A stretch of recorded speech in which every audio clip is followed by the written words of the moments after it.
Hey guys, welcome back to the channel. This is part 1 of our story. If you like this what if story and want to see part 2, let me know in the comments below. Before we start, don't forget to like, subscribe, and share this video with your friends. Also, check the description for more great content and my playlist. This story was posted by 𝗳𝗓𝗓 on Wattpad. Now, let's start.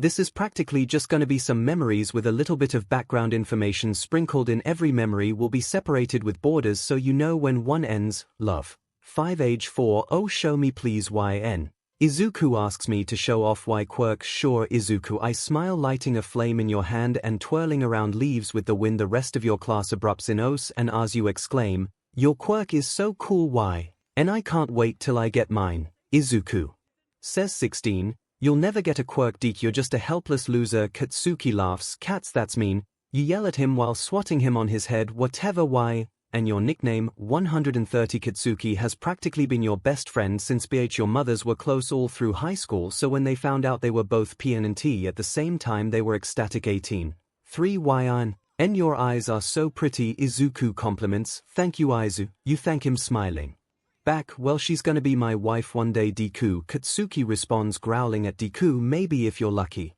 I might marry Aizu, you never know. You blow raspberry at Katsuki, I'll die before I let that nerd marry you. He pouts 108 age 4-1 forward march and here we go members of the agency Baki. Katsuki screams as he falls off the mossy log.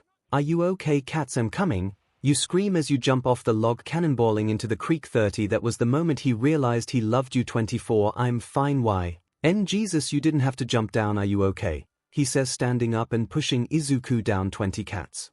Come on you need to be nice to Aizu, he's our friend, you say helping Izuku up. For age 7 Kaken come on you know I hate haunted houses. Izuku complains as the three of you walk down the halls of an old warehouse that was turned into a haunted house. It's fine Aizu, I'll protect you. You say proudly at this point you were stronger than most. Your mother was the number 3 hero and your father being the 12th. 41.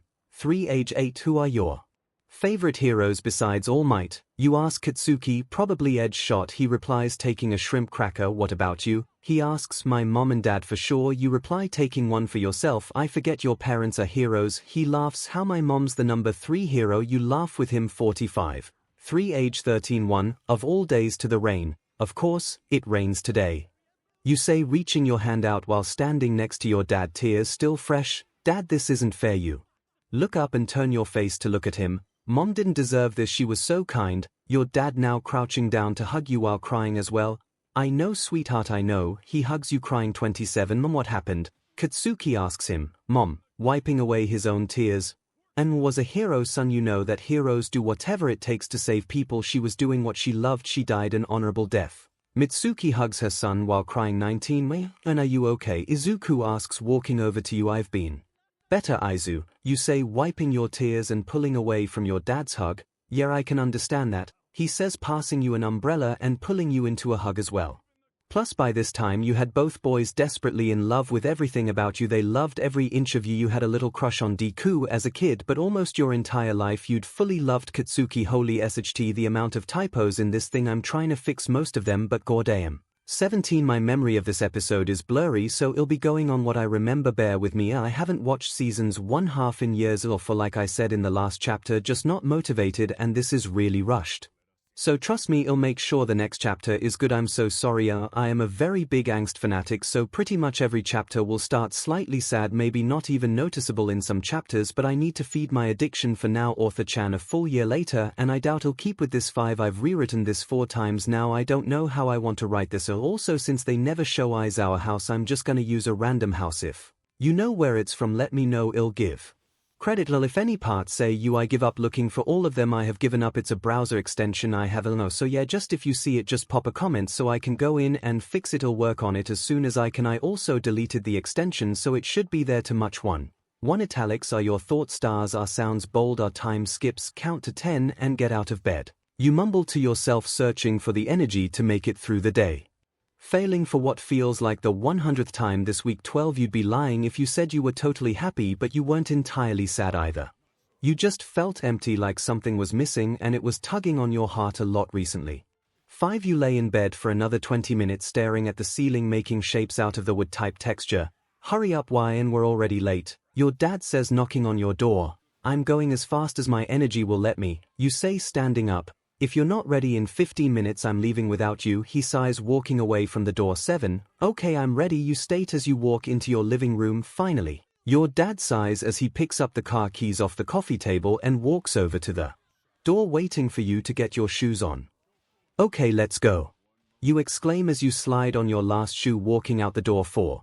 2. 15 minutes later. 2. 1. How is Kaminari here before you 2 every day? Ashido giggles as you and your dad walk into the classroom. Quiet, Ashido. Your dad says, annoyed. 7. You snicker a bit before taking your seat behind Katsuki and in front of 𝗧𝗂𝗧𝗵𝗲. You turn around, greeting the male behind you. Oh hi, why, and you scared me, he chuckles. Oh, I'm sorry, you apologize, Fing wimp. Katsuki mumbles under his breath. What was that, Katsuki? You glare. I called him a Fing wimp, he retorts, turning around. Why are you such a PP cats? You sigh too. Shut up, all of you. Your dad says, standing up and getting ready to start class. Anyways, we do need to talk about the sports festival. He starts. The entire class starts to get excited. Shut up, he sighs. 12. Anyways, the sports festival will be taking place Friday of this week, so I expect all of you to be training, especially you, and you have no excuse to not train, he says, staring at you. You've been slacking off, he adds. Yeah, I know, you grown. 14. The entire class starts to snicker.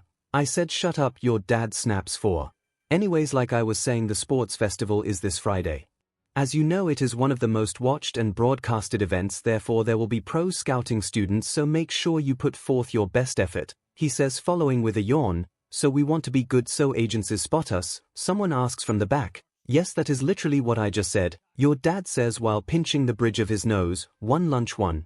3. By Aizu and Todoroki. You wave to the 2 males as you walk with Katsuki, Kirishima and Kaminari to the lunchroom. What's for lunch today? You ask. I think it's sushi or miso ramen, Kirishima says as the 4 of you enter the cafeteria and join the lunch line. 19. Kirishima was right, they had spicy tuna rolls and miso ramen. For let go, sit over there. Kaminari points to an empty table towards the middle of the cafeteria. And I was hoping for a burger. Kaminari pouts, eating a piece of sushi. I just want shrimp crackers, you complain, doing the same. All you Fing eat our shrimp crackers. Why? And Bakugo rolls his eyes. That's rude, Kaken. Kaminari says, mocking Izuku. Cats, you say jokingly, you should be nicer, cats. Kaminari mocks your nickname for him now, earring a glare from the boy. Do not Fing call me that, dunce. Katsuki snaps, dropping his chopsticks. You've angered the lion, Kirishima says in a fake worried tone. How come she gets to call you that and nobody else? Kaminari pouts. Because she has been calling me that since she could talk, dumbass. He growls. And how long have you two known each other? Kirishima adds, our entire lives. You say, I thought you guys met in like middle school or something. Kaminari adds, how is that even possible? Kirishima asks, our moms have known each other since they were in high school. I say, and we meet Izuku around when we were 2 when he joined our daycare. I add, no wonder they're so close. Todoroki mumbles from the table behind us. Oh hi Todoroki, you say, peeking over the plants. Hello, he greets, turning around as well. 3. Wanna come and sit with us? You ask, realizing the boy is alone. No thank you, he replies. Oh okay then, you state, turning back around. Bakugo smacks his lips, picking his tray up and leaving. What's his problem? You ask, confused. 4. Who knows with Bakugo? Kaminari sighs. 1. After school 2. Dad, I'm heading to the gym with Izuku and Ida, I'll meet you at home. You say to your dad as everyone started running out of the door. That's fine, be home by 10:30. He sighs to you walk out the doors to see Ida and Izuku waiting. Hey Aizu, you greet Izuku waving at him.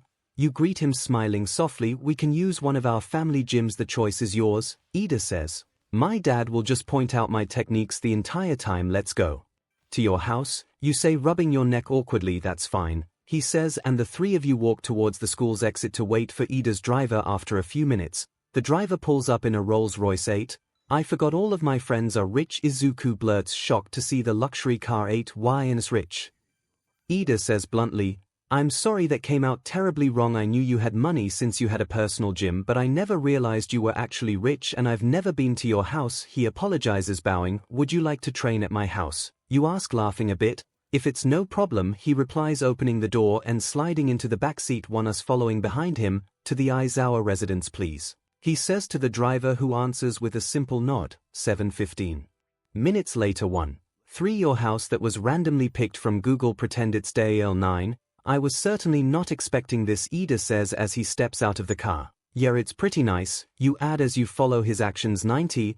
I was certainly not expecting this, Ida says as he steps out of the car. Yeah, it's pretty nice, you add as you follow his actions too. I thought you were training at the gym. Your dad says as he walks into the training room and sees the three of you. Ida wanted to see the house, so I invited him and Izuku over. You say turning off your treadmill. Izuku, it's been a while since you've been over. Your dad greets the green-haired boy. You've been here before, Midoriya. Leader asks. He used to come here about every day when he was younger along with Katsuki, who still insists on barging into my house whenever he likes. Your dad answers for Izuku 5. You used to hang out with Bakugo. I thought you hated each other. Ida asks again. Well, he hates me, but YN used to insist that he let me tag along no matter how much he hated me. Izuku rubs the back of his neck.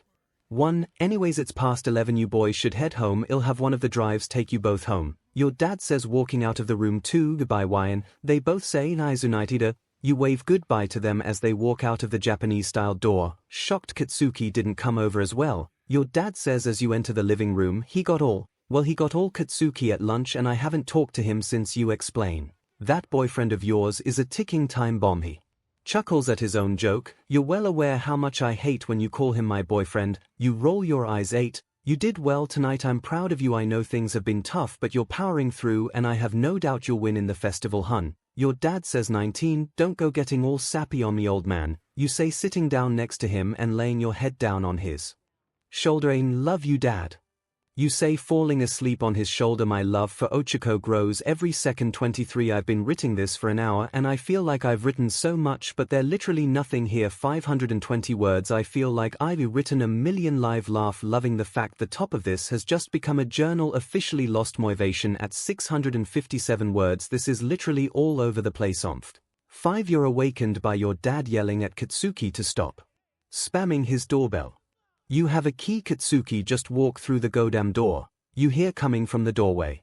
12. Sorry, sensei. Katsuki grumbles, walking into your living room where you fell asleep on the couch. Get your butt up, why we're walking together today, he says, lightly shaking you. 8. You groan, dragging yourself up the stairs to change into your school uniform. You and YN should start training together more. She works her hardest with your motivation, as I'm sure you've noticed. Your dad says as Katsuki sits down on your island. I hadn't actually, he responds as your dad slides a coffee in front of the boy. 1. You don't have to walk, you know I can drive the two of you as normal. Your dad offers. Please, I don't want to walk, these shoes make me miserable. You whine, throwing your bag down the stairs and hop down each step. 3. Stop throwing your bag, why, and you're gonna break all your A. Your dad says, pinching the bridge of his nose. 4. Alright, let's go, you two. Your dad says, swiping the keys off the island by Katsuki as he walks by. 3. The three of you walking out of the door and into your dad's car. 10 minutes later. 1. With a taste of your lip. I'm on a ride. You're toxic. I'm slipping under a taste with a poison parrot dash. You scream the lyrics out the car window. 19. What? And if you do not shut the F up, I will kick your butt out of the car, Katsuki says in a quiet yet threatening tone as your dad mutes the radio. 4. You're lame. You yawn, setting your legs on the dashboard. Get your feet off the dashboard, you goddamn animal. Your dad says, swatting your foot. You're both mean. You pout, removing your feet from the dash and crossing your arms against your chest. 3. You're a toddler. Katsuki rolls his eyes. 4. You guys are gonna get out here. Students aren't allowed in the staff parking. Your dad says, rolling up your window and unlocking the doors. Katsuki gets out of the passenger side first and opens your door. Thanks, cats. You smile. 5. Hey, YNN case. You hear Denki mock both of your nicknames. 23. You messed up with that one, Kaminari. 0 laughs, grabbing the blonde's shoulder. Don't call her that, you dunce, Katsuki yells as you both walk up to the pair. Okay, I get the cats thing, but why can't I call her YN? Denki pouts. Only me and that DM nerd get to use that nickname, Cat says, slapping the boy on the head. 3. You know, you two and Midoriya act like siblings. 0 points out, they basically are siblings. They've known each other their entire lives basically. Denki adds, rubbing his head where Katsuki hit him. Oh, speaking of families, I've been meaning to ask you something, YN. I know Aizawa's your dad and all, but is your mom a hero too? 0 asks. Are you stupid for somebody in UA to not know Obu-Denki's? Cut off by another slap from Bakugo. 19. You tense up and Katsuki puts his arm around you. 7. Oh, I'm sorry, is it a touchy subject? 0 worries with concern in his voice. Just leave it, tape arms. The atmosphere becomes awkward for the rest of your walk to the classroom. Why? Mina yells your name as she walks in, wrapping her arms around your neck and jumping on you. Ochiko's bully dash. She stops when she notices Bakugo holding you. What's going on between you and Bakugo? She whispers into your ear, nothing, he's just comforting me. You giggle and blush, your eyes light up as you see Midoriya across the classroom. 𝗧𝗫𝗧𝗍𝗬. You run over to your friend and hug him as you hear katsuki his teeth. Cats was being mean this morning. You pout while holding the green-haired boy's neck and glaring at Katsuki across the room. 3. That's kaken for you. The boy chuckles and pats your head. Why? And I picked this up after I left your place last night. It reminded me of Mochi. Deku exclaims, scourging through his backpack for something when he pulls out a small plushie resembling your youngest cat. 2. Oh, and they were selling these at the convenience store and picked you up some, he says, handing you a bag of shrimp crackers along with the cat. You screech in excitement. You're actually the best, Aizu, I love you, you exclaim, hugging the boy again and kissing his cheek. 10. He goes bright red the second your lip meets his cheek. You'd be lying if you said you didn't have a bit of a crush on Deku. Ever since you were a kid you'd been drawn to how passionate he was about becoming a hero. You'd admired him for years and you'd have to admit his freckles were adorable. 44. But at the same time you had a little crush on Deku. You'd been madly in love with Katsuki Bakugo.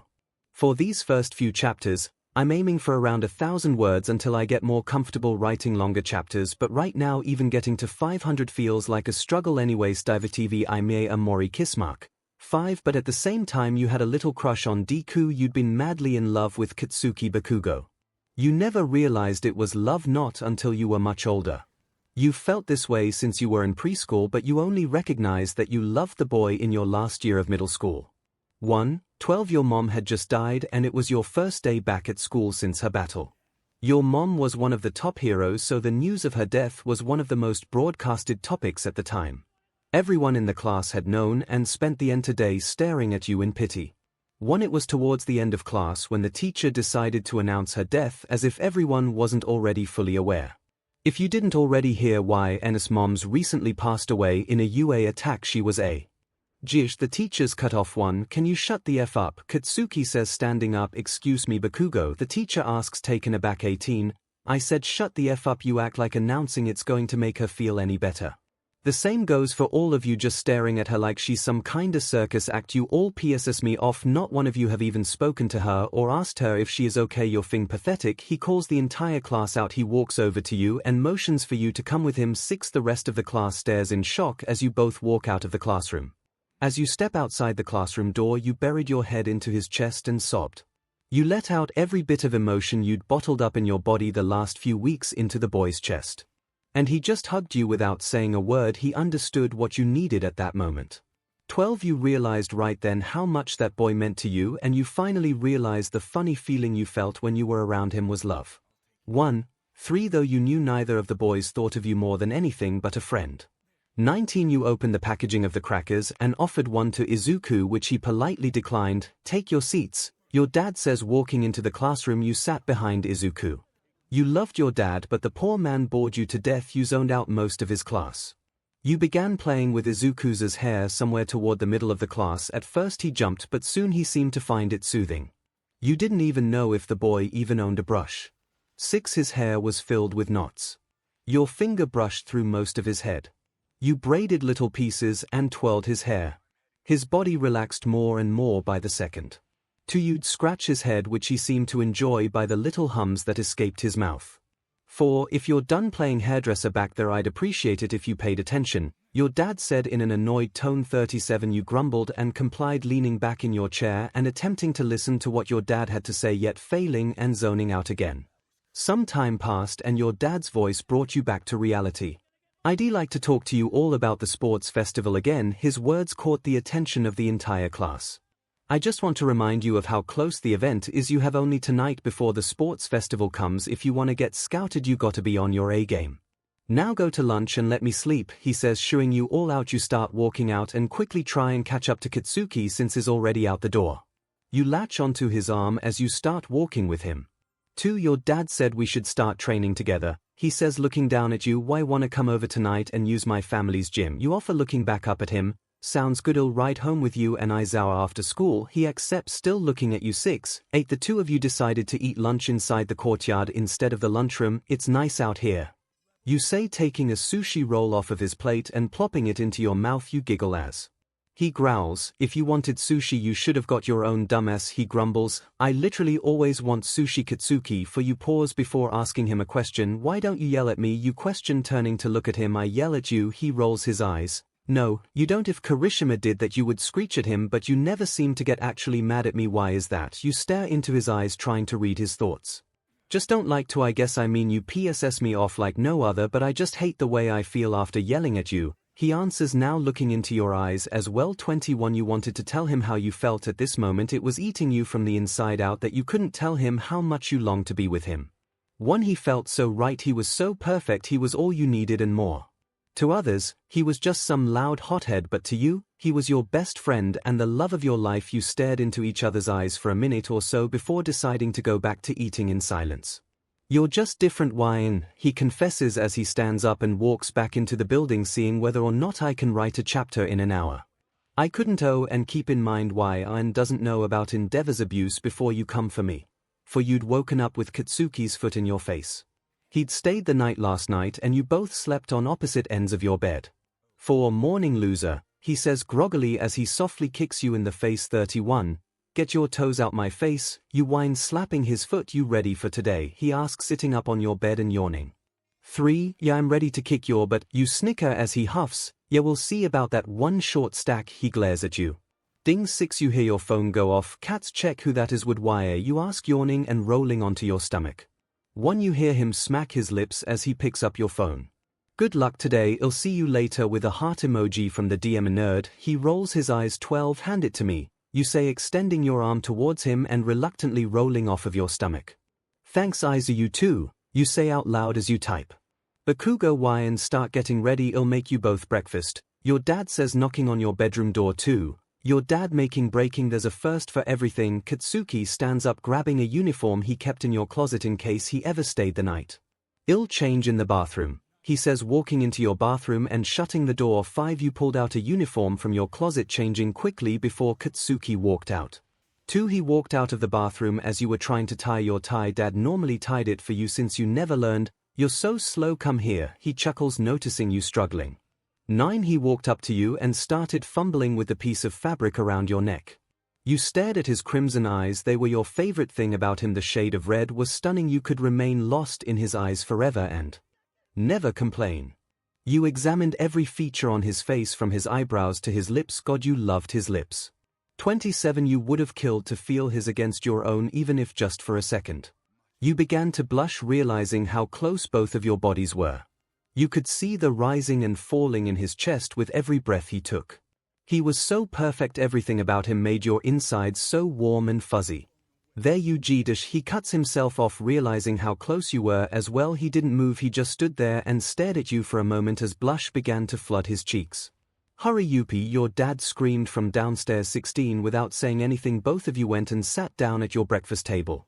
I can't believe you're making breakfast, you said as he placed a plate with an egg, a waffle, and sausage in front of you and a second one in front of Katsuki. 8 The festivals today, you need energy before you both go and try to kill each other. He rolls his eyes, sitting down and taking a sip of his coffee. 7 You two are each other's biggest competition after all, he adds. What do you mean? You ask, tilting your head in confusion. You've been arguing about which of you were stronger since you could talk, and you nearly killed each other during hero training. He sips his coffee again, glaring at you. No, we didn't, Katsuki protests, rolling his eyes. Bakugo, there is still a clearly visible burn mark on your shoulder. Your dad glares at him. ONYN. Endeavor will be there. He moves his vision toward your direction. Your eyes lit up with joy. Actually, you yell with excitement. 20 Calm down, it's too early for your A. Katsuki groans too. Yes, actually you do know Todoroki's his son, don't you? Your dad questions, looking at you. He is. You ask in shock, how the hell did you not know that? Katsuki says, turning to look at you. You stick your tongue out at Katsuki. All right, let's go, your dad says, grabbing the keys off the counter.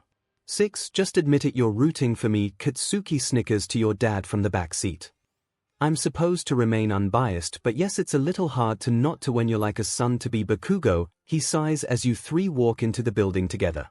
62 I'm like a son to you, Katsuki asks, slightly shocked. 5 You practically haven't left my hoju since you had the ability to walk into it, your dad says as he walks you two to the room with the rest of the students before stopping outside the door.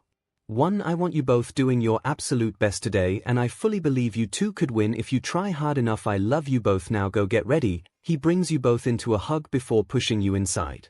Your dad expressing his love like that was rare, and you're only ever seen him express his love for Katsuki once or twice. 26. For YA no, it was kinda pointless to put on uniforms if we were just gonna change the second we got here. You whine as you smack your forehead into Bakugo's back. Dumbass, I swear to God if you hit my back with your forehead one more time I'm gonna go ballistic, he says, trying to hold in his anger. He goes quiet for a second like he was thinking about something. 1. Actually whine, and I need to talk to you, he says, sounding extremely serious. Yeah, what's up cats? You say as he turns to look at you. I'm not gonna hold back on you today. I going to win no matter what it takes. Like your dad said, you're my biggest competition and I'm going to prove I can beat you, he confesses as most of the class watches. I won't hold back either then, you say, placing your hand on his shoulder and smiling. You knew how important it was to him to beat you rather than beating anybody else in this room, but it was just as important to you too, and you refused to lose. Writing this in class, face with open mouth and cold sweat. 21. Also present, Mike's gonna call you Aizawa since he uses the last name for other students. 2. Also we're just gonna pretend Mina didn't make the 42 student cut. 14. 2. Let me hear you scream as our students make their way to the big stage. Present MIC yells from the announcement booth as you step onto the grassy arena alongside your classmates. ID didn't know there'd be so many people. Izuku stutters nervously. Don't sweat it, you're gonna do great Aizu. You pat his back and smile. Present MIC sure did talk us up a lot. Makes me kinda nervous. How you guys feeling? Kirishima asks you and Bakugo. Makes me wanna win this thing even more, Katsuki responds with a sadistic smile. 3. Present MIC introduces the other classes and they step onto the arena as well. Now for the introductory speech. Midnight exclaims on the stage, and for the student pledge, we have Katsuki Bakugo. She announces Katsuki 3. Hey, you didn't tell me you got to do the 𝗕𝗍𝗍. You hit his back as he walks up to Midnight. The arena begins slowly going quiet as Bakugo stands there. I just wanna say I'm gonna win, he says calmly as the crowd erupts in boos. 13. He walks back over to you as Ida reprimands him. 5. Midnight begins announcing the first game. She exclaims as the screen shows the obstacle race. She begins to explain the rules as all of us walk to the entrance gate. She says to begin, and the entire class of first years stamped into the course. The second you felt the chill of 𝗕𝗏𝗧𝗏 quirk, you knew what was coming. You watched how he handled the hero training when he froze Ojiro and Hagekyu. 3. Immediately you used the wind from your quirk to fly above his ice, trying your hardest to pass him when almost getting struck down by one of the robots, just barely missing it.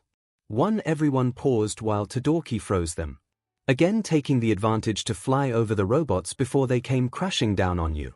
That's 𝗕𝗏𝗧𝗏 from Class 1A pulling ahead to an early lead with a devastating display. Present MIC announces 𝗕𝗏𝗧𝗏 4. And what this young Aizawa, also from Class 1A right behind him, who seems to be avoiding all of 𝗕𝗏𝗧𝗏's attacks. He announces you as well, causing 𝗕𝗏𝗧𝗏 to WHP his head around, not realizing how close to him you'd been the entire time.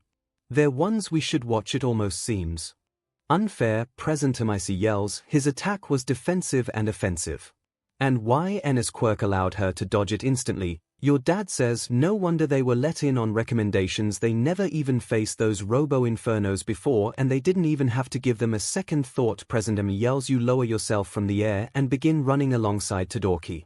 For you hear faint explosions from Katsuki's quirk as he catches up to the two of you. For those of you who thought the first obstacle was easy, let's see how you feel about the second one. MIC yells from the booth, is this supposed to be a challenge? You ask, looking to 𝗕𝗏𝗧𝗏 before flying over it without a second thought. You 𝗕𝗏𝗧𝗏 and Bakugo remain in the top 3 so far. You took a short lead before 𝗕𝗏𝗧𝗏 just barely passed you again. You 𝗕𝗏𝗧𝗏 and Katsuki reach the minefield. You shake your head in disappointment while you easily fly over the mines. Man, and I thought you were gonna beat me, you yell to Bakugo on the ground. Shut up, I'll still kick your butt, you idiot, he yells back. 4. Boom, what's with that huge explosion in the back? That's way more powerful than it should be, she yells as the entire minefield lights up in pink. Class 1's Izuku Midoriya's is suddenly in hot pursuit for first place. You look back to see your green-haired friend flying straight for you on a piece of scrap metal. Go damn it, Izuku, you whine as you barely dodge the boy soaring through the air by dropping to the ground and begin running side by side with 𝗕𝗏𝗧𝗏 and Katsuki. All 3 of you yelling unison as Izuku takes the lead. 6. Immediately use your wind again to make yourself run faster than before. Izuku slams his scarp metal in front of the three of you and kicks you down, causing an explosion to go off and him to blast forward. Godman Yudi Bakugo yells as you guys run practically side by side trying and catch up. 1. 𝗧𝗍𝗬, your students are amazing, what the heck are you teaching them? 𝗕𝗏𝗍 asks. 1. This has nothing to do with me, each of them is powered by their own drive to succeed. Your dad replies, there you have it, 𝗧𝗍𝗬's a terrible teacher folks, I'm what? 15. Goddammit, you yell as you step onto the field almost immediately after Izuku placing second. The first to make it back to the stadium's the first place winner. Izuku Midoriya is our champion. Aizawa falling just steps behind him, 𝗵𝗃𝗵𝗵𝗃 yells as the audience cheers. 1. You start cursing profanities to yourself and fighting the urge to fall to the ground and have a tantrum like a toddler. 7. Why are you so upset? Why and you got second? Kirishima grabs your shoulder. 1. I wanted first, you scream. 29. Whoa there, you're starting to sound like Bakugo over there. Zero laughs as he walks past. 1. You huff and walk away to stand by yourself as Midnight announces the next game. 2. Cavalry battle, you read the screen to yourself. Each player has been assigned a point value based on the obstacle course. The point system goes by increments of 5, for example 42nd place is worth 5 points and 41st is worth, and the point value assigned to the first place winner is 10 million. She explains as you immediately WHP your head to stare at Aizu. Plus Midnight begins explaining the rules and going further into the point system.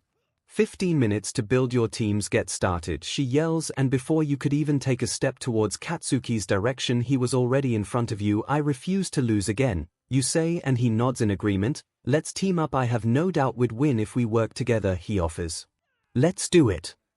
8. Remind me what your names and quirks are again, Katsuki says as a group of people surround both of you requesting to be on your team. Bakugo YN. Let's team up. I was gonna try Todoroki but he already picked a group. Kirishima says running up to both of you. Hey, dumbhack, Katsuki ever so kindly greets him. 4. My name's Kirishima. And my hair's not that different from yours, he points at Katsuki. 6. Come on, you wanna be the rider right? So you're gonna need a strong front horse who won't be hurt by your blasts, that'd be me. Kirishima tries to convince him.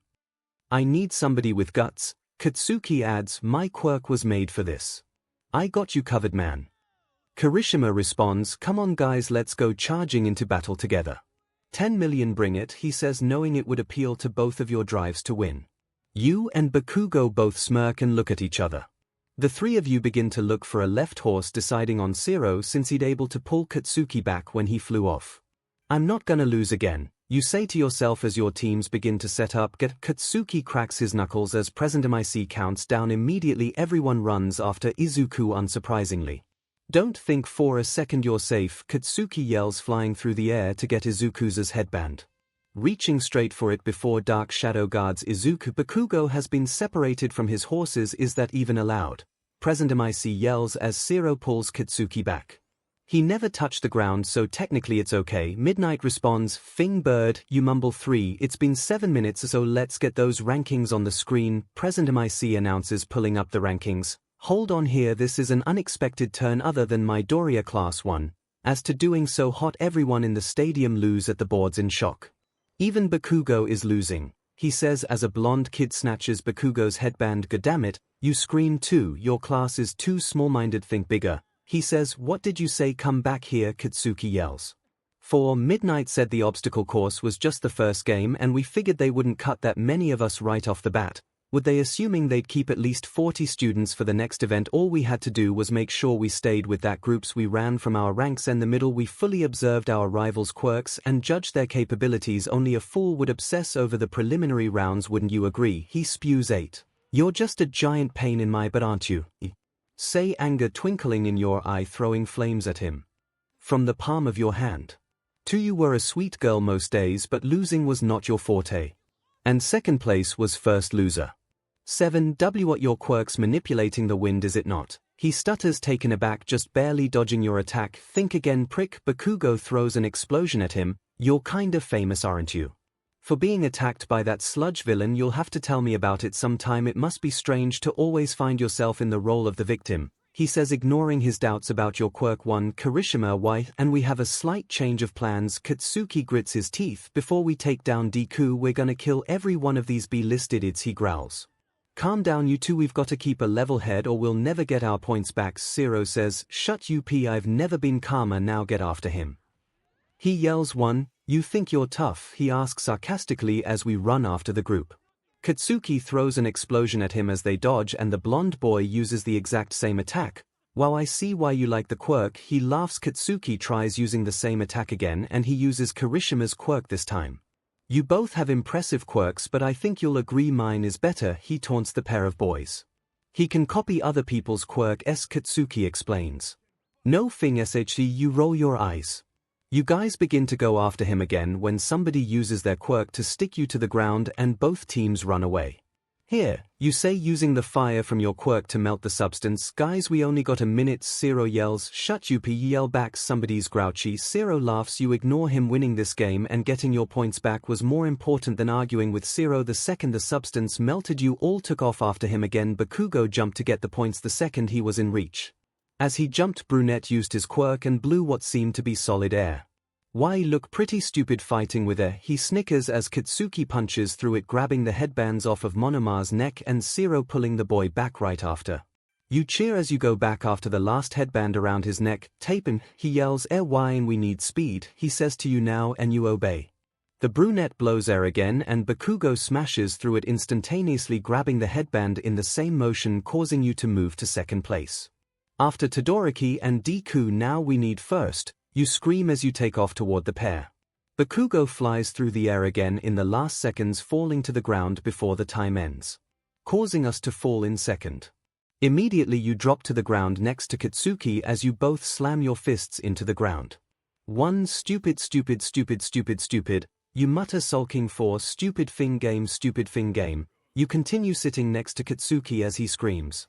We were so close to first, 𝗕𝗁𝗵𝗻 whines. Yeah, but we got second, that's good enough. 𝗧𝗏 adds. I don't think those two would agree with you. 𝗕𝗁𝗵𝗻 points to the two of you fuming over second place. I can't keep falling in second, especially with Endeavor being here. I need him to notice me. Cats, you start shaking your blonde-haired friend, whining. Plus, then use your fire more in the finale. He'd be sure to notice somebody with a quirk that could mimic his. 𝗕𝗁𝗵𝗻 says, putting his hand on your shoulder and laughing awkwardly. Yeah, I guess, you say, staring at your hand. Your face goes bright red when you realize what had happened. What are they wearing? Present MIC questions, noticing the girls in cheer uniforms. Looks like class 1 is going full-on fan service. MIC yells, you yell at Mineta, throwing one of the yellow pom-poms at his head. Well, we do have a little time before the final start and I do kind of like these uniforms, so how about we just roll with it? She dances, shaking her pom-poms. Why end change now? Your dad yells from the announcement booth. 25, you're not in a million years, you say to Hagekyo, walking towards the changing room. As you walk by, you notice Todoroki and Izuku talking as Katsuki spies. Creep. You make fun of him as you continue walking. He silently curses you before blushing, realizing what you are wearing. 2, 1 Everyone's on the field as Midnight announces the rules. Actually, I'd like to withdraw from the finals, Ojiro says, causing everyone to look at him. It just wouldn't be right. I don't remember anything from the cavalry battle till the very end of it. I think it was that guy's quirk. I know this is a great opportunity, one want to take advantage of it, but I just can't, he confesses. Think about this, Izuku says, taken aback. I'm talking about my pride here. I refuse to give that up. Also, why are all the girls dressed like cheerleaders? He asks, almost embarrassed. Another person comes after him to withdraw. You're looking at the bracket to see who you're against. 𝗕𝗁𝗵𝗻 seems easy enough, you say to yourself, not realizing he overheard S&D winced in embarrassment. 6 Yuraka, who the hell's that? Katsuki asks himself. 6 You're joking, right? You snicker. Is she in our class or something? He turns to face you. Yes, stupid. You slap him on the head. You gonna play these side games or whatever? He asks you. Seems boring. I'm fine. You walk around with him, laying your head on his shoulder. 3 For you and Katsuki sit down as the first match is about to begin. You do know we're probably gonna go against each other in the third round. He turns to look at you. No, I didn't actually. You say, I'm obviously gonna win my first 2 matches and I doubt you'd lose to the belly button guy or the bird brain. He adds. What about 𝗕𝗵𝗲? You ask, realizing he forgot your classmate. She's strong or whatever, but that bird will beat her. He moves too quick for her. Strategizing. Katsuki adds, I noticed something about the bird quirk that could help you actually. He continues. You nod, signaling him to go on. The thing can't do light. When I attacked Deku it winced at my explosion, plus when Kaminari used his electricity it almost killed 𝗕𝗵𝗲. He places his hand on his chin. 1. So if I use my fire he won't be able to attack, you say, trying to plan out the fight in your head. That's my guess at least, he says, leaning back on the chair. You gotta get to the third match. Why? And I need to beat you. We can't keep tying anymore. He looks to you again. By the time you and Bakugo finished talking about the future matches, Izuku's was over. 10 midway through Ida and Hatsum's match. I really couldn't give a SHT about any of these matches. Katsuki yawns. I should go to the waiting room. Hatsum seems to be almost done with her little commercial. You say, standing up and stretching your arms. Why me? Says your name, making you turn to him. Win. Probably gonna be short too. I'm too lazy to watch the episode as I write like I've been doing for the last 4 now, so I'm gonna bullshit this. 3, 2, wait. 𝗧𝗫𝗁 does that girl out there look so much like you? Present 𝗵𝐶 asks, causing the stadium to look up at your dad. 7, that checks out, seeing as she's my daughter. So you know this, you've known her since she was born. He sighs, pinching the bridge of his nose. You should introduce them and their quirks this round then. 𝗵𝐶 yells, whatever. 𝗬𝗓𝗵𝗲 from class 1A quirk, naval laser. He can shoot a laser out of his belly button, but it hurts his stomach if he uses it too much, I guess. The crowd bursts into cheers for your classmate. And the girl, my daughter Aizawa, also from class 1A quirk elements. About as straightforward as it gets. She can exert fire and water from her body as well as manipulate the ground and air. She can also create ice by lowering her body temperature, which is also part of her quirk, and exerting water. She can use 2 elements at the same time, but it strains her body so she doesn't normally.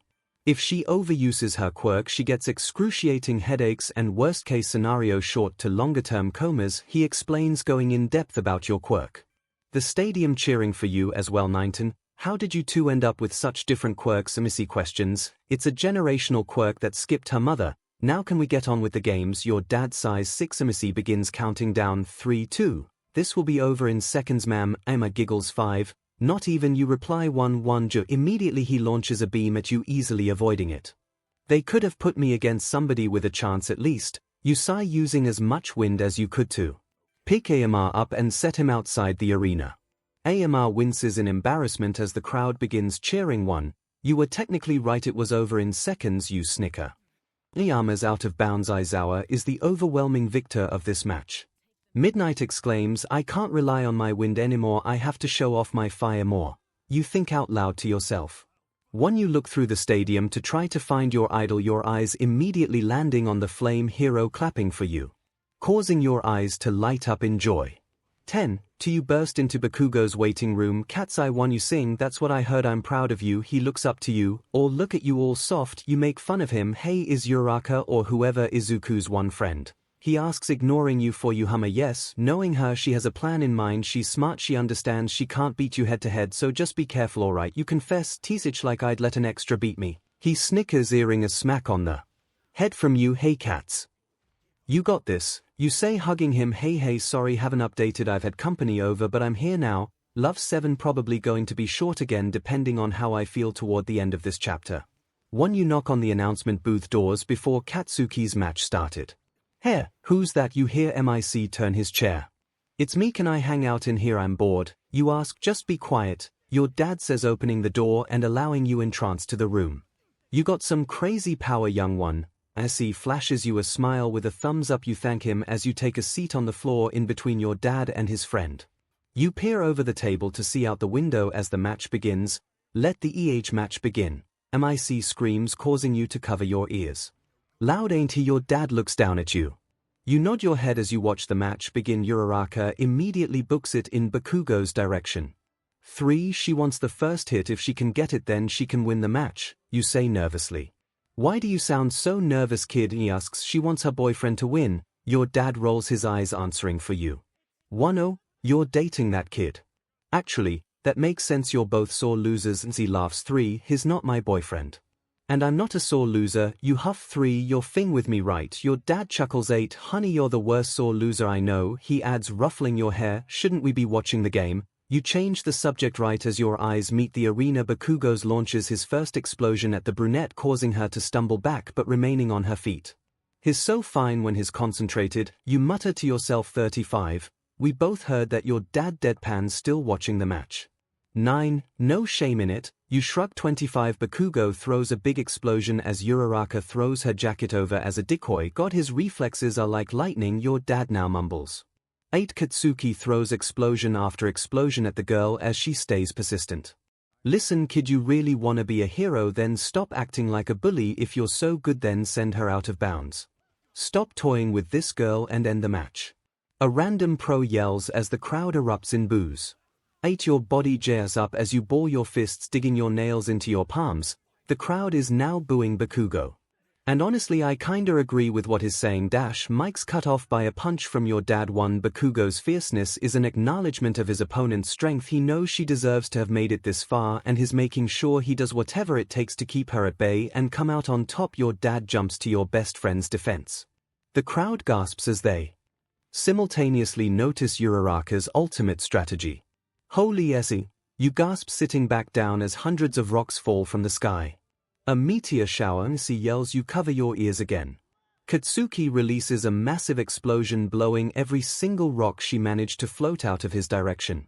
𝗬𝗓𝗧𝗏 falls to the ground, causing Katsuki to earn his victory. I'm gonna go find, you say before your dad cuts you off. Yes, go find that boyfriend of yours. He size 7, not my boyfriend, but see you later. You wave, walking you the door. 5.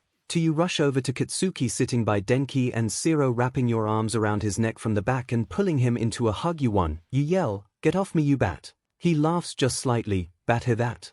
One's new. You sit down next to the boy as MIC announces Izuku and Shoto. 1, congrats Kit Kat. You snicker, knowing how much he despised that nickname. 24, I hope you choke on your tears after I beat you. He rolls his eyes, hey gonna be rushed, gonna try and make it longer though, but I'm not sure yet. Sorry, long didn't work out, it's still short. Sorry for all the short chapters lately. Degree. 2, I hope you choke on your tears after I beat you. He rolls his eyes, hey that's mean cats. You lay your head on his shoulder. Why, know my favorite thing about you. Why, turn to look at him, what's that? He looks at you. You're always so warm, it's cozy. You say, nuzzling your face into his shoulder. 4, you two act exactly like a couple sometimes. Why no? Denki laughs, we're just close is all you done. Katsuki yells. 1, I'm just waiting for the day I get a wedding invite. 𝗧𝗏 adds. 9, gonna be waiting for a long time, friend. You giggle. 5, it was kind of funny the way that both of you were oblivious to the feelings you had for each other while everyone around you could tell. 1, oh, and we're not gonna talk about the fact she called him fine in the announcement booth. Mineta snickers. 21, you turn to look at him wide-eyed. The 𝗬𝗎 was on. Stupid. 𝗬𝗓 giggles, covering her mouth. 41, I didn't hear that. Bakugo yells as his face begins to flood red as you look down, embarrassed, covering your face. 4, you and Bakugo stay silent till Izuku's match with Todoroki starts. You're rooting for the DMN nerd, aren't you? Obviously he's our friend cat, so is Todoroki, but you know what I mean. You respond. 3, your friend. He corrects you. I never understood why you hate Izuku. 𝗧𝗏, I never understood why you liked him. He rolls his eyes. You could be nice to him even if you don't like him a whole lot. You pout. He'll do anything for you, name it. Anything besides being nice to that thing nerd. He puts his arm over your shoulder. 20, I love the fact they're literally cuddling right now, but they don't like each other. Denki laughs, mocking your guy's denial. 4, I just got my arm round her doesn't mean we're cuddling, moron. Bakugo pops an explosion in his free hand as his eye twitches. 6, and she's got her head on your shoulder. 𝗬𝗓 points out. 1, she always does that. He rolls his eyes again. Exactly. Denki adds, what's that supposed to mean? He twitches his eye again. 14, oh nothing. Denki chuckles, holy shizzle, thanks so much for 200 reads. 11, I truly appreciate everyone who takes time to read just a silly little passion project of mine. Also happy Valentine's Day. Why? 1, degree. 3, why no, you can be really annoying, you thing dunce. Katsuki growls, holy s. You mumble, finally paying attention to the match, noticing Midoriya's hand. 𝗕𝗫 nerd can't use that stupid power of his without breaking his bones. Pretty useless if you ask me. He rolls his eyes. His statement earns a swat on the head from you as you keep your eyes on the match. 2, Godminute Wyon and hit me one more time and find out what happens. He yells as you snicker. 2, I wonder what'll happen if those two go against each other. I genuinely can't see Bakugo laying a hand on her. 𝗧𝗏 says to Denki.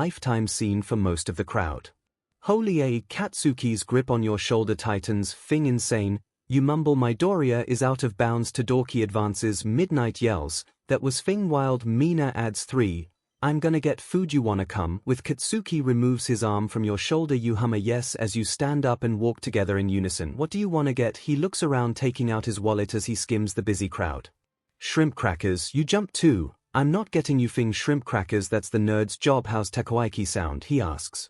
7 sounds good, you say sighing. Oh look, they have an arcade game. Your voice regains all excitement in seconds. He hands you a 20. Go wild, I'll be back with food, he says, ruffling your hair. 21 He watched you run over to the stand. You were his favorite person, he'd kill for you, he'd do anything for you, he'd been fully in love with your dumbass since the age of 4. God I love you, he mumbled so quietly under his breath he could barely hear it himself. 29 He may not act like it all the time, but you meant more to him than anybody else he'd ever known. He loved the way your hair would bounce with every little movement. To the way you'd lay on him. You were so special to him. But as much as he loved you, he would never act on his feelings. He had a suspicion you loved the nerd the way he loved you. And it killed him, it ate him from the inside out, thinking you'd loved his rival. 2 You hello, the stand worker snaps him out of his thoughts. Oh, sorry, 2 things of dekuwhatif, and do you have any of those Fing shrimp crackers? He sighs. 14 Alright, and yeah we do, I'll add them to your order, the worker says as Katsuki hands him cash. Here you go, the worker hands him the order and change. Thanks man. Katsuki walks away to look for you. Cats guess what you yell, causing him to snap his neck around. He asks, staring at the plastic baggie containing a small gold fish swimming in circles.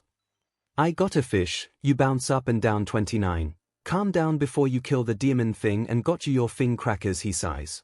How'd YA win that? He asks as you walk back to the stand. One of those ball tossing games, one 𝗕𝗶𝗯𝗹𝗶, it's a fish. Mina giggles, getting eye level with it. What should I name him? You set him down in your lap as Bakugo rests his arm over you again. 5 Lord Explosion Murder, it's gonna be my hero. Katsuki says, grinning. Lord Explosion Murder it is then, you exclaim. 20 You should probably tell Aizawa before you get attached to that thing. What if he doesn't let you keep it? Ida asks, he will trust me. You say, don't you guys have cats or something? Though Mina asks, yeah but Mochi and 𝗵𝘃𝗍 are both super well behaved though, so I doubt they'll bother the little guy. You say her cats are little pricks. Katsuki rolls his eyes. My cats love you, stupid. You hit his shoulder. That black and white furballs are spawn from hell. She scratched the F out of me last night. Katsuki yells, lifting up his shirt to show the bright red scratches that took up half his torso. 8 Start training with a shirt on, bozo. You laugh. 3 𝗵𝘃𝗍𝗵 loves you though, she cuddled up with you all night. You add, yeah I do like that little brat, he says. First time I ever heard Bakugo say he liked anything. 0 Snickers. 3 I like a lot of things, but Bakugo's lights up with mini explosions. Calm down cats, you sigh, placing a shrimp cracker in his mouth. I hate those Fing crackers and you know it. He spits it out. 4 Yeah I do, you giggle, laying back down on his shoulder, causing his heart to do a backflip. No matter how many times you'd done it, his heart always did a signature move. He hated the butterflies you would summon in his stomach so much. 14 You were just too perfect to him. I have 0 plans for this one, no promise that this will be a good chapter. Sorry, the rest of this arc might suck, but getting bored and excited to start a different arc. I'm just freestyling this chapter at this point, bro. Also sorry I keep accidentally alternating between calling him Bakugo and Katsuki. I'm probably just gonna use Bakugo from now on since it feels more natural. Also, I need words, so a very random author's note, no promise that this will be a good chapter. Sorry, the rest of this arc might suck, but getting bored and excited to start a different arc. I'm just freestyling this chapter at this point, bro. Also sorry I keep accidentally alternating between calling. 12 Everybody meet Chewy. Bakugo's cat is a boy and he loves 𝗧𝗵𝗃 if I'll introduce him in this chapter or in a later one, but yeah. Degree. Midway through the second match, I know it's really short, but for my sake, we're gonna pretend it wasn't. Little did he know the butterflies infested your stomach just as much they did his. The little back flips his heart did yours mimicked. Well, to reclassify, he knew your heart skipped a beat, but he thought it was for the wrong person. He'd thought your heart did jumping jacks for Izuku. 17. If only he had the slightest clue about what thoughts ran laps in your mind as you tried to sleep. He had no clue your thoughts painted an image of his lips as you tried to study. He didn't have the slightest clue about the way you dreamed of his eyes. But you were the exact same way. You thought he'd never dream of you the way you did him. You didn't know the way he yearned for your touch. You had no clue how hard he had to fight crashing his lips onto yours this morning, or any of the other 1,000 times he resisted grabbing you and finally tasting your lips. He wanted to grab you and never let go, yet you had not the ounce of a clue how he felt. Kinda essays with the last 2 games here, you say, watching Ida's match. Yeah, your match is up next. Do you want me to walk you to the lounge? Katsuki asks. Yeah, that'd be nice. You yawn, stretching as you stand up. And hand your fish to Mina for safekeeping. You both walk towards the lounge in silence, thoughts about the other running 400s in your brains with the same monarchs fluttering in your guts. You fought the urge to stop him in his tracks and tell him how much you loved him. But nobody knew, nobody could know, and especially not him. To the only people who knew how Bakugo felt was Kirishima and his dad, and he'd like to keep it that way. He didn't need his whole school knowing he'd fallen in love with his best friend. Wanna sit in here with me while I wait for Ida's match to end? You offer, opening the door to the waiting room. TCH whatever, he attempts to act as if he doesn't care. 6. Hiroya, I've been meaning to ask for a while. My family's going to Hawaii the weekend after finals and the old hag wants me to invite somebody. He invites you. Please, that sounds like so much fun. Yes, something to do with their work, and we decided to rent a vacation home, he goes on. Actually, do you want to stay over tonight after the festivals? It's been a while since you've been to my place. The hag and my old man miss your dumbass. He rolls his eyes. You miss me being there too, don't you, tease? Tease it, jump off a cliff. He rolls his eyes. Hey, why? And your match is starting. Uraka pops her head in through the door. Thanks, Uraka. 6. Without warning, Bakugo grabs your shoulder. Remember what I told you about his quirk and beat that bird for me? Well, why? He says, wasn't planning on losing. You giggle. 3. Degree. You step into the arena, both 1A students again, Tokoyami and Aizawa. MIC announces, count down with me folks. 3, 2, 1. Dark shadow charges at you in seconds as you ignite your arms in flames and cover your face, causing the monster to retreat. Tokoyami lets out a gasp, not knowing if you discovered his shadow's weakness or not. He sends dark shadow right back at you without a second thought. This time the shadow tried picking you up. You allowed it to before immediately lighting your body up in bright flames. The bird dropped you as it hissed. 1. You got bored playing defense and blasted a pillar of fire out of your palm straight for him, causing him to freeze and wince. So you do know, don't you? Tokoyami shakes his head. I give up. He lowers his head, almost ashamed, knowing he couldn't win and not willing to put his companion through that kind of pain, knowing how stubborn and goal-driven you were. 4. I'm sorry, but I need to win. You apologize, placing your hand on the shadow's beak and rubbing it. No hard feelings. He sticks his hand out as you shake it. I'm impressed you discovered dark shadow weakness. Walk back with your friend. I've got cats to thank for that one. You smile. Ah yes, Bakugo, I'm not shocked. I realized he noticed dark shadow's winces after his attack. Even if I lost, I'm happy for you, so do your best. Why? Your beaked friend sits down as you do the same next to Bakugo. Hey, why aren't you in the waiting room, cats? You ask. I'm heading there now. He stands. Congratulations on your win, by the way. I'll see you in the semifinals. You smirk. Degree. Kirishima sent countless punches at Bakugo, dogging every last one of them before Kirishima grazes his cheek, leaving a nasty cut. As Bakugo counters. 1. No? Yeah, why? An explosion, murder, or whatever you named this poor fish. Mina hands you your goldfish. Bakugo lands a massive explosion at Kirishima, knocking him out. You walk down to meet your friend as MIC announces the semifinals between Todoroki and Ida. In all honesty, you couldn't care about any of the other matches, only one mattered to you, plus you and Bakugo, so if you read my announcement you can skip this, but I'm going to finish this arc today, and also I'm freestyling these next few. I'm not going to watch the episode while I write. Degree. 1. Secretly you were nervous. Scratch that, you were dreading your next match. You were strong, extremely strong, but Bakugo was just as strong, if not stronger. The two of you spent your entire life draw after draw. You both tied for first place constantly and you both hated it. You were both passionate about being the best. And somewhere that passion stemmed into beating each other. You loved each other from the bottom of your hearts, but you refused to lose. And you knew he felt the same way. 5. But no matter how violent and ruthless you two were against each other in battle, you were still madly in love with each other at the end of the day. On the day of the hero training, you both left the building with your bodies infected with scars created by the other, and you both went back to your house and acted as if it was just another day. 'Cause truthfully it was. And that's how you imagined this match would go. One of you would stare death in the eye and you would still go to his house and smother his cat with love.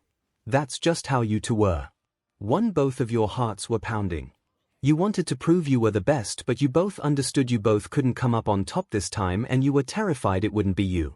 Degree 2. You secretly hoped Aizawa's match wouldn't have ever ended, but it did, and now you were staring at your best friend on opposite ends of an arena as present MIC introduced you both for the third time. Won't this be interesting? These two seem to be close. MIC announces 1. You save it every second before the match started. 3. You thought as the countdown began. 2. You both stayed still for a second hoping to play defense, at first realizing neither of you were gonna make the first move. You both booked it towards the other. For you taking the first swing at his face and him ducking under. The second heads up, he throws a right hook at you, also dodging. You both dodge each other's swings for a while before you take a few steps back and bring the rock up from under him, causing him to fly back. Before he flew out of bounds, he used his quirk to shoot him forward. Earring an annoyed huff from you. 1. He threw his first explosion at you, causing you to wince and take a few steps back. You used your fire and wind at the same time to send a spiral of wind mixed with fire at the boy, giving you an instant headache. He blocks his face, allowing the spiral to push him back and burning his arms. Still hissing in pain, he throws a second explosion, this one bigger and a hell of a lot stronger, knocking you to the ground as he rushes over to make sure he didn't kill you.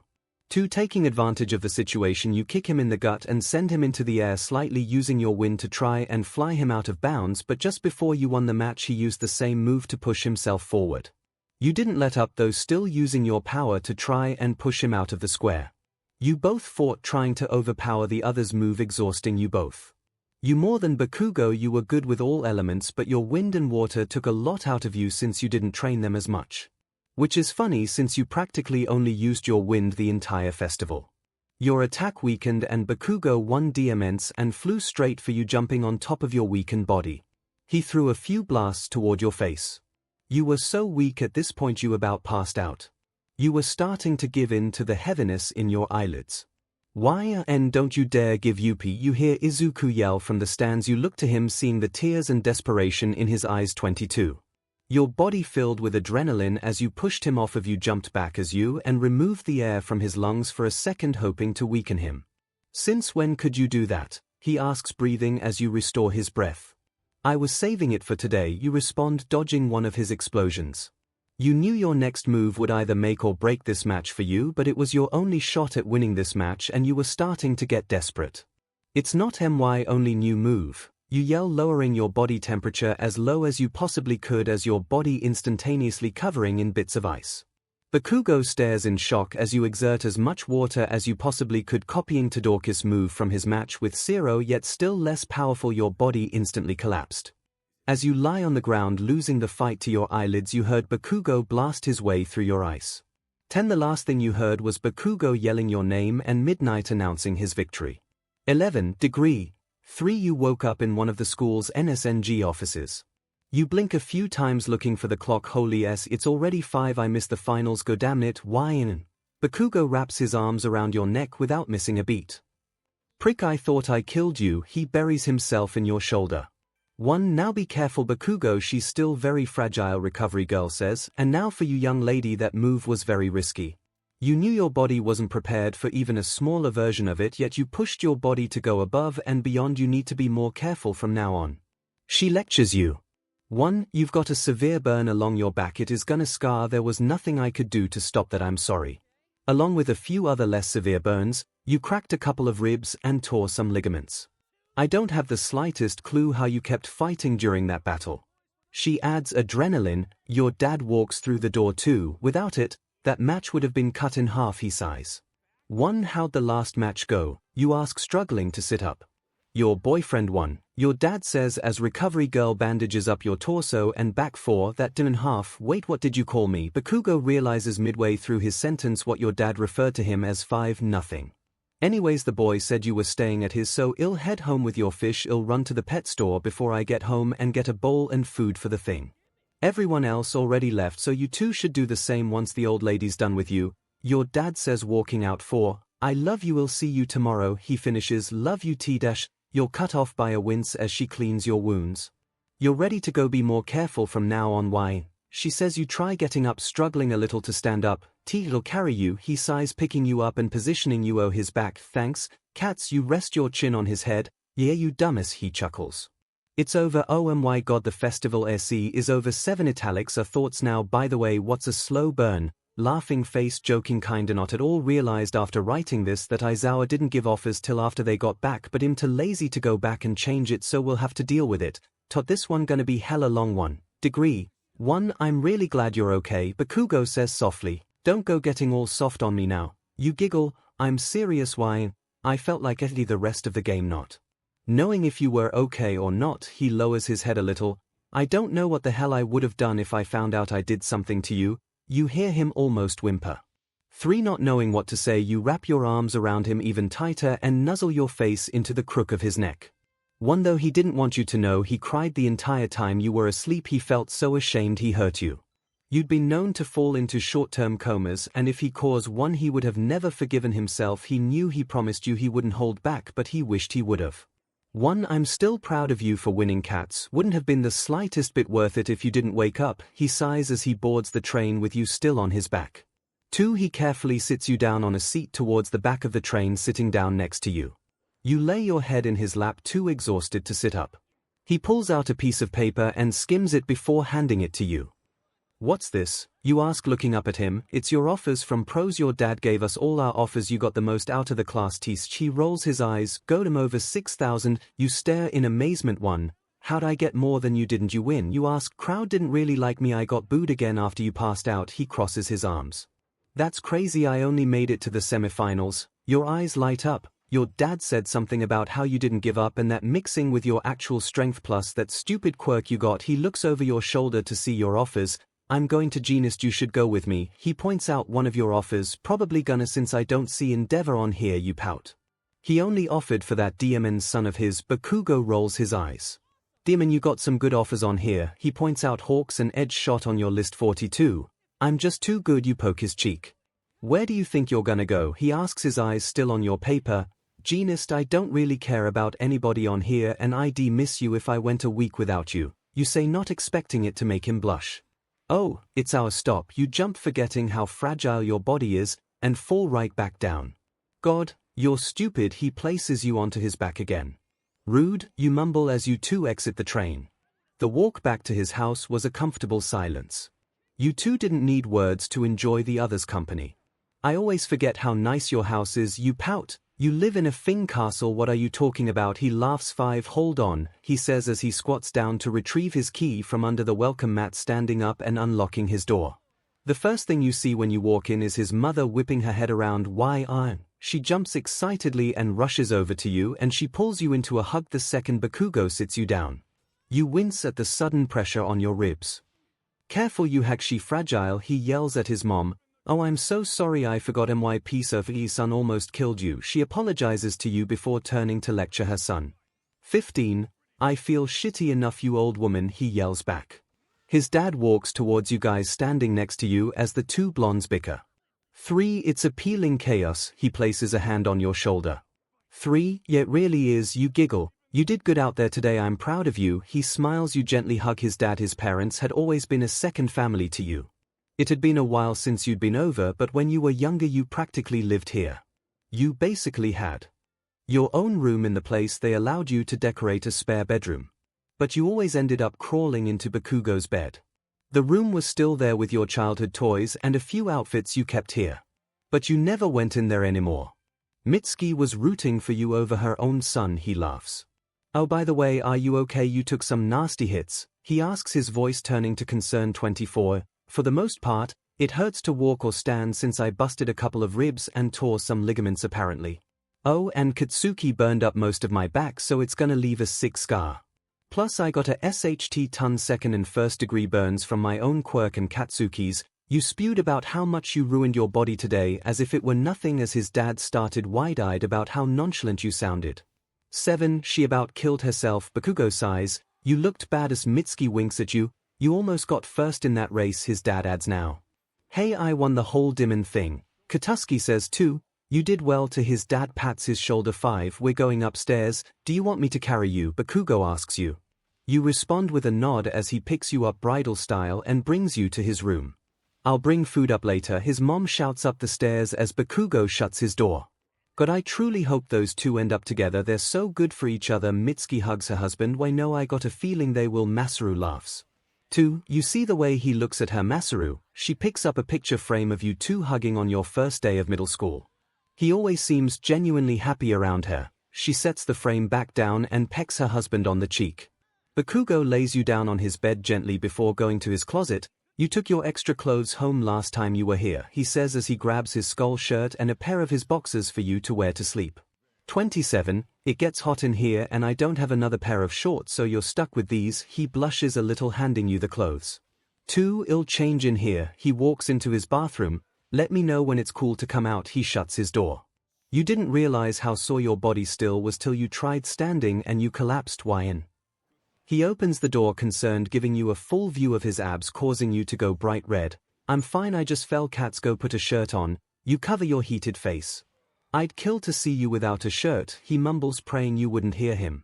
63. You braced yourself onto his nightstand as you stood up, sliding your clothing off yourself and putting on his clothes. You snapped a quick picture of yourself in his clothes and laid back down, yelling for him to come back into the room. 14. Degree. 3. It was around 1 in the morning and neither of you had fallen asleep. You were both fully aware you were lying in bed with the other.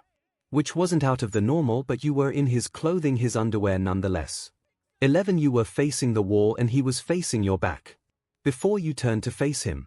I can't sleep. You scoot in a little closer to him. Me either. He sighs. F1. You lean in as close as possible and wrapped your arms around his neck, burying your face into his neck without hesitation. He wraps his arms around your waist. 𝗧𝗏. He whispers into your ear. You lift your head and look into his crimson eyes. You don't have a clue what you do to me. He sighs. I don't know what you mean. You say as he looks into your eyes. Yeah, you do. He says. You finally broke eye contact to examine his lips. F it.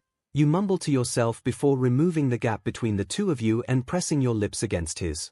70. His eyes go wide immediately. Before he shuts his eyes and kisses back. He drags his hand up your side and brings it to hold your face. He deepens the kiss while rubbing circles on your cheek with his thumb. After a moment he pulls away, gasping for air. You're just too perfect 𝗧𝗏, he says before leaning back in and continuing to explore your mouth. Though he only just experienced your taste for the first time, he was already addicted to it. Every time you pulled away for air he missed it. 19. But he knew he couldn't go any further, cause if he did he wouldn't be able to stop himself. And you deserved your first time to be special. He pulled away and stared into your eyes. 15. You didn't need words to understand what each other was feeling. He just pulled you into his chest and twirled your hair. I feel like we should talk about what just happened, you say. In the morning things are too perfect right now. He closes his eyes. 7. You snuggled into his chest as he pulled the blanket over you both. He was right, things were perfect. Degree. 1. You woke up still wrapped in his arms. He always smelled like caramel, it was one of your favorite scents. He was still sleeping, so you tried sneaking out of bed, not wanting to wake him up. You tried slithering under his arms, but his grip around your waist tightened. 8. You weren't gonna fight it. If his grip tightened anymore he might bust another one of your ribs. 2. For the next probably 20 minutes you bathed in your best friend's scent and savored the seconds you spent in his arms. Eventually, the smell of his mother's breakfast woke him. 7. Morning, he greets you, voice still groggy. Morning, you been up a while? He asks, rubbing circles on your back. A little. You look up at him. Katsuki, ask your girlfriend if she wants breakfast. 𝗵𝘃𝗍𝗁 yells. 3. Your parents do it too, 𝗧𝗏. You ask as he nods. He stands up and hands you a pair of sweatpants. Where these? The hag's gonna get suspicious if she sees you in my boxers, he says. 7. Actually, should we talk about last night? He asks as you slide on his breathes. 12. Let's talk after breakfast, I'm actually really hungry. You say. You both head downstairs, sitting at their breakfast table. Morning, 𝗧𝗏. His mom greets you, setting plates in front of you both. Morning to you too. Katsuki groans, taking a bite of an egg. When are you planning on going home, 𝗧𝗏? 𝗵𝘃𝗍𝗁 asks. She's staying another night, Katsuki answers for you. If I'm staying again I'll have to run and get clothes today. We're gonna go now then. Katsuki stands up. I'm not done eating though, you whine. Too bad. He grabs your hand. Too. What's this with this kid and making plans without me? We'll be back. You yell as Katsuki pulls you out the door. Stop making plans for me. You pout. The hag was annoying me, sorry, and I didn't want you to leave. He lets go of your hand. So should we talk now? You ask as you both began the short walk to your house. Well, what's there to talk about? He says. Honestly, I don't know, it just feels like we need to address it. You sigh. I don't think either of us understands any of this. He scratches his head. 3. I don't want to act like it didn't happen, but I don't know what to say. You sigh. Let's just not ignore it if it comes up, but I don't think we need to talk about it for now, he says as he reaches for your hand, lacing his fingers in between yours. 4. Yeah, that sounds like the best idea. You wrap your fingers around his and lay your head on his shoulder. Okay, but one thing, are we gonna hide whatever we are from people? You ask. Plus, yeah, we probably should till we know what we both want, he says as you both reach your house. I had to double check, I spelled 15 right. 7. I remembered midway through this that I gave YNAF fish. I completely forgot about 8. Gotta go edit a chapter and figure out whatifdeku to do with it. Tot 1 real random, but I'm actually so excited for the part where they move into the dorms. 1 like genuinely bouncing of the fucking walls. Excited, and it's not for a long time either though. 17. Degree 1. You coming in? You ask as you are about to turn the handle. He hums a yes. Home already? Your dad asks, turning around from the couch and waving to Katsuki. I'm staying another night or two. I came to grab some clothes. You say, oh alright, it'd probably be better if you stay over again tomorrow. I'm patrolling all night and I'd feel better if I knew you weren't alone, he says. Here, let me let my mom know real quick, she won't care. Katsuki calls his mom as you both walk upstairs. The hag isn't answering her phone. I'll just tell her when we get home, he sighs. You walk towards your closet to grab an outfit or two. Oh, I like this, he smirks, picking up your BR off the floor. 56. I can't with you. You face palm as you grab it from him and throw it into your bag. 1. Do you want me to grab anything out of your bathroom for you? He asks. Just my toothbrush. The ones at your house are fing shredded and I still have shampoo at your house, you say. Godam, you need a hamper. He twirls another one of your bras around his finger by the strap. Stop touching my BR cats, you whine. I don't think I will. He snickers, leaning in close to you and kissing your forehead. 8. God, I hate you. You laugh, wrapping your arms around his neck. No, you don't, he says, grabbing your waist and kissing you. Wait till we get back to your house. You playfully roll your eyes. Lame, he says, pulling away. You should get dressed here. I don't want to go home right away, he says. Where do you want to go? You ask, walking into the bathroom to change. I don't know, I'm just not in the mood to go home, he sighs, leaning against the wall by your door and waiting for you to finish changing.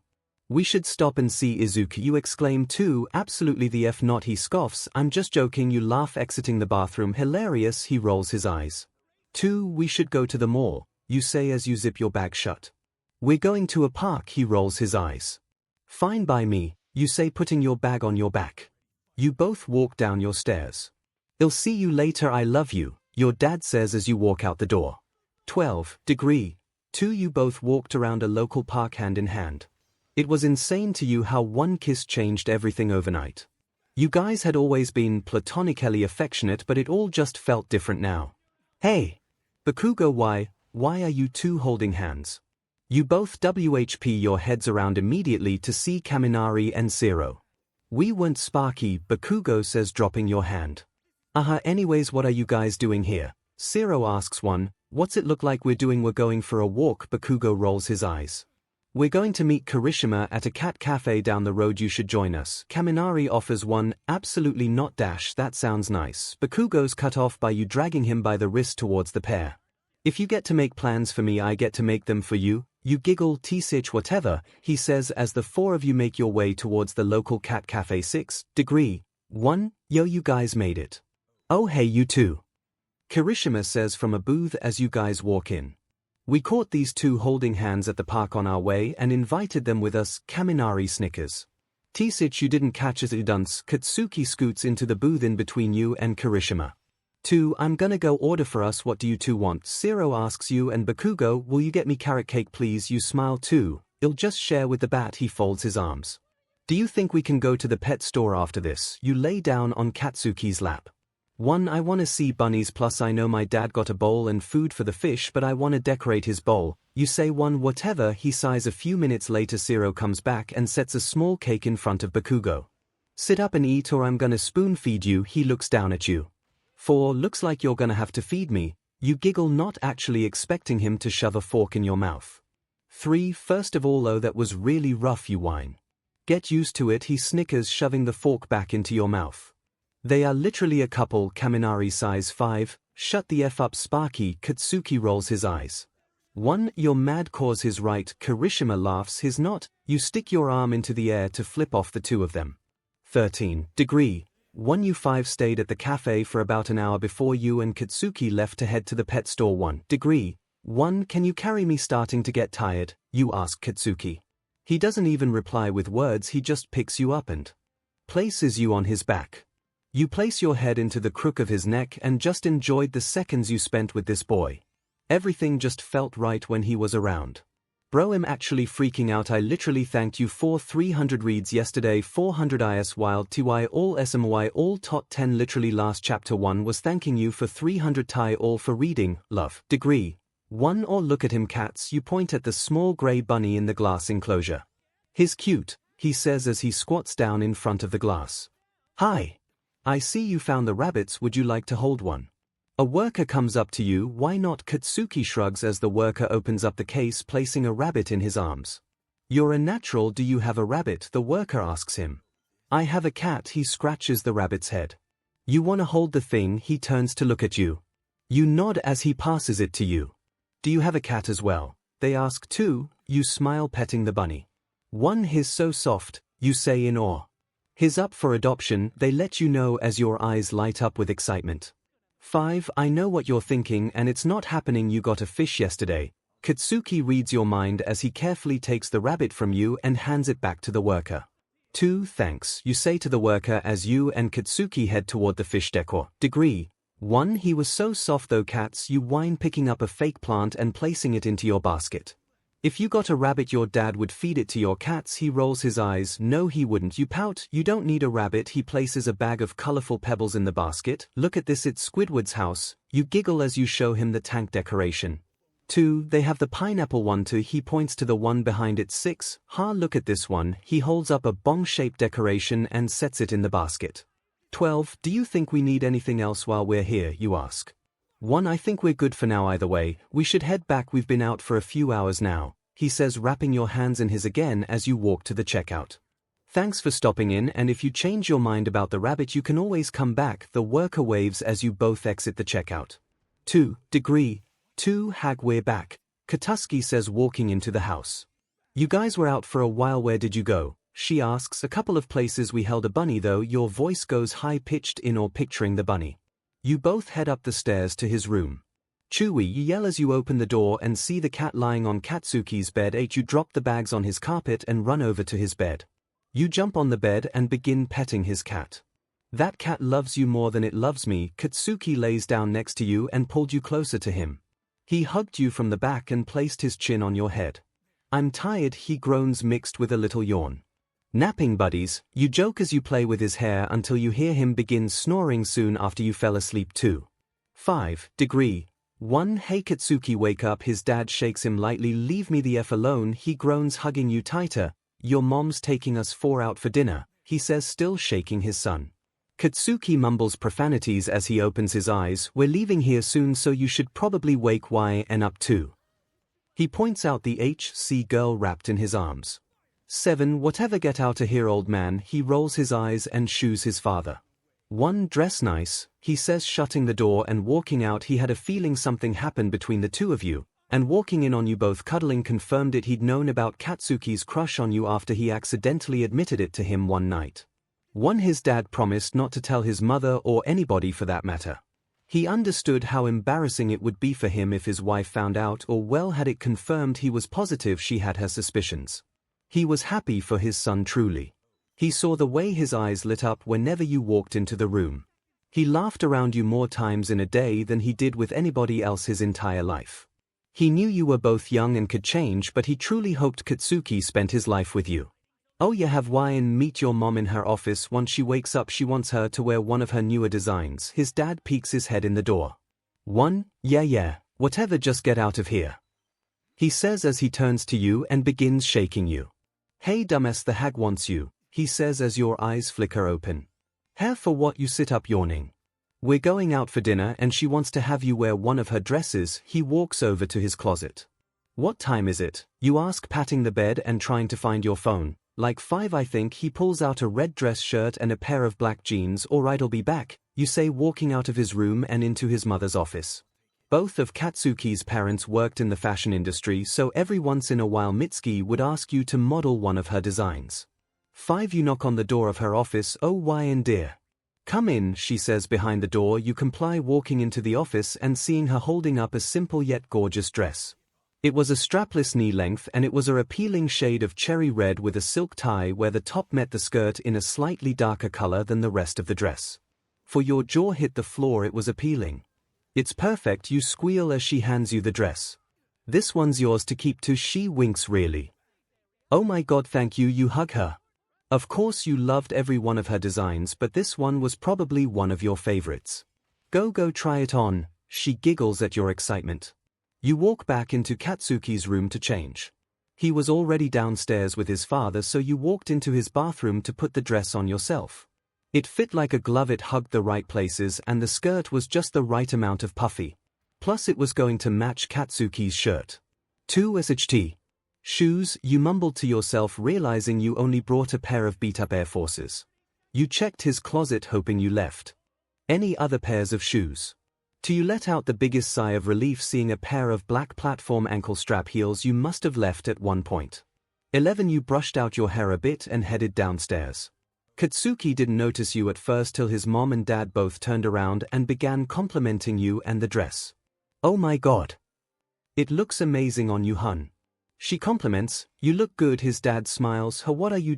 He turns to see what they were talking about. He cuts himself off as his face goes bright red. 2 Oh, and you two match, it's perfect, his mom exclaims. 2 Okay, let's go. His dad grabs the key as the 4 of you walk outside into their car.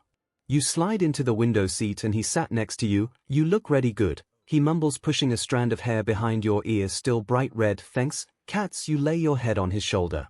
He. Sorry, I'm having a pretty hard day for a silly reason. Basketball season just ended, so my last season at my current school just ended, which is super hard for me. Plus there's a girl on the team who I appreciate and love more than anybody and I won't see her again, which is taking a massive toll on me. It's funny cause the celebrations are meant to be happy and I'm crying again. Tot. But hey, at least updates, but be better and longer. 5 Needed to tell that to somebody. I feel a little better. Love. 2 This one will be around 500 words cause I need a bit of time to myself. 2 Degree. 2 The car was nothing like you and Katsuki's walks lately. It was loud, upbeat with the radio blaring. You loved your silent walks, but you enjoyed the chaos that ensued with the Bakugos. Katsuki and his mother being the practically exact same person and his father being polar opposite of his son and wife. But you loved each and every one of his family members. They all felt like your own. Just shut up, Katsuki, we're almost at the damned restaurant, his mom screeches from the passenger side. Whatever hag, he says, rolling his eyes. The car got quiet after they stopped arguing. It wasn't silent, the blaring radio kept you all company. You began finger brushing through his hair. Though his hair looked sharp and spiky, it was so goddamn soft. It felt this a cloud. You loved the small hums of satisfaction that escaped his throat whenever you played with his hair. 3 Stop that, they'll see, he whispers. 2 They've seen me play with your hair before. You huff, removing your fingers from the boy's ash blonde hair. We're here. Mitsuki jumps out of the car. 12 The 4 of you walked into the restaurant as a group, you and Katsuki falling slightly behind his parents. His mom spoke to the server party of 4. She says, smiling, alright, follow me. The male server, who seemed to be around your age, says, you all follow him to a booth in the back. 4 Can I get you started with any drinks? He asks, smiling at you, earning a signature TCH from Katsuki. You kick him under the table. Water please, you smile back. What was that about? You turn to him. I don't like the way he looks at you. He rolls his eyes. He just smiled at me. Jealous much? You whisper. Alright, here's your drinks, and what would the lovely lady like to eat? He asks you. Katsuki grips your hand under the booth. Katsuden please, you say, and for you. His voice drops slightly, turning to Katsuki's spicy ramen. He rolls his eyes. See what I mean now? He asks as the waiter turned to take his parents' orders. Nope, he was just being friendly, you grouch. 𝗔𝗂𝗁𝗍. You had all finished eating. It might have been the nicest meal of your life. Here's your bill. He hands it to Masaru with a post-it note on top of it. Masaru laughed for a second before handing you the note for the pretty girl in the red dress. It read with his number under it. 23. You giggle as Katsuki crumples it, not caring if his parents saw him wrap his arm around you as you walked out. The waiter frowned a little when he saw his arm around you. Katsuki shot him with a glare that could kill. 2. Mine, he whispers to close to your ear, sending chills down your spine. I have a missing essay and a math test I need to study for, yet I'm still he 1, so I know I said 50 chapters, but it's looking to be around 30. I don't know how far in the series I plan on getting. A minimum of 30 chapters, max of 50 is all I know I'm gonna try for. Also know I plan on having Katsuki and you official in this chapter or the next. 𝗔𝗂𝗁𝗍. 2. Mine, he whispers to close to your ear, sending chills down your spine. You should see the look on your face right now. He holds his stomach, laughing. Shut up, you blush, swatting your shoulder. Oh shoot, I left my purse in the restaurant, he'll be back, Mitsuki says as she's about to in the car. Whatever you two are trying to hide, you 𝗧𝗂𝗁𝗍𝗂𝗁𝗍 at it. It became his dad's turns to laugh. What do you mean? Katsuki spits. I'm not stupid and neither is your mom. Keep it up with this level of PD, and she's gonna get you couples hoodies. He continues to laugh. For we're not a couple. He rolls his eyes. Why can't we be one? You never even thought about you're both standing. You guess the thought never crossed your mind. You didn't realize how much you wanted to call yourself his girlfriend. Hey stupid, what are you thinking so hard about? Katsuki asks, elbowing you. You shake your head. Nothing, just spacing out. You lean on his shoulder. Whatever you say. He ruffles your hair and places a kiss on your head. 5. The rest of the ride was still chaotic, but you stayed silent this time. To lost in thought to converse with his family. 1. Does he even want to be with me? 1. The thought terrified you. If he really wanted to call you his, he would have by now, wouldn't he? 6. We're here. Stop spacing out, you moron, he says, sliding out the door. You walked up to his bedroom. You decided to sleep in one of his shirts again. What are you doing? He blushes as you unzip the back of the dress in front of him. 7. Oh, do you mind if I change in here? You giggle at his expression. Bit late for that, but don't mind either way. He crosses his arms, looking down, trying to hide the brightness painting his cheeks. He looks up as he hears you struggling with the zipper. You got the first part down with ease, but the last part got stuck. 4. Here, let me help, he volunteers, walking behind you. The dress drops to the floor as he pulls down the zipper. He looked down again, not wanting to make you feel uncomfortable. You placed the same skull t-shirt on that you slept in last night and just stayed in your underwear. Katsuki's face was almost redder than his shirt at this point. You belly flopped onto his bed and he crawled in next to you. You're sleeping in jeans and a dress shirt. You giggle, not realizing how such a small action would fluster the boy so much. Oh, he looks down at his outfit before getting back up and changing.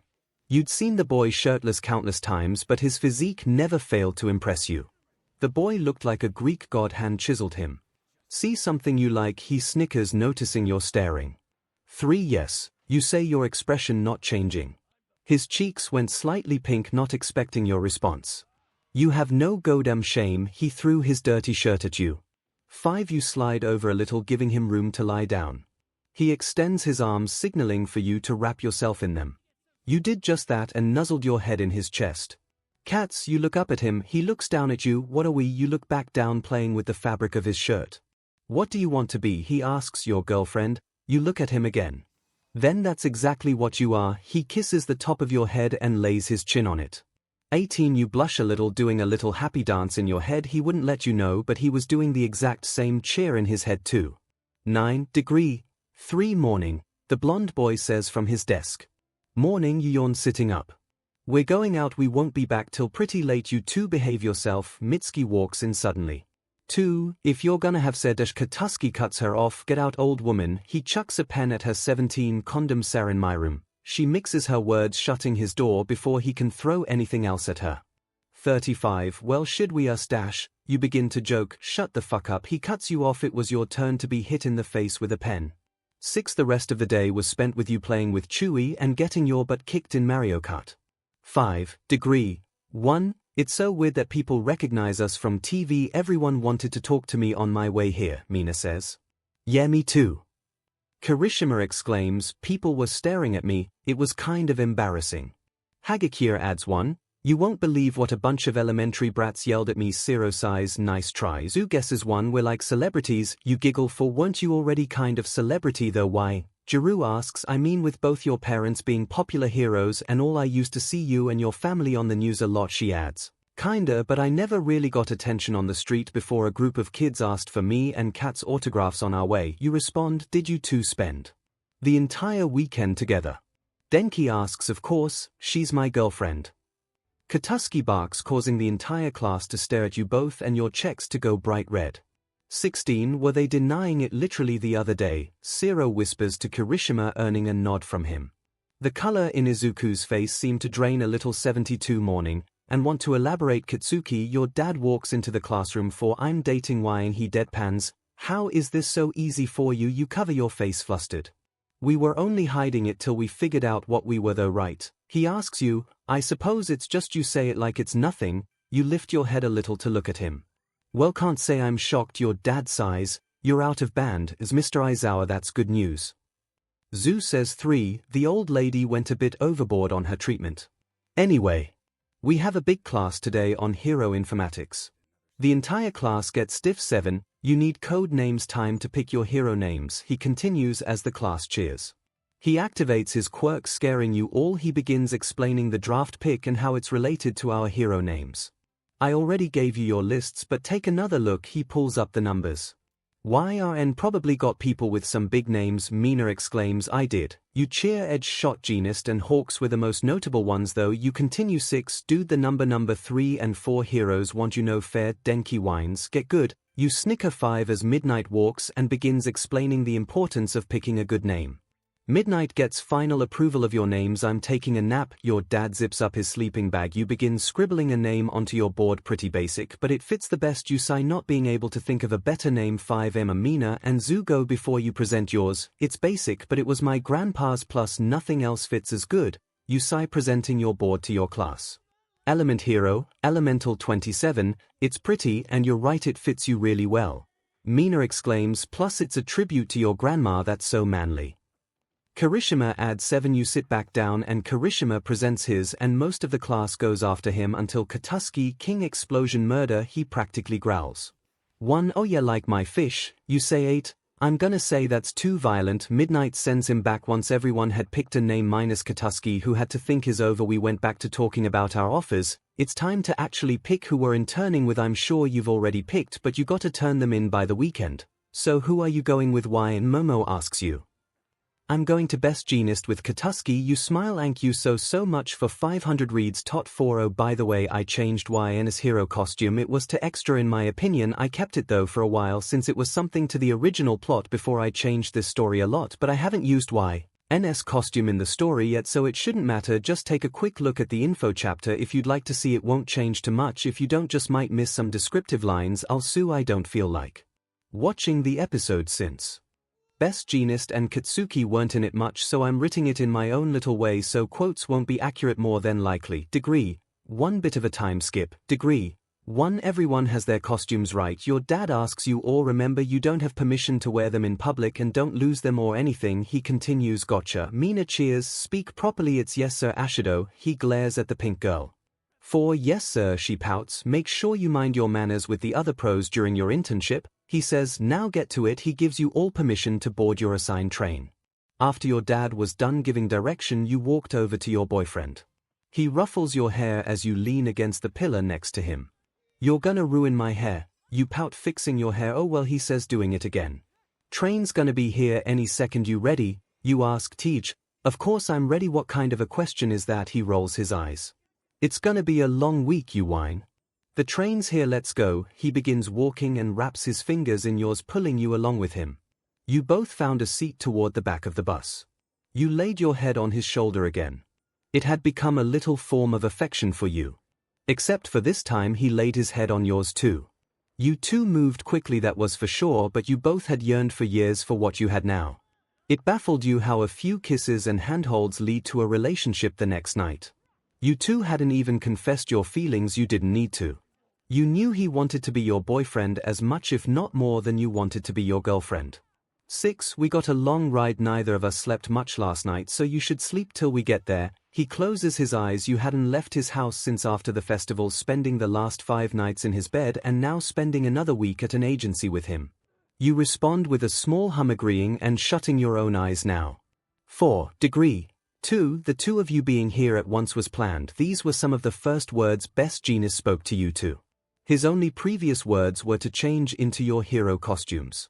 I don't like you, he points to Katsuki. It's my job to correct brats like you, he adds, and you clearly invoke the boy's emotions. It was a leap of faith, hoping you'd both come.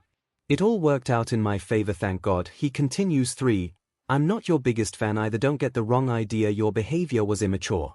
You both got just fine scores in the first 2 rounds and threw fits afterward. He glares at you now. 4. So you want us to settle? I'm sorry sir, but that's bullshit. I plan on being number 1 and so does my boyfriend, so we will not settle for second. You spit. 1. Your mother was such a lovely lady, I figured she would have taught you some respect. He shakes his head. 9. Repeat it. You glare. What? He asks in confusion. Thing. Repeat it. You clench your fist as your entire hand ignites in flames, your anger taking control of your quirk. Her mom did teach her respect, she just won't put up with jackasses like yourself. Katsuki grabs your shoulder and glares at the pro hero. I apologize for striking a chord. But if you're gonna be here, you're gonna be here. You're going to respect me or I won't hesitate to call eraser, he threatens. 6. So Thing, call him, trust me, he won't take you bringing up my mother too kindly. You roll your eyes, unclenching your fist. You definitely do take over that man, don't you, he sighs. Now then, I don't feel like arguing any longer, he continues. 1. How were you able to tell I evoked his emotions? You remember his previous words. Oh that's right, you fainted after the battle. He looks back up to you. Flashback. Degree. Why? Katsuki sprinted toward you frantically. Aizawa's out cold, Bakugo wins. Midnight exclaims, what's with this guy? Has been so harsh on all the girls so far. Jackass. The crowd erupts in boos for the boy as he reaches you. His knees buckle under him and picking you up bridal style, making sure your pulse was still there. Oh thank God, he mumbles, bringing your head to his chest, embracing your unconscious body. I'm so sorry. I'm so sorry, he begins, repeating the words through his sobs. 2. This was about as fair a fight as it gets. To boo him while forgetting her attacks weren't small either, it's pathetic. This is the point of the festival, grow some ball and stop booing a teenage boy for beating her. You discredit her and the other girls' power and their hard work when you boo him simply cause they were girls. You didn't boo him for beating the redhead, now did you? Pros these days are pathetic, the flame hero 𝗕𝗫𝗍 says from the stands. 22. Though Katsuki could hear him, he couldn't focus on anything else other than the unconscious girl in his arms. He knew neither of you would come out unscathed, but when he noticed the giant tear in the back of your uniform and how badly he had burned you as you fell, instantly his heart sank. He promised he wasn't gonna hold back and that he did not. But he also wasn't planning on leaving you unconscious.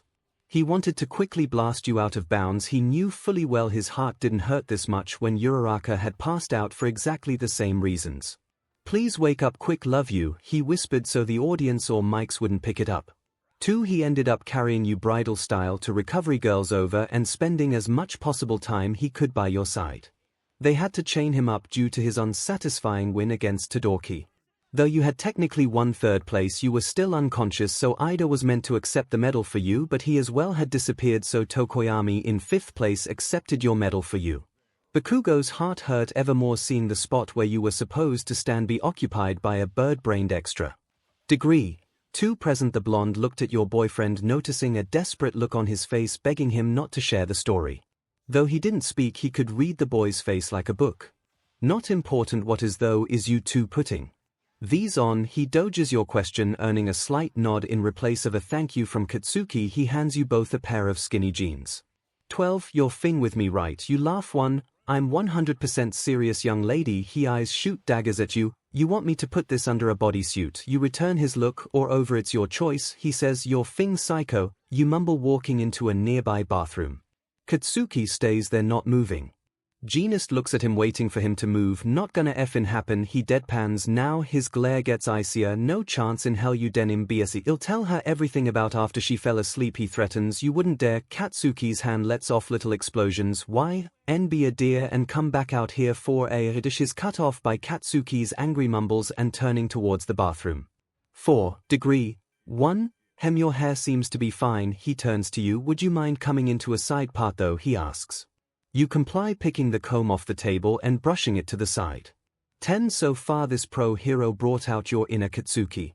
You curse it under your breath about every time he talked and just about beat the ever-living 𝗧𝗏 out of him not even 20 minutes ago. 1. Yours on the other hand, I'm gonna need gel for. He calls for an assistant to bring him hair product. I put on your stupid but jeans, let me keep my hair natural. Katsuki barks, it's too chaotic. Lean forward, he instructs Katsuki. When he doesn't budge, the same assistant who brought him the gel pushed his head forward and the hero combed his hair down and to the side. I look stupid. Katsuki's words filled with anger and venom. Looking to a mirror, you look adorable. You giggle at your boyfriend's new hairstyle. Shut up, Bat, he grumbles. One my. Is that a way to talk to your girlfriend? Best Gnist seemed genuinely surprised. I know you're blunt, but I wasn't expecting you to speak to her like that. He clicks his tongue.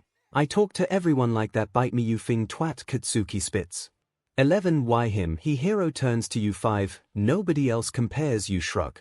You're quite pleasant to be around when you're calm, the hero admits. I'm not sure this boy is ever calm. He turns to your boyfriend. He is just not with many people. You're not one of those people. You respond. Are you one of those people? He asks. That's kind of a stupid question. 2. Quit talking about me like I'm not here. Katsuki yells. I'm not so sure it is, he says sarcastically. Now then, let's patrol. The hero sounds determined. I'm not going into public like this, your boyfriend growls. You look adorable, and based on our outfits I don't think we have much of a choice in what we do here. You pluck at the fabric of your jeans. These are uncomfortable. Why? No, this one piece is tight as it is, let alone over skinny jeans. You glare at the hero. 𝗧𝗏 it up. If you want to be number one you'll have to adapt. He says. You also lectured us on throwing fits over second place and the best don't settle, you say in a snarky tone. You're going to make this week miserable, he sighs. You've already made ours miserable, trust me. You lace your boyfriend's fingers in yours. To the hero's side, not wanting to argue with two 15-year-olds. 1. Just behave while we're out, he sighs again. I can't find the right episode 1 need and I refuse to rewatch the entire Stain arc again, so I'm freestyling this 𝗧𝗏. As always I have some really big angst planned for later in the story, be prepared. 8. Degree you three had been walking down the sidewalks for over an hour. You two make quite the interesting couple. Gnist comments. How come? You tilt your head to the side. We seem to have started off on the wrong foot, but once you're calm you're not so bad. I've also known you since you were an infant and never imagined you with a guy like this, so loud and violent, he says, taking you by surprise. We've met. 2. We know each other, you ask. We met several times when you were a child at hero galas and charity events, he says. I'm slightly shocked you don't remember. We talked at the Met Gala not even a year ago. He sounds slightly offended. 3. Oh, yeah. I remember that we were on the same plane to America too. You exclaim, remembering sitting in front of the hero on the plane ride and you and your father conversating with him during the event. 2. Fing celebrities. Katsuki mumbles under his breath. Oh, shut up, you're just jealous you didn't get to go. You giggle, rubbing your thumb against his hand. If you plan on being the number one you must expect the fame to come with it. You should already be aware of this, especially knowing why Anna's family's been in the spotlight for years, or rather her mother and her have. Erasers always avoided the media the best he could. He cuts himself off, correcting his statement. And you don't lack fame anyways, cats, you say, causing him to quirk an eyebrow. Look, you pull out your phone and look up his name on Google, articles, and clips pop up everywhere with his face on them. Why the hell am I on there? He raises his voice. Are you stupid? You won first place in the sports festival a week ago. You put your phone back into the pocket of your jeans. He grunts as a group of middle school girls begin fawning for the hero. One day that's gonna be you, groups of girls squealing at your presence on the street, you tease Katsuki. I'll blast their annoying buttes into the dirt. He rolls his eyes. 2. But they're your fans, you giggle as he untangles your fingers from his and instead drapes his arm around your waist. PD is disgusting, the hero scoffs. 2. You're disgusting, stupid old man, Katsuki screams. 7. Hey. I've seen that blonde guy on TV before. A young kid says, pointing at your boyfriend, "Yeah, a villain caught him and he cried like a baby." The kid laughs. "What did you say?" Katsuki screams, his hair springing back to its natural state. The child begins crying, earning Katsuki a kick in the shin from you. "Have you forgotten everything I've taught you? Talk with them like a pro," the hero says icily. Katsuki removes his arm from your waist, walking up to the kids. "Listen up. I wasn't helpless, I was just coming up with ways to fight him. Sometimes a hero has to pretend he's caught. You really think I would lose?" He gets into the kid's face too. "You're gonna eat those words when I'm number one." The kids burst into tears, are again earning a sigh from you and the taller blonde. Degree 5. It was around 9 p.m. when you got back to the agency. Genist hands you both keycards. Your rooms are directly next to each other's, both right there. He points to the hallway filled with doors. "I'm going home, but you both have my number. Have a good night," he waves, walking out. Katsuki grabs your hands, lacing your fingers together and dragging you toward the rooms. 1. Good night, cats. You kiss him before walking into your designated room. 1. Him doing the same. The rooms were a standard hotel suite, but with the addition of a small kitchen and a welcome basket laid on the neatly folded queen mattress. You stripped yourself of your hero costumes, removing the weapons attached to it first, deciding to sleep in the matching orange underwear set. 7. Flopping onto the bed after setting the basket on the floor and falling asleep seconds after you snuggled into the pillow. "By the way, I completely removed the last bit of the last chapter cause I hated it. Also, I know the timeline for the internship's really fed up, but I'm too lazy to fix it." So, a few days later. Degree 1. "Stop it, let me go." You screamed at your father, who had you entangled in his scarf from the sidelines of the battle scene that had been a UA training site a few hours previously. 2. Occasionally you tag along with your parents to train with the UA students, and unfortunately, today had been one of those days. "Let me go, let me go, let me go, let me go." You cry as warm tears stream down your face. "Keep her back, Shota," your mother screamed as the villain stomped on her back, causing her to wince. "No, you can. I need to help. I need to. I can't just do nothing," you screamed through sobs. "No, why, and you'll get killed." Your dad pulls you back, now engulfing you in his arms, squeezing you and holding you to his chest so you couldn't witness the shitshow that the battle was. "She'll die if we don't help her. Please, Dad, please, we have to." You try pushing out of his grasp. Crunchate. The sound of your mother's bones snapping caused you to wince and begin punching your dad's chest, his grasp never letting up. "Please. Please let me go. She needs our help, Dad." You keep trying to escape your father's arms. "He's gonna kill her. Please, we need to help her. Trust me, I want to be out there just as bad. But I promised to keep you safe and I'd die before I broke that promise," he says through sobs, his grip loosening just enough for you to wiggle out of his arms. Your dad rarely ever cried, and you hated using one of the few times he did to your advantage, but you couldn't just sit and watch your mother die. You immediately bolted towards the villain, avoiding your dad's scarf as you ran. "Why, no," your dad screamed. "Get off her, prick." You tried using every bit of wind you could to push him off her, but he didn't move an inch. His quirk was a super strength of some sort. "Wanna see something funny, kid?" the villain says with the most bone-chilling smirks you'd ever see. You watch as the villain put the gun to your mother's head, holding her by the back of her neck.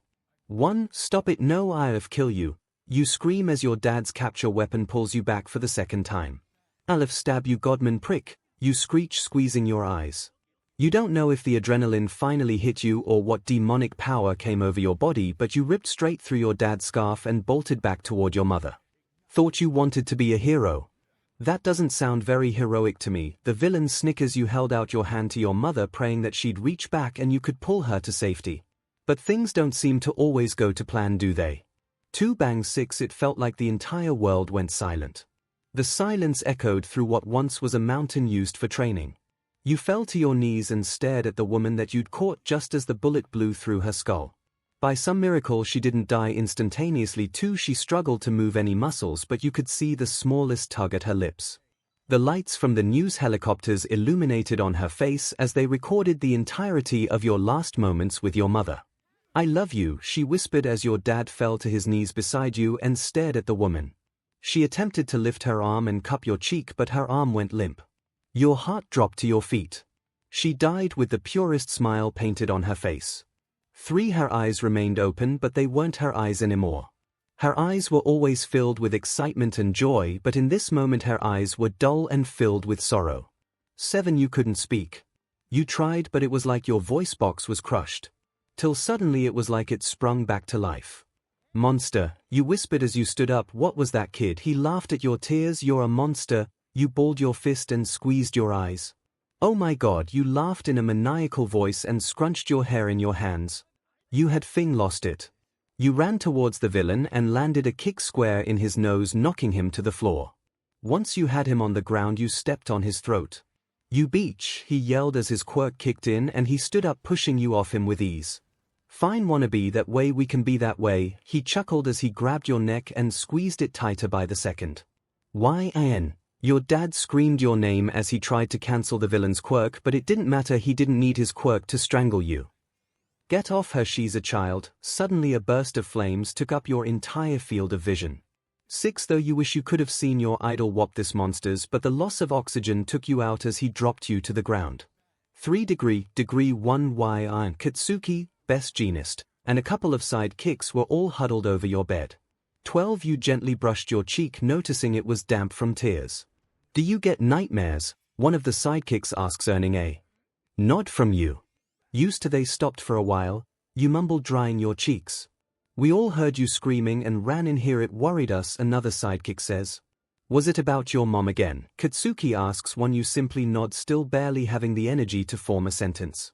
Well, give you time to get dressed, hurry please, it's already late. Best genist says, signaling for everyone to leave the room, but Katsuki stayed put next to you on the bed. He simply cupped your cheek and stared into your eyes. You getting soft on me, explosion boy, you giggled, trying to lighten the mood even if on the inside you wanted to shrivel up like a raisin and cry again. Teach, no, you just worried me, stupid. He removes his hand from your cheek. I'm sorry, I feel bad for scaring you, you sigh. Don't apologize like you could help it, stupid. He rolls his eyes as you stand up and begin getting dressed. You gotta start warning me before you undress, Morn. He goes bright red. To you simply giggle as you brush your hair into the side part. Genist insisted you wear every day. When'd the nightmares come back? Katsuki asks, examining the sword you kept on the back of your waist. The night before the internship started, you sigh, sliding on your gloves. Why didn't you tell me? His eyebrow furrow as he walks behind you. Didn't want to worry you, they aren't always as bad as last night's was. You place the sword in its respective spot. Still, I wanna be there for you, whine. His frown deepens. So you are getting soft. You giggle again, trying to change the subject. YN, I'm serious. He turns you around to look at him and holds your hips. You gotta tell me stuff or else I can't help you. He says you tried looking everywhere besides 𝗧𝗏's eyes. Please. I know I'm not good at this boyfriend stuff, but I'm really trying to. Okay, you sigh, finally meeting his eyes. Thank you, he sighs, hugging you. Plus, we better hurry before genist lectures us on punctuation again. You pull away and drag him towards the door. 2 𝗔𝗂𝗁𝗵𝗃𝗗𝗵 what to put here, but I feel like I need to put some 𝗔𝗂𝗁𝗵𝗃𝗗𝗵 you both walk toward the lounge area of genist agency. Good morning. He greets you from a table. Morning. You sit across from him. What's today's plan? You ask as Katsuki slides into the chair next to you. A lecture on publicity, the blonde says, earning a groan from you. I can add politeness and manners on top of that if you'd like. Wine. He glares in your direction. 2 No sir, you sighed. You two had 2 days left at the agency, including today. About 80% of the week so far was spent being lectured on how to be a good hero.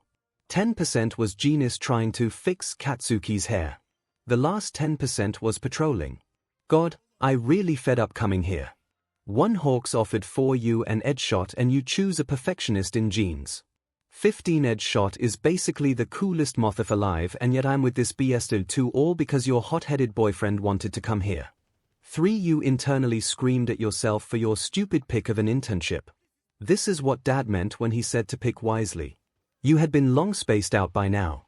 You were naturally smart when you put in the slightest bit of effort. But the only issue was that a little bit of effort felt a hell of a lot harder than it was. 1 You got good grades, but they were a result of cramming the night before a test, and occasionally writing the answers on your wrist, a trick you'd mastered in middle school. You sessed off your dad like no other by your lack of studying, but he was always satisfied to put in your grades knowing you were doing just fine. Your mother was a firm believer in the saying DS get degrees. She was technically right even if every time she quoted it your dad questioned how she got into it, let alone was a teacher on top of that. 3 Your mom was identical to you in the way she studied the night before, and not a single time she didn't have to. She was also a natural-born genius. She was the top student of the written exam part of the entrance test. You were let in on recommendations, so your entrance test was different than the others. Though your score wasn't as impressive as Aizawa's, you were still in second place, falling a couple of points behind Yorozu and only a singular point ahead of 𝗕𝗏𝗃. None of your classmates understood how you could be so smart when you fell asleep or spaced out half of the class. They certainly respected your intelligence though. You did compare yourself to Yorozu on occasion. Now that Beach was a genius, you hadn't met a single soul that could outsmart your favorite rich girl. For she was gifted in combat too, although just as Katsuki pointed out during the sports festival, her need to strategize was a massive disadvantage. She lacked the ability to act on impulse, and it proved to be a weakness in battle. You took pride in your athletic abilities more so than you did in your intelligence. Best Jeanist only boosted your ego when he told you and Katsuki you already had the talent to be taken on as a sidekick, and you knew you were a cocky son of a beach and a sore loser, a hell of a duo. The first time training with your new classmates and friends was interesting to say the least. You were a sweet girl, so when you Izuku and Uraraka fought Ida and Katsuki, they expected you to be similar to the other girl on your team, only wishing to rescue and engage in combat only if non-avoidable. 3. So when you and Katsuki nearly killed each other, they second-guessed their impressions. The USJ only confirmed you were a lot more like Katsuki than they originally believed. From the way you Kirishima and Katsuki attacked the Warp Gate villain, and when you almost lit the Nomu on fire after it attacked your dad. 2. You were most definitely not the same person on and off the battlefield. Why Jeanist brought you out of your thoughts. You spaced out that entire lecture, didn't you? He sighed, realizing you hadn't paid a bit of attention to him. Yeah, was I out a while? You asked, looking for a clock. A while. It's been hours. Are you okay? He asked in shock. Yeah, I do that on Oka dash. You're cut off by a sidekick. 1, turn on the news, he yelled. Sliding to slow down his run. Why, what's going on? The pro asked, grabbing a TV remote next to him and flipping to the news station. Immediately everyone in the room gasps. Nomus, you and Katsuki whisper in unison, staring up at the TV. Are we going out there? You ask. No, it's all the way in Hosu, but we better watch just in case. Jeanist answers. A second gasp escapes your lips. What? Katsuki asks. Ida, 𝗕𝗏𝗃 and Aizu are in Hosu. You begin biting your nails, staring up at the TV on the edge of your seat. 1. Are those classmates? Jeanist asks. Katsuki replies with a grunt in place of a yes. Look. You point into the corner of the TV where a bob of red and white hair ran off. Ding ding, you picked up your phone. Katsuki doing the same. 𝗧𝗏𝗃, do you think he's in trouble? You ask Katsuki, realizing he got the same notifications. What is it? The pro turns to look at you both. Izuku sent his coordinates and nothing else. You reply, we should report it, chances are that's trouble, he says. I'll go alert the police. You two stay here, send me the coordinates, would you? Jeanist stands up. You nod, copying and pasting the coordinates and sending them to Best Jeanist. Hey, you mumble as a drop of BLD emerges from the tip of your finger. Stop biting your fingernail or it'll get worse, stupid. Katsuki swats your hand out of your mouth. They'll be fine, besides the finger, they aren't all that weak. Yeah, I guess. Thank you all so much for 1K reads. You don't understand how happy I am right now. Thank you so much for your love and support. So I honor of your love, here's you and the characters as vines, for in story time. He was very handsome and all the ladies that looked at him fell in love. The guy that was waking him was okay. Bakugo walking chewy, ha 312 Kirishima, shotgun. But you had it on the way here. Bakugo, I found a shotgun. And I want the front seat. Clicks gun 6, Bakugo, did you wash the dishes? I thought you wanted to do that. Bakugo, maniacal, ha, you were wrong. 3 Momo, while you were gone you missed 3 exams. Really? Momo, and 20 homework assignments. Okay, I'm gonna be right back, and then I flew myself right into the sun. 1 when you wish upon a star. Bakugo, nothing happens. Denki, what are those? Kirishima, these are my Crocs. 10 Aizawa, Aizawa to the foyer, I have a little surprise for you. Is that a chicken? 1 Kirishima, how do you keep your breaths up when performing? It's incredible. Bakugo. Belt. 5, hello baby. Hi. It's me too, Kirishima. What you'll get for number 12. I got 18-0, I got 9.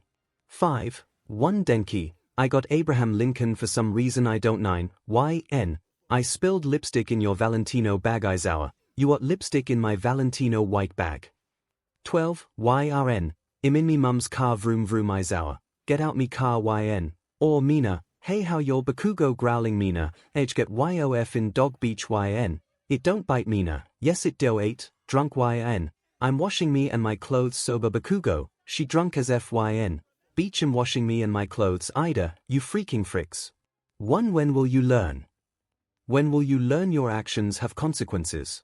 1. Yn to best genist. If you put your hands on me I'm gonna fing rip your face off beach Bakugo, what did he do yn crying, cause he fing pushed me yn, cats ask me what kinda tree I have Bakugo, no yn, ask me what kinda tree I have Bakugo, no yn, cats ask me what kinda tree Bakugo, what kinda tree do you have 1 yn, it's a Chris Pine, yrn. So basically Bakugo beating her but in the sports festival 2 yn, or if I can't believe you've done this Aizawa mixing mac and cheese yn, that's what good PP sounds like 22, Denki, there's too many shoes it's more than I can sandal for, Bakugo, why'd the chicken cross the road Deku, why Bakugo, to get to the little beach's house knock knock Deku, who's there Bakugo, the chicken's for All Might, what's the best kind of firework to buy? Yn, wouldn't you like to know whether boy All Might, where are your parents? Kid sketchy back to you, Bakugo, I can't believe you invented denim breathes best genist, yeah I guess you could call me a genius Bakugo, alright man they're just breathes relax too so I basically ran out of 𝗬𝗧𝗏𝗏 gifs I liked so I'm suching to Momo 7 degree 1, come here stupid Katsuki sighed pulling your chair up against his. He pushed your head down so it laid on his shoulder and wrapped his arm around your shoulder. Legs is too fast for any villain that stupid Todork is strong I guess and Deku has pros back him up he tried comforting you. Or you said somebody besides yourself is strong, you giggle and poke his cheek, I say people are strong all the time Morin he swats your hand away really. Like who, you say as he lays his head on top of yours. All Might he nuzzles into your hair. Well Noah you laugh you're not weak either, he says wish I could say the same about you you joke I will blow your butt up he rolls his eyes. 4. I wonder if everyone watching the news too you think out loud. Probably looks pretty big Katsuki adds. 4. Let's go upstairs I don't really feel like watching this Katsuki picks you up bridal style and begins walking you towards the elevator. I'll make dinner I doubt anybody here's gonna make 𝗧𝗏𝗃 tonight, he says pulling the key card out. 1. He opened the door and tossed you onto the bed before heading toward the miniature kitchen installed in the rooms. You didn't have to carry me stupid, you say standing back up to 𝗬𝗏𝗃 out of the tight hero costume. I did anyway for the love of God yn start telling me before you. Change, he cuts himself off turning beet red. 8. Why no you're the only guy who doesn't want to see his girlfriend naked, you say kneeling down to his suitcase and grabbing an orange hoodie and sliding it over your head. Nobody said that. I just get flustered stupid he stuttered embarrassed 1. The Katsuki Bakugo flustered never thought I'd see the day you put your hand on your chest and your other on your forehead acting dramatic. I'm going to hit you he rolls his eyes pulling out a pan. What are you making? You sit on the island bar stool. Stir fry, he says calmly 4. Can I help you ask absolutely the F not he says not turning around from the stove. Or why not you whine? You're the shittest cook I have ever seen he chuckled slightly, I'm a good cook thank you pout. Fine wanna cut up some carrots for me he sighed. You trust me with a knife. You laughed I sure thing hope I do you keep a sword on your back he turns around 1. I've never used that thing and hope and pray to God I never will 3. Just cut the stupid carrots he glared at you fine. You hop off the still and walk over to the cutting board Katsuki already had carrots lines up on. Where are the knives you asked looking over the counters for a knife block. Are ye thing blind there's a knife on the board with the carrots he pointed at the knife. You know I might actually be, you said picking up the knife and attempting to cut the carrot. So maybe he was right you weren't the world's greatest cook. The slices were uneven and different kinds of shapes. USCK at this let me help he sighed walking behind you and wrapped his arms around you. He placed his hand over yours to help guide you. 6. What in the thing romance manga 13 your life lately had felt like you were the main character in some kind of shoujo manga. 3. You tried following along with Katsuki hands but he was too fast. 𝗬𝗏𝗃𝗏 he yanked his hand back and examined the cut. If I'm so sorry, you turned around and placed your hands on his chest. 1. It's whatever it's not bad or anything just a minor cut he scared the BLD off his finger. I'll finish the carrots go watch TV or something he said removing your hands from his chest. Instead of fighting this time, you plopped yourself onto the white sheets and turned the news back on. Nothing new, yet pros are still fighting off 𝗵𝗃, you sighed, flipping the channel to some random anime reruns. I can't wait to get back to my bed, you yawn, wrapping yourself in his sheets. One me either, I can't wait to get the F out of here, Katsuki scoffed as he placed the carrots into the pan. I should have gone with 𝗕𝗏𝗧𝗏, you whine, rolling around under the white blanket. I should have gone anywhere but here, he scoffed. I miss my dad and my cats and Lord Explosion Murder, you sigh. Oh yeah, that fish you won. Katsuki remembers the goldfish prize from the sports festival. You basically pawned that thing off on your day the second you got it, he adds. 5. I've just been at your house, he'll remember me when I get home, you huff. You're sure? He chucked slightly. Omfed, my laptop broke so I have to use images instead of GIFs for now. Also this chapter's the furthest thing from good. I'm sorry, it's hella rushed. Loudly crying face. Degree 6. Alright stupid, stir fries ready. Katsuki walks over to the bed, getting ready to plop the plate down on the bed. Why? And he stops and looks down at the bed, realizing you were asleep. He placed the plate down on the nightstand and simply stared at you for a moment. You're so stupid, he breathily chuckled. You're too perfect, you know. He squatted, getting eye level with you. With your perfect stupid face, he cupped your cheek. And how good you look in my stupid hoodie. I don't think I'll ever love anybody the same way I love you, Morin. He placed a kiss on your forehead, brushing the hair that fell over your face behind your ear. 1. Teach made all this thing food for nothing. He rolled his eyes, slipping off his hero costume and into a pair of joggers. 1. He slid into the bed gently, not trying to wake you up. He pulled you in by your waist and nuzzled his face into the crook of your neck. I love you, idiot. He shut his eyes. He did love you truly, and he had a feeling you felt the same, but he wasn't ready for the risk of actually telling you. For FS sake, you'd only been dating a week, it was way too early. But if you were asleep, he'd tell you just about anything. Degree Dream 2. She's waking up, you heard someone say faintly. Go get 𝗧𝗫. You couldn't understand the last bit of what a second voice said. What the hell? You said, sitting up slightly and rubbing your eyes at the unnecessarily bright lights. The second you had your back against the bed frame, a pair of arms swallowed you and squeezed you tightly. God, I'm glad you're alright, the second voice whispered into your hair. A third voice emerged from the doorway. Why, Ian? The voice busted through the door. This one you could see well, sort of. He was pure 𝗵𝗃, and now that you thought about it, so was the man squeezing you. The figure in the doorway joined the hug and squeezed you just as tight, if not tighter, than the other guy did. Suddenly your body went stiff as memories from the night before invaded your brain. Where's Mom? You pushed the figures off. Suddenly their color came back and you recognized the figures to be your dad and Katsuki. Oh, whine, your dad grabbed your shoulder. No, don't whine me, where the F is my mom? You stood up, ripping the 4 out of your arm and running out of the room. MOM. You yelled, running down the hallway. You ran up to a random elderly nurse. Hey, where's Aizawa? You grabbed both her shoulders. Oh dear, haven't you heard the news? She asked, placing her hands on your wrists. She's dead, sweetie, she frowned. Don't lie to me, she's my mom, she's too strong to die. Tears begin to stream down your cheeks. Oh, you poor dear, she looked at your face full of pity. Why, when? Katsuki said, placing his hand on your shoulder. You didn't reply to either of them, you simply fell to your knees and wept. She can't be gone, she can't leave me, I don't wanna miss her. You struggled to get the words out, choking through sobs. To your dad's arms engulfed you a second time and began to sob with you. I'm so sorry, I'm so sorry, I'm so sorry, he repeated himself. I could have protected her, but I didn't. I'm sorry, this is my fault. By now everyone in the hallway was staring at the two of you and Katsuki, who sobbed by himself. It's all my fault, he choked and tightened his grasp. She didn't deserve this, she didn't deserve to be killed, you gasped for air. Katsuki joined the hug again. You all probably looked stupid, but it seemed like an appropriate scene for a hospital. Degree. You woke up to your boyfriend holding you in the crook of his neck. You were still hyperventilating and the stinging left from your tears was still prominent.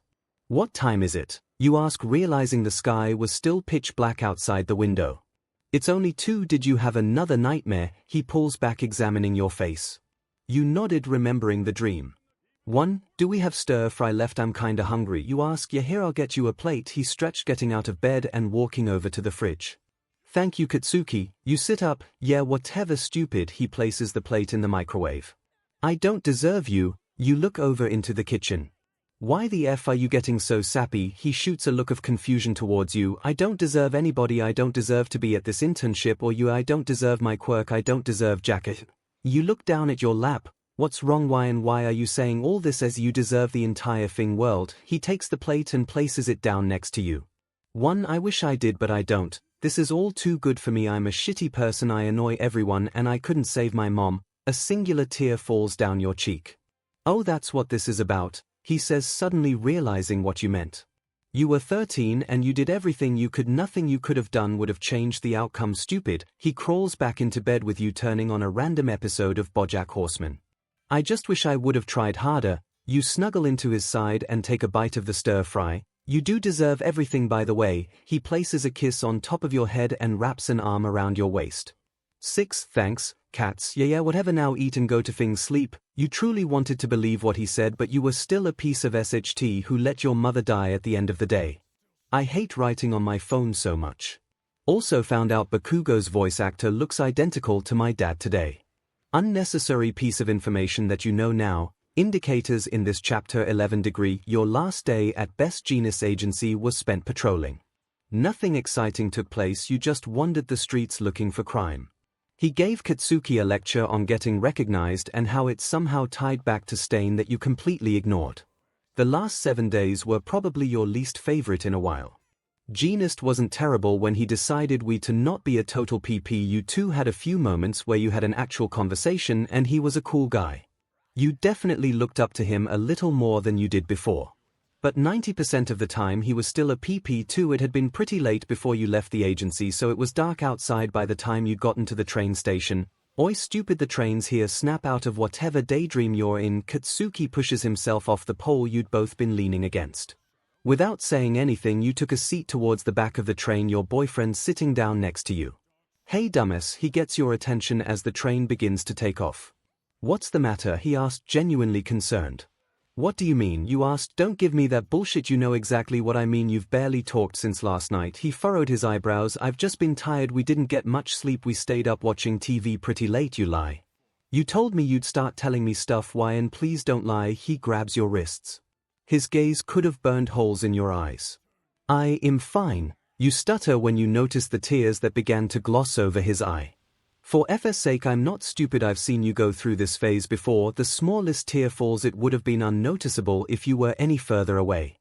What phase? You continue to act clueless, still feeling bad for worrying Katsuki. Stop playing dumb, he yells, earning the entire train stares. You know exactly what phase I mean, and you know damn well this is how it started. He wasn't holding back his tears anymore. He's being dramatic, right? One, I mean, technically he wasn't wrong. Yes, this is how it started, but a few nightmares and being quiet for 1 day out of your entire existence didn't mean you wanted to kill yourself again. 11 I don't want to kill myself if that's what you mean. You brush away a few of his tears with your thumb. Promise me, wine, he says, grabbing both your wrists now. Promise me I won't have to get that phone call again. He raised his voice a little.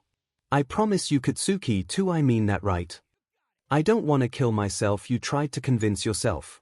It'd be fing insane to want to kill yourself again because of a couple bad dreams. 8 We should probably get some sleep. We barely got any last night. You pull your wrists away and yawn. Katsuki pulled you closer to him by your waist and you snuggled into his shoulder. You both fell asleep almost instantly. Degree. Hey Katsuki, we're here. You shook him slightly, trying to wake up the boy. He groaned for a moment before stretching and standing up. Are you going home or coming back to my house again? He asked, warping his fingers in between yours. I should probably go home. I haven't slept in my own bed since before the sports festival, you reply. Alright, I'll walk you home, he says. It's fine, I can walk myself, you counter. You live close and it's the middle of the night. He glares at you. Instead of protesting, you just sighed and allowed the blonde to take you home. Walks with Katsuki were always nice. They were silent most of the time, but not the kind of silent where you racked your brain trying to find something to say. You just enjoyed each other's presence for a while. Hey, we're here, he says, stopping at the gate of your house.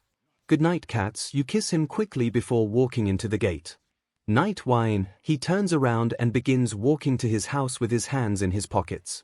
I am homie, you yell as you enter the doorway. Welcome back, your dad says from the dining room table.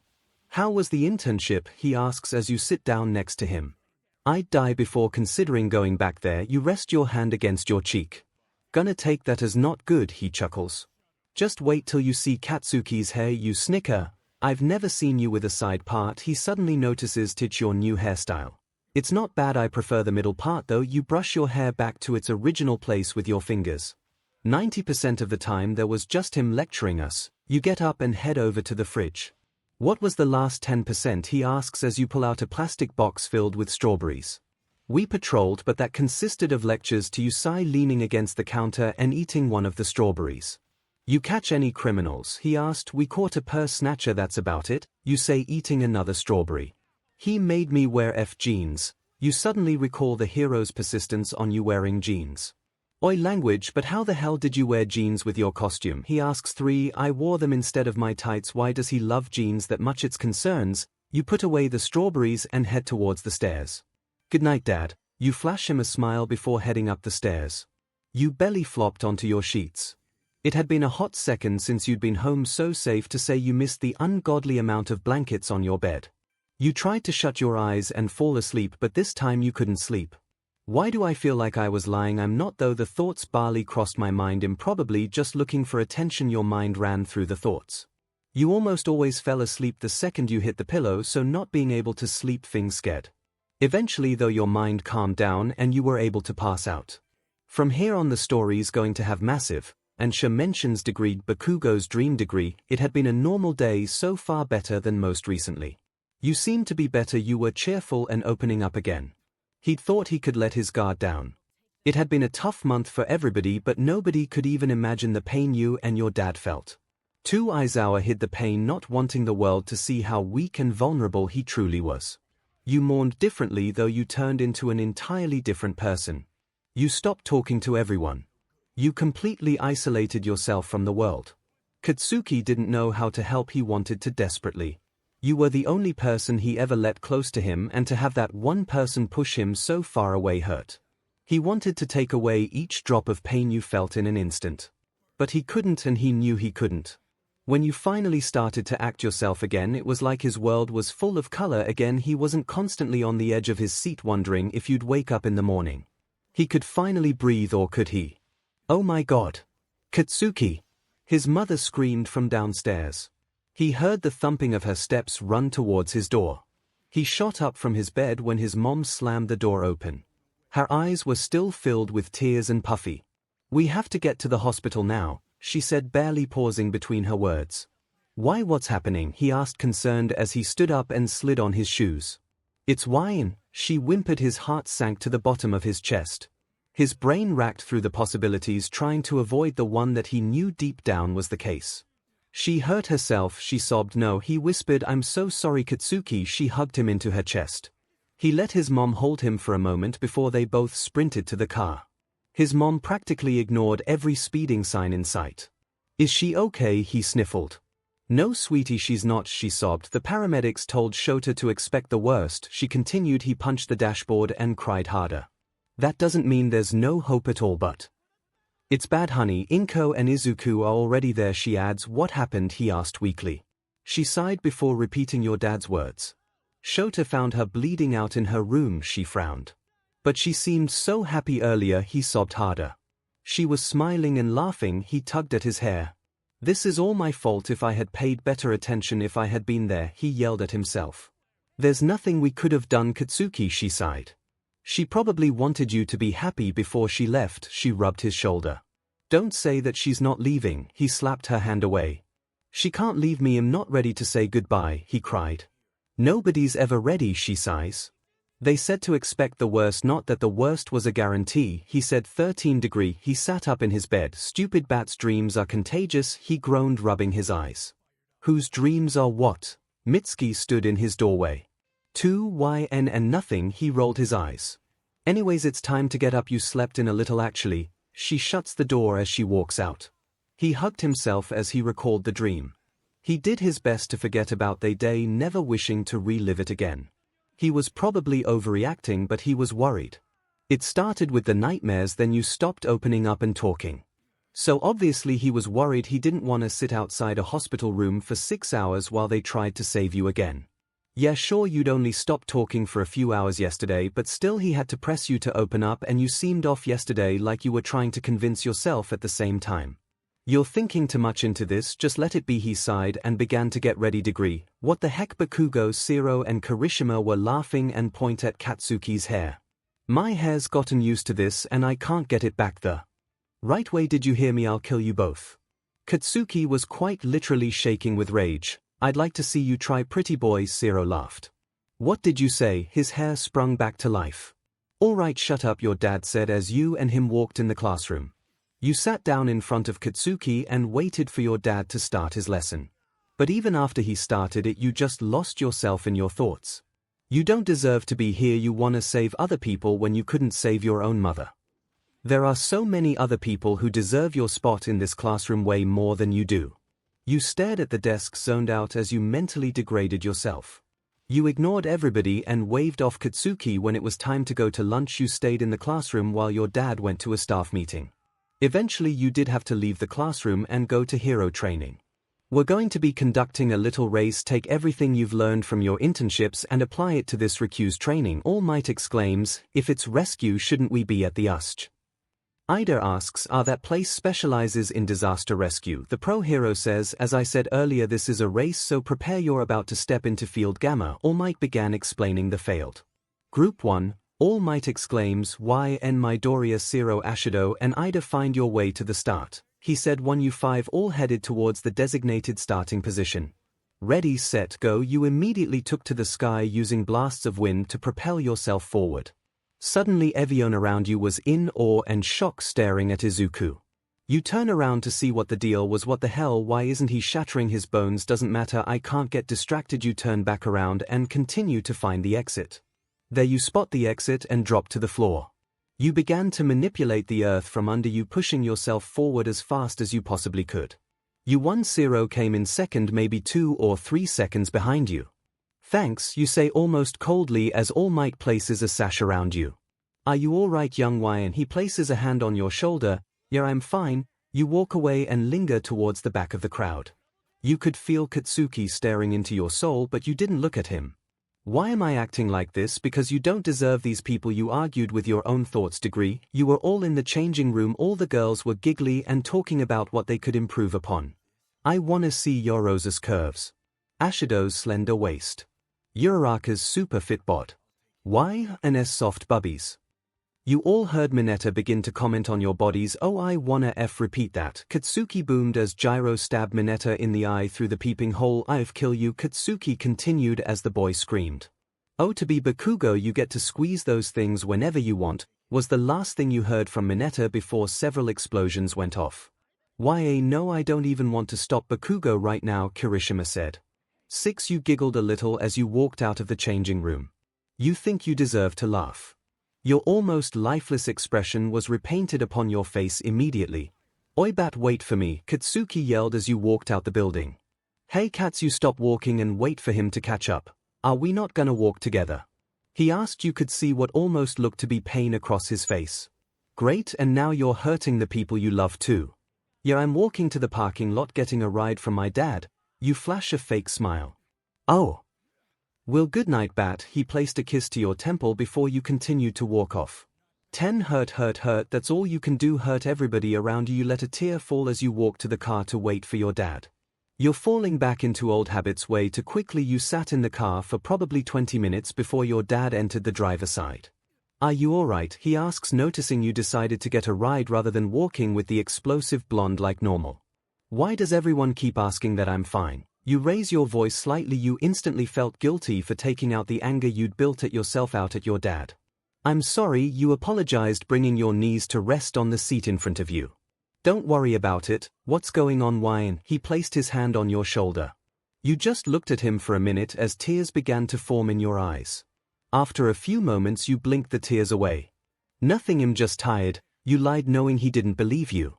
I won't press for answers, but don't shut me out again, please. He looked at you with pleading eyes. I won't. You give him the same fake smile you gave your boyfriend. 1. The car ride was silent. Once you reached home you changed into gym attire and spent most of the night in your family gym. You definitely overworked yourself, but the gym was your only healthy coping mechanism. You know how deep this rabbit hole can get. You've reached the bottom before and you're spiraling a lot quicker than the first time.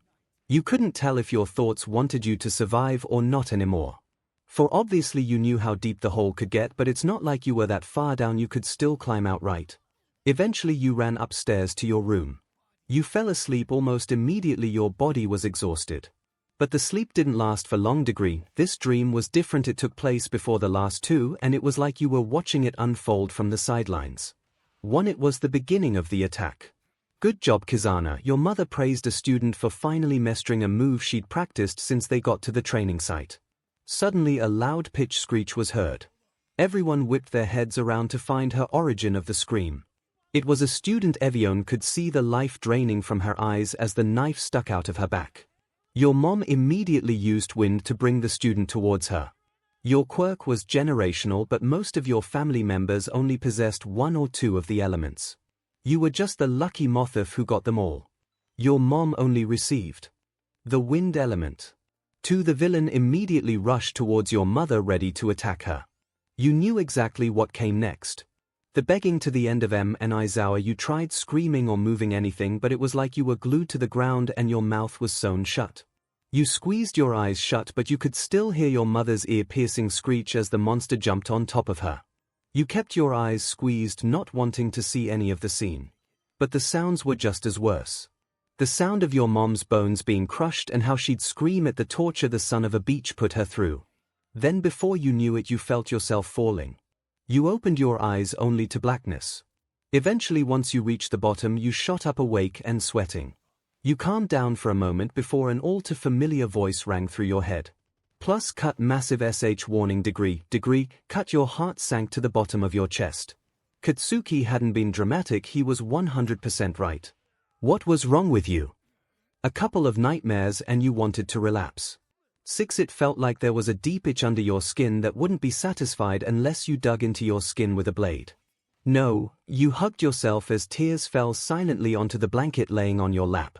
You began to scratch at your shoulder in hope to satisfy the itch that burned deep in your skin. No matter how hard you dug your nails into your shoulder, the itch wouldn't go away. 7. You tried to ignore it, you really did. You didn't want to fall even further down the rabbit hole, but the itch became too much to bear. The tears ran down your cheeks faster as you stood up and walked toward your desk. You open the drawer and shuffle things around for a moment before a glimmer catches your eye. You shift your view towards the light to find the silver blade you'd been searching for. You held it between your thumb and pointer finger for a moment and examined it. Am I really about to do this? You sighed and sat back down on the bed. Yeah, you dug the blade into your shoulder. Drops of blood emerged from the wound. Your tears weren't silent anymore. You sobbed with each cut. You never ended up going back to sleep. You stared at your ceiling until it was eventually time to get ready. The entirety of class you continued to mentally degrade yourself for how pathetic you were. A couple of nightmares could really set you back this far. Alright, that's all for class today. Remember, finals are a week from today. I'm sure you're all studying constantly, right? Also remember, it's not just the written exam. I hope you're all training as well for the practical part.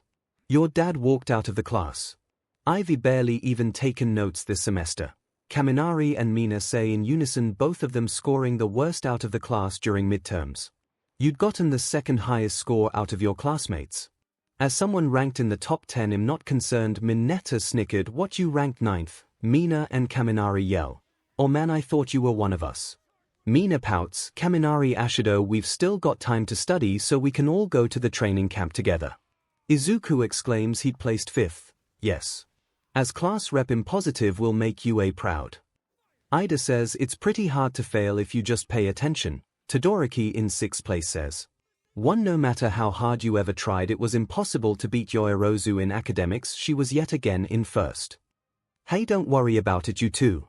I can catch you up to speed. Okay, the important topics. You're the best, Yomomo. The pair cheer. I'm afraid I won't be any help when it comes to the practical though. She sulks. A group of people begin to make plans to study at Yorozus. Sounds like I should be studying with her. Kirishima laughs as he leans against your boyfriend's desk. The redhead came in 17th. You think I don't know enough? Maybe I'll beat the lessons into your skull. Katsuki, who came in 3rd, fumes. Why are you studying with us? Yorozu asks. I'm probably joining those two or be by myself. You turn around to the black-haired girl. Eventually, you all left for lunch. You sat with Kirishima, Kaminari, Mina, Zero. and Katsuki as normal.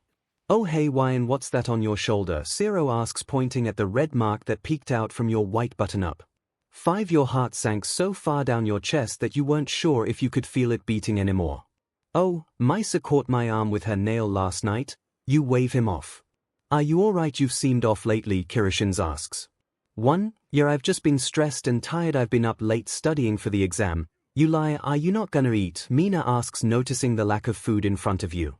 "The hell is this 20 questions?" Katsuki butts in, noticing the uncomfortable look on your face.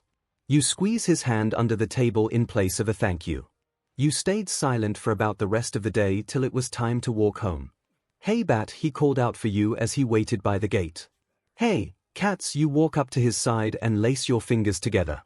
"You remember we're leaving next Friday night, right?" he asks, reminding you of the upcoming trip you'd planned for Hawaii. "Yeah, I should start packing tonight." You continue walking. "I'll come over tonight and help you," he says. "We should probably study later," to you add. Once you two reached your house, you headed straight for your bedroom. "You wanna pack my clothes while I get everything else?" You ask. "Yeah, whatever." He walks towards your closet. You didn't pay much attention to what he threw in your suitcase. You didn't care as long as you had clothes. 6. You threw your makeup bag, toothbrush and hairbrush into the bag before you flopped on your bed. "Oi, are we gonna study or not?" He zips the bag shut. "Not." Your voice is muffled by the blanket. "Scooch over then." He crawls into bed as you roll onto your side. He pulls you in by your waist and rests his head on top of yours. "It's too early, go sleep." You snuggle into his chest. "2 bad, shut your eyes," he says, and you do just that. Plus the day of the practical exam, the days leading up finals, were spent by yourself. You didn't have time for anybody else between training and studying. Nothing else really fit onto your schedule. You probably didn't need to spend as much time studying as you did. The written portion of the exam was a cakewalk. 1. The time you spent with Katsuki nearly cut in half. The only time you two were together was at lunch and when he walked you home. He was getting increasingly worried by the second. No matter how many times he begged you to tell him what was wrong, you told him you were just busy with school. Technically it wasn't a lie, you were busy with school, it just wasn't the whole truth as to what was wrong. He didn't need to know. You would heal over time. Eventually the cutting would stop again and you'd be happy again. Right. Everything would eventually go your way and things would go back to normal because they had to. It wasn't just Katsuki who was worried though. Your dad knew just as well as Katsuki how things ended the last time. But he knew no matter how much he begged you, you wouldn't open up. He hated how stubborn you could be, but no matter how much he tried to push you to open up, you had to come to him on your own. And he wished he could say he knew you would, but he didn't. He hoped obviously, but he had not the slightest clue whether or not you would tell him why you were isolating yourself again. Your classmates picked up too. The amount of "are you okays" you received a day were beginning to drive you insane. How many times did you have to tell people you were fine before they believed you? 2. People were beginning to get suspicious about the bandages you wrapped your shoulder in to hide the scars. Nobody said anything besides Katsuki, but you convinced him it was just an infected cat scratch. "Why and get up your exams today?" Your dad knocked on the bedroom door. You sat down at the island as your dad placed breakfast in front of you. Not hungry, you slid the plate back towards him. He simply glared at you. "Eat." He pushed it back towards you. You sighed and took a small bite out of the omelette. "Shocked you haven't asked me what the test's like." Your dad sips his coffee. "Are you gonna tell me?" You push the plate away again. "No," he sighed, taking the plate to the sink. "Then why waste time asking?" You stand up and walk out the door to the car. "What's going on with you?" He furrowed his brows and asked himself before following you. Degree, welcome to your final exam," your dad says as you and your classmates stood around in your hero costumes. You held Katsuki's hand as you listened to your dad. For some reason, no matter how much pain you were in, his touch relived a little bit of it. "Remember, you can still fail this, so if you want to go to camp, don't make any stupid mistakes," he continues. "Why are all the teachers here?" Dshiru asks. "I expect all of you have gathered information and believe you have some idea of what you'll be fighting today," he says. "We're fighting all those big all-metal robots," Kaminari exclaims.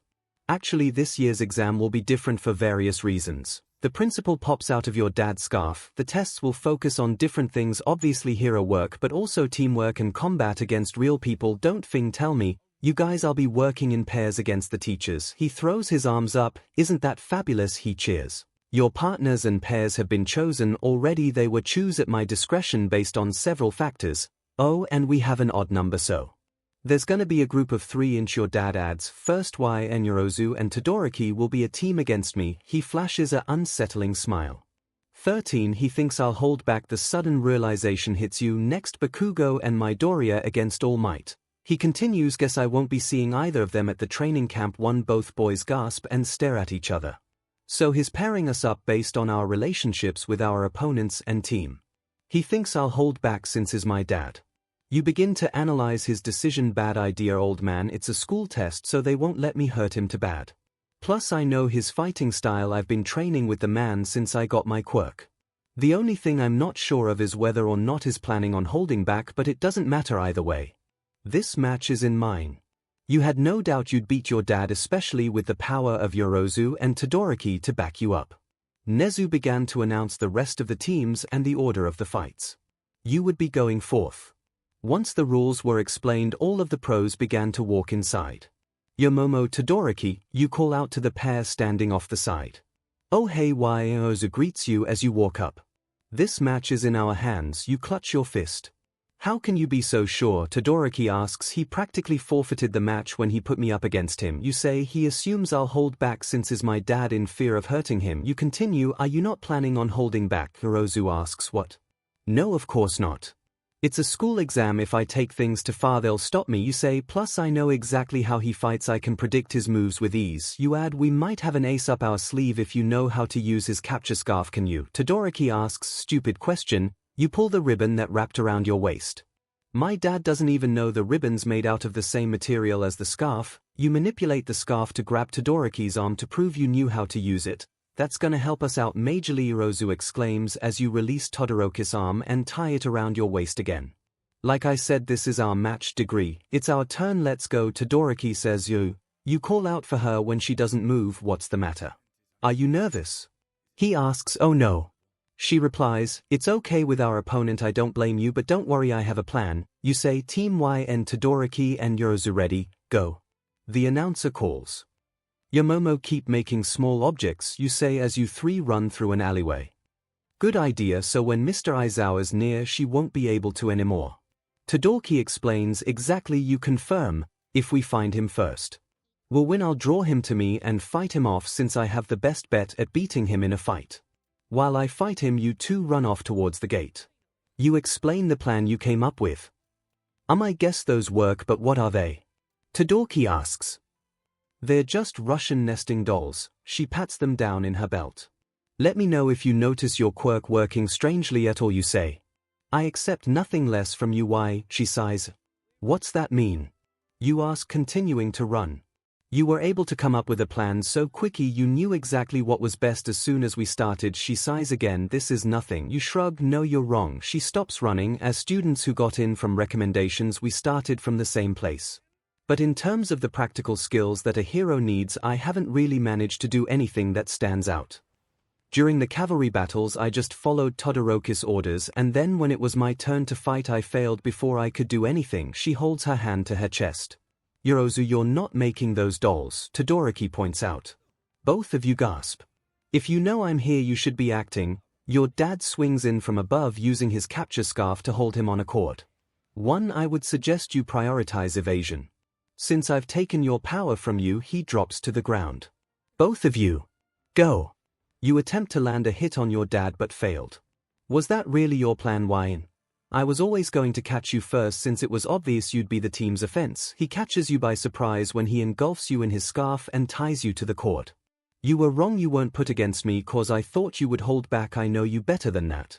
I put you against me because I know every last one of your weaknesses. He smirks. You failed, of course you did. You can't do anything right. You put yourself down mentally. Then you know I can burn these. You attempt to use your quirk. Yet still failing because his erasure was still activated. Do whatever you want, just be careful where you land. He throws a handful of caltrops under you. Your plan placed most of the burden on yourself. It was nice you tried to be considerate of your classmates, but you probably should have talked to them. He runs off. What's he think is some kind of thing, ninja? You stare at the caltrops on the floor. Talk to them. Yomomo did look like she was holding back something. You remember her face thinking about your dad's words. 1. Why? And they both yell your name, noticing you dangling in the air. I'm sorry. We came back. You cut her off. Hey! Watch out, my dad's coming. You yell, stopping them both in their tracks. Yorozu seemed to be struggling mentally with what to do while Todoroki stared and waited for her next step. Yoromomo. I know you've got a plan, go ahead and use it. I should have asked earlier, you yell to the girl. Your plan was no good, so there's no a chance mine'll be any better. We're all gonna fail. She lowers her head. Spit it out, you yell. She flinched at your harshness and you felt slight guilt. You act like you're stupid or something. It pisses me off because I know demon well I'll never be better than you. You got 2 votes as class rep, one of them were mine. You squeeze your eyes and yell at the girl. Giving up, your dad asks as he reaches you. 3. Not yet. You too close your eyes. She yells as she throws the nesting dolls she stored in her belt. As you squeeze your eyes as you feel the heat from several explosions.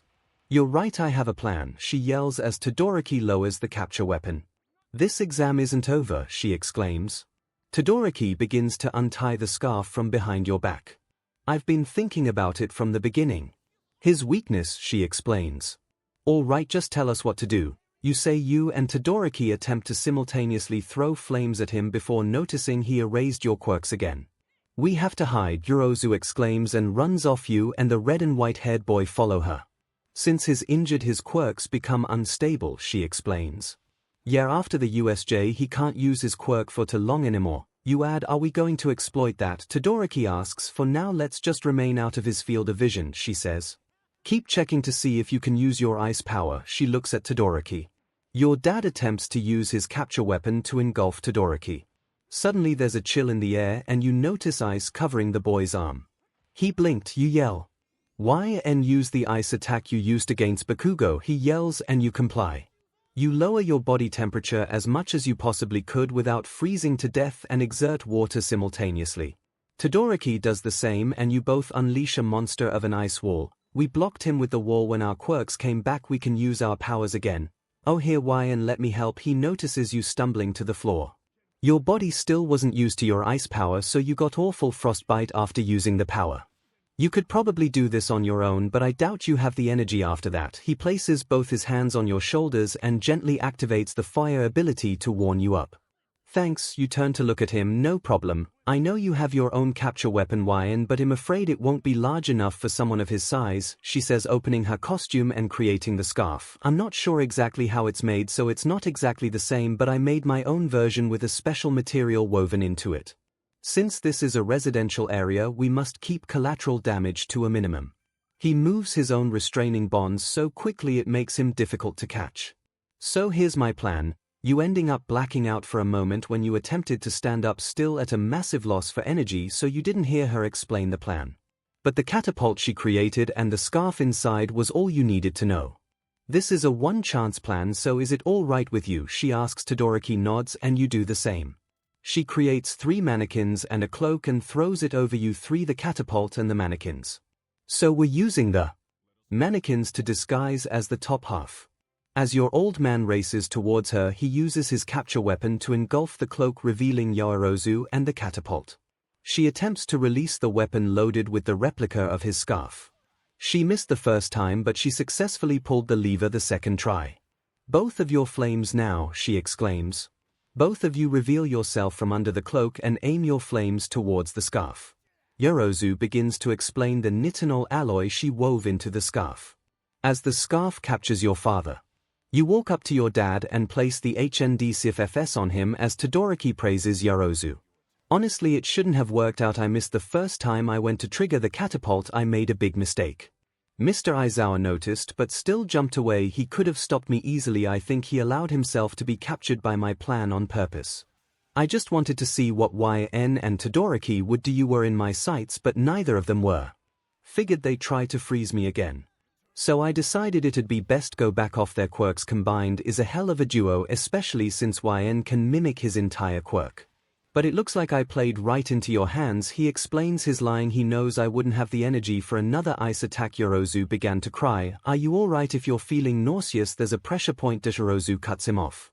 It's nothing, I'm fine. She wanders off to the side. Team YN, Yorozu and Todoroki have passed the final exam. The announcer exclaims. Degree, you did a good job today. Why? Your dad says in the car as you both ride home. Katsuki decided to ride with you after he woke up. No, I didn't, and you know it. You roll your eyes and look out the window. They could have done all of that without me, you sigh.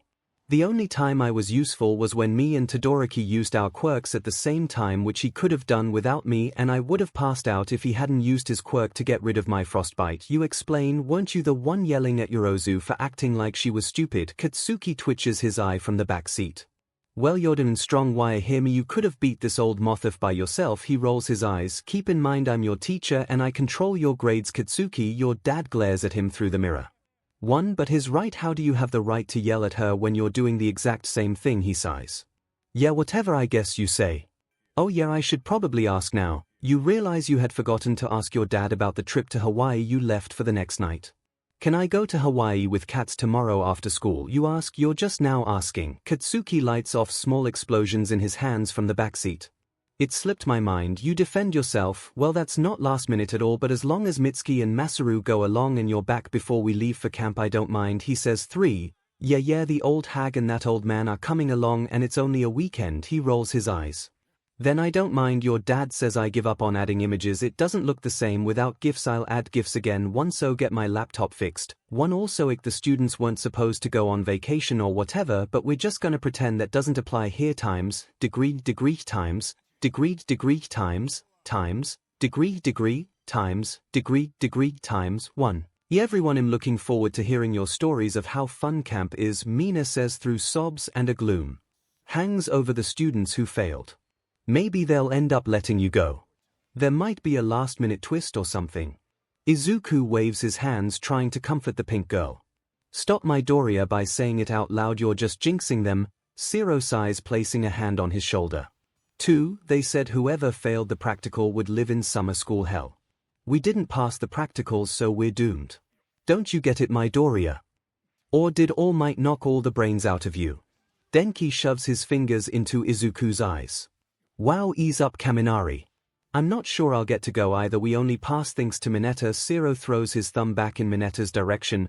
I got knocked out, and since we don't know how they're scoring stuff, I might have flunked too. 𝗧𝗏 sighs. At least bring us back lots of souvenirs, please. Kaminari begs. When the bell rings, you should be in your seats. You and your dad enters the classroom. Unfortunately, not everyone passed their exams, so when it comes to the training camp in the woods, everyone's going. Your dad flashes an unsettling smile. Good news is nobody bombed the written exam. 5 failed the practical badly, 2 teams of course, and 𝗧𝗏 failed as well. He continues, or see, I knew it. 𝗧𝗏 face palms. Your dad continues to talk, but you simply zoned him out. At the end of the day, everyone looked at the camp brochures and commented on different parts. Since we're off tomorrow and we finished our exams, I have the best idea. Toru catches everyone's attention for, why don't we all go shopping together? She cheers. Hey, yeah. We've never hung out as a class before. Kaminari agrees. Bakugo, why? See you two there, right? Kirishima asks as you both walk out of the classroom. Can't think of anything more annoying. Katsuki rolls his eyes. We're leaving for Hawaii in a few hours. Sorry, you wave to the crimson-haired boy. You guys are what? Mina rushes up to you. We're going to Hawaii for the weekend. You rub the back of your neck. We're lucky. I wanna go to Hawaii, she pouts. Anyways, we'll see you two when you get back. She waves you off. Before we leave, I wanna stop by the teacher's lounge and see my dad. You catch up to Katsuki, who hadn't stopped walking. Alright, I'll come with you, he says, and changes his direction toward the teacher's lounge. You both walked for a moment until you stood outside the door. You coming in? You ask him, getting ready to open the door.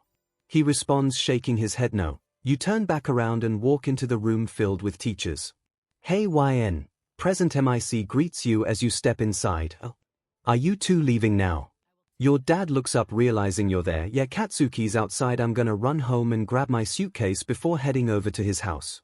You inform him of your plans. Are you going on some sort of trip? Midnight asks. Me and Katsuki are going to Hawaii for the weekend. You turn your gaze towards her direction. Oh yeah, you're dating that kid, aren't you? A smile forms on her face. Wait, I thought you said he wasn't your boyfriend though. Present Missy remembers your words from the sports festival. Well, he wasn't then, but he is now, you explain. I still don't see what's changed. You two have practically been in a relationship for years. Your dad chuckles. 2. Anyways, I just figured I'd say bye before I left. You ignore his comment and turn to open the door back up. Alright kid, I'll see you when you get back, love you. He smiles as you turn to walk out. Love you too. You shut the door behind you. Hey, is she alright? She hasn't seemed her normal self lately. Midnight turns to Aizawa. I honestly don't have a clue myself. His former smile turns into a frown. Something's changed since she got back from her internship. He continued. She won't talk to me again. I'm honestly starting to get worried things might turn out like last time. He looks toward the ground. Like last time. All might questions being the only one in the room unaware of what had happened. 𝗬𝗏𝗃 attempted at her own life a few years ago. Present 𝗵𝘃 whispers. The taller blonde's eyes go wide with a gasp. I'm so sorry, Aizawa. He places a hand on the black-haired man's shoulder. Don't worry about it. He pushes his hand off his shoulder. Is it as bad as last time? Midnight asks. Yes, well no, Bakugo can still get her to seem herself on occasion. He crosses his arms over his chest. Has anything happened that would make her want to fall back into old habits? Nezu questions. No, not that I know of, but she won't tell me anything, so I can't say for sure. He sighs. Why is strong-willed? I've known her since she was a little rascal and she's never been one to ask for help or talk about her emotions. 𝗵𝘃 speaks. I've only known her a short while, but it's something I picked up on too. All Might agrees. I just hope she doesn't let things get as bad as before. Aizawa sighs again. Don't worry, I'm sure she'll be fine. Midnight attempts to cheer him up. Times, degree, times, degree, times, degree, times, degree, times. Why? Mitsuki cheers as you two enter the door. Hey Mitsuki, you wave. I'm here too. 𝗬𝗏𝗃 no. Katsuki screeches. Katsuki. She greets her son with half the amount of enthusiasm. Okay. We're about ready to head to the airport. The plane takes off in about 4 hours, so we've got plenty of time. She smiles. Katsuki. Take 𝗬𝗏 and a suitcase to the car. She screams at the boy who was feet in front of her. Right here, you don't have to yell. He rolls your suitcase towards the car. Are you alright, dear? You don't seem your typical self. She pulls her hand towards her cheek. Yeah, just a lot of stress mixed with a lack of sleep. You lie with a small laugh. We should have a girls' day sometime to take off all that stress, she offers. Maybe you force a slight laugh. Would you be a dear and take this bag out to the car? It's the last bag since Katsuki got your suitcase. She walks over toward her kitchen counter that had a duffel bag on top of it. Yeah, no problem. She hands you the bag and you follow your boyfriend out the door. Here, hand me that. Katsuki holds out his hand, signaling for you to toss it to him. You got a little closer and tossed the bag to the blonde. Plus, alright, everything should be set. Let's head to the airport. Times, degree, times. I'm gonna cry, oh my god, I'm gonna cry. I had written out half of this, an accident hit select all, then space, and it all deleted. Oh my fing god. 3 I can't with today. I'm just gonna rewrite what I already had down. I'm sorry if this isn't that good. I'm genuinely fing heartbroken. I'm losing somebody really important to me. S&D, I'm just overwhelmed, so I'm just an entire wreck.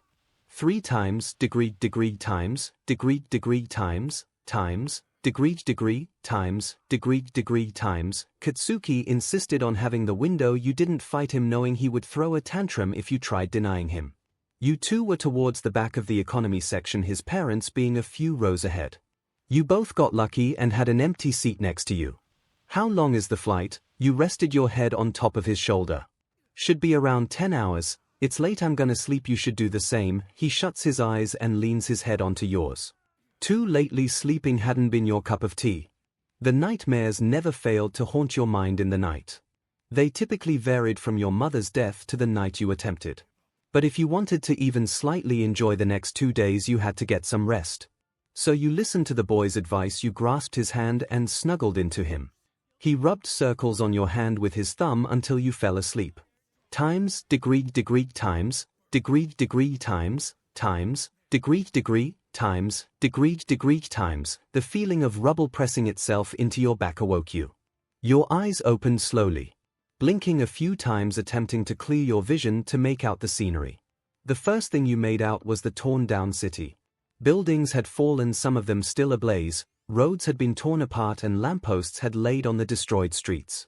You had no recollection of what caused the mass destruction, but you had a feeling you'd been involved in some part from the fact you were in your hero costume and there was a large gash running down your arm, spewing BLD that lacked pain for whatever reason. You lifted yourself from the ground and began to investigate the scene, looking for clue to what had happened. Somewhere along the lines you noticed you were alone. Not a single soul was in sight, nor could a noise be heard for miles. Not even the cicadas that typically chirped at this time of day could be heard. The only noise filling the atmosphere had been your heels clicking when you walked. It seemed impossible that nobody would have gotten hurt with the amount or chaos surrounding you, so the lack of bodies was unsettling. Your search turned into looking for another form of life, lifting larger pieces of debris to make sure it hadn't crushed anybody. You entered every building that was even slightly standing to see if anybody had been hiding. You were about to give up and attempt to flee the disaster site when you felt your foot collide with something unexpected.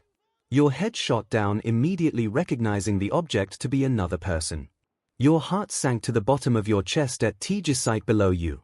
You dropped to your knees and brushed a strand of hair out of the brunette's face to make sure it was indeed who you were looking at. You allowed a tear to fall from your eyes as Uraraka's lifeless ones started back into yours. 6. There wasn't a point in looking for a pulse, she had been gone. You examined her body to find a pole sticking out of the girl's torso, BLD infecting the site of the wound. You wept and cupped her cheek, bringing your eyes back to her cold ones. After a moment you stoop up again to look over the rest of the scene. Your heart dropped a second time, seeing an all-too-familiar red head laid across the floor a few meters ahead of Uraraka. 2. You dashed over to the spiky-haired boy. You dropped to your knees a second time and looked over his features. He had the same eyes as Uraraka, so far from his usual. The boy's eyes were always full of life, but right now they had been unrecognizable, void of any emotion. After discovering the pole in Uraraka's torso, you were scared to examine the boy's body, but curiosity killed the cat. Your eyes darted to his torso. You gasped slightly at the sight. His hero costume lacked a shirt, so you had full view of his torso and the stab wound in the middle of his chest. You laid your forehead on his upper chest and sobbed into it. You cried so hard your body physically hurt when you stood up. But once you did, your knees felt weak again. The sight of every single one of your classmates laid across the rubble bleeding out. Your eyes darted around the group looking for a certain blonde. After examining every corpse, your eyes fell upon a beaten-up Katsuki laid on top the side of one of the buildings that had fallen. You ran to him and used the wind to allow you on top of the cement building. Katsuki, your voice was quiet and full of cracks. Your eyes ran over his body looking for his injury. The deep cut running along his left side along with the knife sticking out of his stomach only caused you to weep harder. 1YN. His voice sounded as if it took an entire planet's worth of energy to speak. Your eyes moved back to his in shock that he had still been alive. This is all your fault. His voice had been laced with venom and hatred. You stared with pure shock into his crimson eyes, watching the life fade from them. 7. He's not wrong. A giggle came from above you. You whipped your head around to find a black-haired girl about to plunge a knife into your skull. 1 times degree times degree times degree times. Your eyes shot open in terror only to discover you were still located in the plane. Well, that's a new one. Oi. Your eyes flipped to Katsuki, who looked terrified. Another one. He places a hand on your cheek once your breath finally regulated again. Though it had only been a dream, the reassurance he didn't hate you was appreciated. This one was different than the other ones though. You reply, what was it about? He sits back in his seat. Well, it started off with me by myself, but eventually I saw all of our classmates dead and you said it was my fault. You restate your dream in a few short words. Why'd I say it was your fault? He quirks an eyebrow. I don't know, it was right before you died and then I think I died after. I don't really know, my memory's fuzzy. You yawn a little. I would never blame you for some SHT like that. You know that, right? He asks, turning his face to look at you. You nod and lay back down on his shoulder. All right, well, I'm going back to sleep. We've still got a long but flight. You weren't out for very long. He yawns and shuts his eyes. Good night, wine. He yawns again. Night, cats. TW for SH 4 times degree times degree times degree times. Okay. Mitsuki clasps her hands as you 4 enter the vacation home. It's still really early, so we can rest up before we go out. She smiles. I'm taking a nap. Katsuki walks off towards the both of yours assigned room. At 9 in the Fing morning. You just woke up. You follow him. Yes, at 9 in the Fing morning, and you're coming with me. He opens the door. No, I'm not. I want to go shopping. You stand inside the doorway and look over the room. Go later and lay down with me. He plops down onto the bed and rests his arms behind his head. Or you could come shopping with me and we can sleep at night when the day hasn't just started. You cross your arms over your chest. Can't we just go out tomorrow when my parents are both at that fashion show thing? He pats the bed next to him, signaling for you to sit. Nope, they invited us, so we're going. You shut down his idea. I'm not going to a thing fashion show. He glares at you. Yes, you are. Your mom brought me a dress for it and I wanna wear it, plus we get VIP seats. You pout a little. Not gonna thing happen, bat. Why do you even call me that? I don't look like a bat. You question the insult he assigned to you. You fly, bats fly, you're a bat. He explains. 5. That's got to be your worst insult, you deadpan. Come up with something better then. He glares at you again. I'd rather not come up with an insult for myself. Then bat's not going anywhere. He crosses his arms. Welp, I'm going to the store with or without you. You turn around and begin to walk out. Without, he shouts as you shut the door. Times, degree times, degree times, degree times, degree times 2. I'm going inside. Are you coming in? You ask Katsuki, who eventually chased after you once he realized you were actually leaving. 1. I'll come in. He opens the door to the pharmacy. When you said you wanted to go shopping, I figured you meant like some fancy but boutique. He says, I just need to get some stuff here. Then I'm, you say, picking up a basket and walking toward an aisle. Great, Katsuki hisses. Can't wait. He adds sarcastically, you could have stayed home. Why no? You point out. Yeah, well, you don't know the area and you have a shitty sense of direction. He makes up an excuse. My sense of direction's better than yours and you don't know it either. You turn to look at him. What do we even need here? He asks as you throw something in the basket. I need bandages and I want snacks. You reply, the F you need bandages for? He questions, mice scratched me and it got infected. If we go swimming, I'd rather the entire population not see it. You lie truthfully. You had forgotten to bring bandages to hide the self-inflicted cuts on your shoulder. That thing's been infected for a while. You should see a doctor or something. It was his turn to throw something in the basket. It's healing, it's just taking a while. I'm fine. You set off toward the aisle with band-aids. If it doesn't heal by the time we get back from that training camp, I'm dragging you to the hospital myself. He follows you too. The rest of the day was spent with you dragging Katsuki along to different shops. He eventually convinced you to go back to the vacation home. Oh, welcome back. We were about to eat. Join us. Mitsuki cheers as you both enter the house. Here, I put both your bowls in the fridge cause I figured you'd both be back later. She jumps up and runs toward the fridge. You set your bags down by the door and take a seat next to Masaru.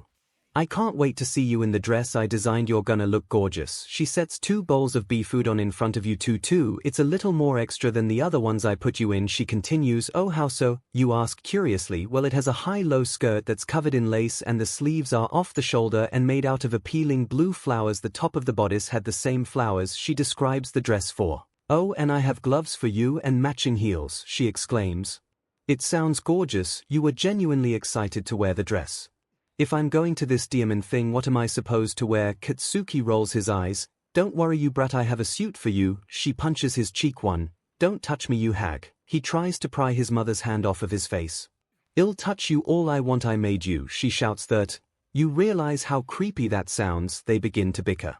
5. Why no, I thought we might have got through one dinner without them arguing. Masaru comments, not talking his eyes off his wife and son. I lost faith in that a while ago. 3. After a moment the two calmed down and you resumed eating. After the show we should go to this beach near the house, Mitsuki suggests. 2. I've wanted to visit a beach for a while, you comment. Great, then we'll go. She cheers. Alright, I'm getting a headache from all your talking. I'm going to go shower and sleep. Katsuki stands up. 1. I'm gonna do the same. Good night. You walk off. Times, degree times, degree times, degree times, degree times 2. I'm gonna shower in the morning, so you go ahead. You shut the door as you walk in. Or you could shower with me. Katsuki wraps his arms around your waist and bites his lip. 26. Where did corny Katsuki come from? Didn't you have a headache 2 minutes ago? You giggle slightly for the first time in a while. I wanted out of there and I figured you'd follow me. He kisses you a little before going to enter the bathroom. Once he shut and locked the door, you stripped yourself of your clothing and went to grab one of his shirts when the sound of the bathroom door opening caused your heart to sink. I forgot my towel and clothes. He cuts himself off when his eyes land on your shoulder. No, his body freezes and you immediately cover it with your hand. 11. No. His eyes being to swell with tears. 7. Why would you hurt yourself like that again? He runs towards you and hesitates to grab your arm and pull it away from your shoulder. 3. You wanted to explain, but it felt like the words got stuck in your throat. How long has that been going on? He grabs both of your arms and forces you to look at him. I relapsed the day after we got back from the internships. You almost whisper, why didn't you tell me why? He finally allows himself to cry, I can't almost lose you again, why, and my heart can't take that, 𝗓𝗵𝗃 need you. He sobs, one, because I don't want to bother you guys with my problems. You start to cry as well, you aren't bothering any of us, we want to be here for you. He raises his voice a little, please tell me what's wrong, why, and I'll do anything to help you. His voice sounded extremely desperate, but he could care less, he had bigger issues. Why would you want to hurt yourself like that? He pulls you into a hug. You choke on your words, I don't like myself. You sob into his chest when you get the words out. 9. Why, what's not to like about you? You're 𝗵 perfect. He cups your cheek, I'm not though. I'm not perfect, I want to be so 𝗵 bad, but I'm not. You sob, I'm never going to be as smart or pretty as Yorozu, and I'm not as strong as you or Todoroki. You continue, 1. So what if you're not as smart as her? You're still a 𝗵 genius, and where the hell did you get the idea you're not as pretty as her? He brushes your tears away with his thumb. She's 𝗵 gorgeous, Katsuki, have you seen her? Have you seen yourself? You're so much prettier than any other girl, why? For tell me everything, why, and I need to know what's happening in order to help you. And so that's what you did. The rest of that night turned into you explaining every last detail to Katsuki while laying in bed. And just after saying it, it felt like a massive weight was lifted off of your shoulders. I feel like I need to be transparent with y'all because it's definitely become noticeable in my writing. This book, honest to God, just doesn't interest me anymore. I literally groaned when I remembered I had to write a chapter tonight.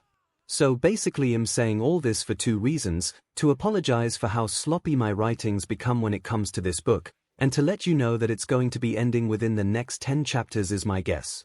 I'm literally dreading writing the training camp arc because I know how much I hated writing the internship and the sports festival arc. I'm honestly just done with this book. It's not the same little passion project it was 2 months ago. I think I'm going to end the book like right after they move into the dorms, but it could be sooner. I have a really angsty bit coming up to end with. Obviously it's not going to end angsty, but that will be the last 2 chapters.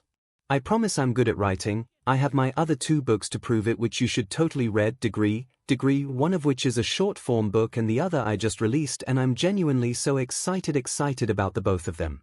Anyways, I kind of rambled, but I know there's a good amount of readers that come up each update, and I don't know how y'all can read this dumpster fire. But yeah, just a warning, the rest of this book will probably be rushed if I'm being honest, and I'm not going to be updating every night like I normally do, and chapters will be short, sorry. So I'd say within the next 2 to 3 weeks this will be finished, and my main focus will be my soulmate fic. Times, 𝗔𝗓𝗓 times, 𝗔𝗓𝗓 times, 𝗔𝗓𝗓 times, 𝗔𝗓𝗓 times, smut warning. It's gonna be bad, but I need more words, and I promised this a while ago. 12 the morning after felt weird in a way, but not at the same time. It was hard to put into words.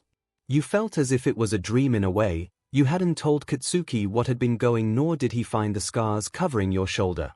That's how it felt, at least till you finally processed you no longer had to lie to the boy. He knew the truth, so what was the point of lying anymore? It felt like you regained your spark when you were around the boy, but you still felt the need to shut down around his parents and in public.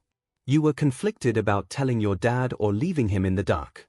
He would find out anyways at some point, and it would only cause him more problems, but at the same time it hurt watching him worry about you.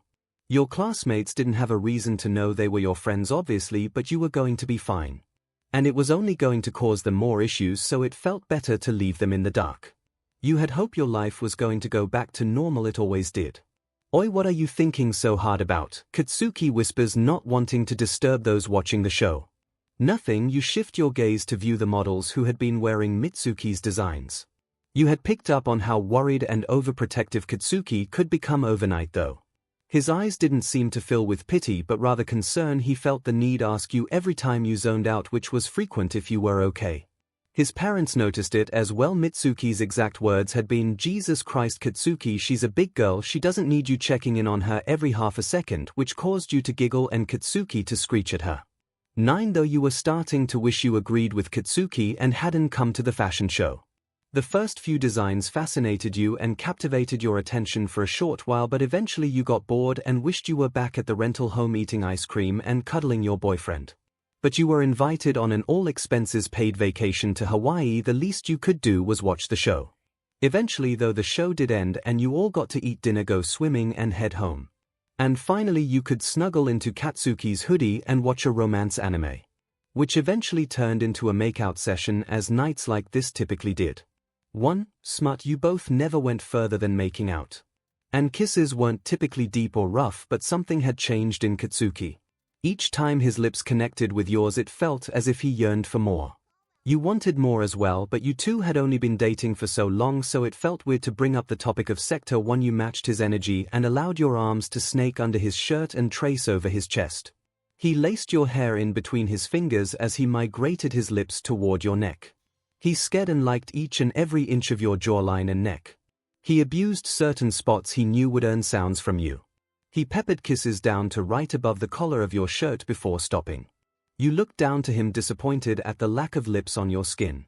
I want to keep going, but I'm not going to pressure you into anything. He looks up to you waiting for your verbal approval. 4. I want you to keep going. Your voice sounded needy. 1. He turned his attention back to your body. He lifted your shirt and BR above your head and continued to kiss down your chest. Eventually his lips met with your right BRST. He drew circles around your NPL with his tongue and left numerous hickeys all over your chest. You grabbed his hair and tugged at it each time he sked on your NPL. He began to use his thumb to massage your other NPL. Each time you his name he seemed to grow hungrier and you could feel his 𝗧𝗏 pressing into your leg. Katsuki, you said his name breathily and he looked up to you.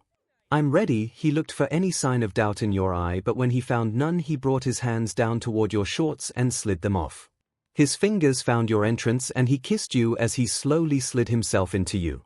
2. Your body tensed at the new feeling. It was painful, but you craved more and more by the second. Lewd sounds filled the room and you prayed to God his parents had fallen asleep already. 7. He continued to move his fingers in and out of you each time his name fell out your mouth. He seemed more eager and he moved fast. He loved the sound you made when he would curl his finger upward. The sounds escaping your mouth drove him crazy, each noise making his 𝗧𝗏 grow painful. After a few more moments his fingers retreated and he hovered over you and planted a kiss on your lips before going to fumble with his breathes. Wait, you stop him, eyes still filled with hunger.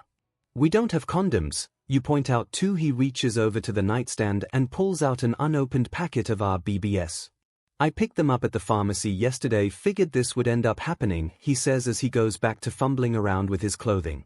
17. You begin to help him removing his hoodie and his boxers once his plants had been thrown across the room. 3. You slide his PP for a second, earning a few grunts from him before you turn to remove your underwear and he opens the condom. 9. After a few more seconds of getting comfortable and him putting on the condom, he positions himself at your entrance. Are you ready? He asks, not wanting to continue without your consent. 2. You nod desperately and he slowly slides into you. Your body tenses as he enters you and you grip his shoulder toughly. He had to fight every bone in his body to keep moving, but he waited for a moment, allowing your body to adjust to the new feeling. He looked to you waiting for your approval to continue.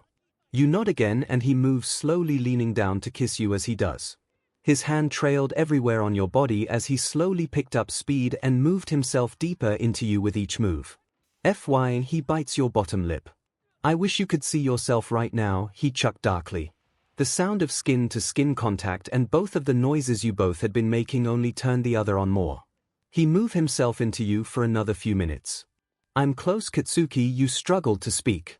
Come for me, he groaned in your ear. His voice sent you over the edge and your body overcame with pleasure as your orgasm hit. 19. With a few more moves he found his and he lowered his body down onto your, laying on top of you, breathing heavily. After a second or two he sat UK again, removing the condom to place into the trash. 13. Smut over. For once he laid down, you snuggled into his chest and enjoyed the moment. You noticed a few tears fall from your eyes as you played with his hair. He ran his hands along your back before mumbling 3 simple words that lit up your entire world. I love you, completely unrelated, but I about died on a skateboard today. Thumbs up sign. Chapters are probably gonna be around 500 words from now on, cause I genuinely hate writing for this thing, kills my mood every time. This is 100% just a shitty filler. Times, degree times, degree times, degree times, degree times 3. I love you, the words echoed through his head over and over again. Sorry, it just fell out. He tried taking it back, regretting his word choice. I love you too. You nuzzled your nose against his heart did a signature backflip and he hummed before shutting his eyes and falling asleep. The next morning was chaotic. Everyone scrambled throughout the house, frantically shoving belongings into bags and speeding to reach the airport in time. The plane ride was no better. All four of you were sat in close proximity to each other, so Mitsuki and Katsuki almost had to be duct taped to the seat after they tried to fight each other. Once you reached Japan after an excruciatingly long plane ride, you parted way with the Bakugos and headed home. You entered the traditional Japanese home to find your dad sitting on the couch. "Welcome back, I missed you. Things got boring by myself again," he smiled from the couch. Your heart broke a little, but knowing a few nights ago you planned on leaving him by himself permanently. "I missed you too, Dad," you smiled, tossing your bags by the door and joined him on the couch. "You seem extra happy today." He seemed shocked you allowed yourself to express true positive emotion. "I'm starting to feel better again," you say calmly with a soft smile perking at your lips too. "I'm glad." He ruffles your hair. "You should probably pack for the camp too. We're leaving tomorrow." "Why no," he points out. "I'm just going to use the same bags I took to Hawaii. I'm too tired to pack." You yawn, patting the couch looking for the remote. Your hand finally collided with the plastic buttons. You lifted it to turn on something to fill the boredom that was becoming overwhelming. You flipped through several different Netflix categories before settling on a horror anime. 3 horror movies had been you and your dad's thing since you were a child. Of course your mother would join in when she was still around, but the habit never faltered once she passed. You both loved to bury yourselves in blankets with a bowl of popcorn and watch some cheesy horror movie. They scared you as a child, but eventually once you were able to identify the fake BLD, the fear evaporated. Half of the time you both fell asleep before you finished the movie, but it was still a nice moment. That's exactly how the rest of the night went. You both buried yourselves under blankets, ate popcorn and fell asleep on the couch. Times, degree times, degree times, times, degree times, degree times. "Oi, wake up, and we've got to leave like ASAP." Your dad shakes you awake. With a groan and a bang at the door from who you presume to be Katsuki, you sat up. "Here we go," you whisper to yourself, completely unaware of the events to follow. Times, degree times, degree times, times, degree times, degree times. "I created an argument between my parents by showing my father a real, straight face. I needed to tell somebody cause it's eating away at me, and it felt better to say something. I really wanna see how many time skips I can get away with to finally finish this book." 2 https://open. Spotify.com playlist 7C0WS8XEJG4 𝗎𝗎𝗍𝗔 𝗧𝗵𝗃𝗵𝗃 6G. I put this at the first chapter too, but I doubt many reoccurring readers are gonna go back, so here. Degree times, degree times, times, degree times, degree times. 2 After what felt like forever fighting dirt clod monsters in the wild PP cats forest, you and your classmates finally were able to eat and bathe in the hot springs the training camp provided. 1 You were enjoying yourselves, having a good laugh with your friends for the first time in a while.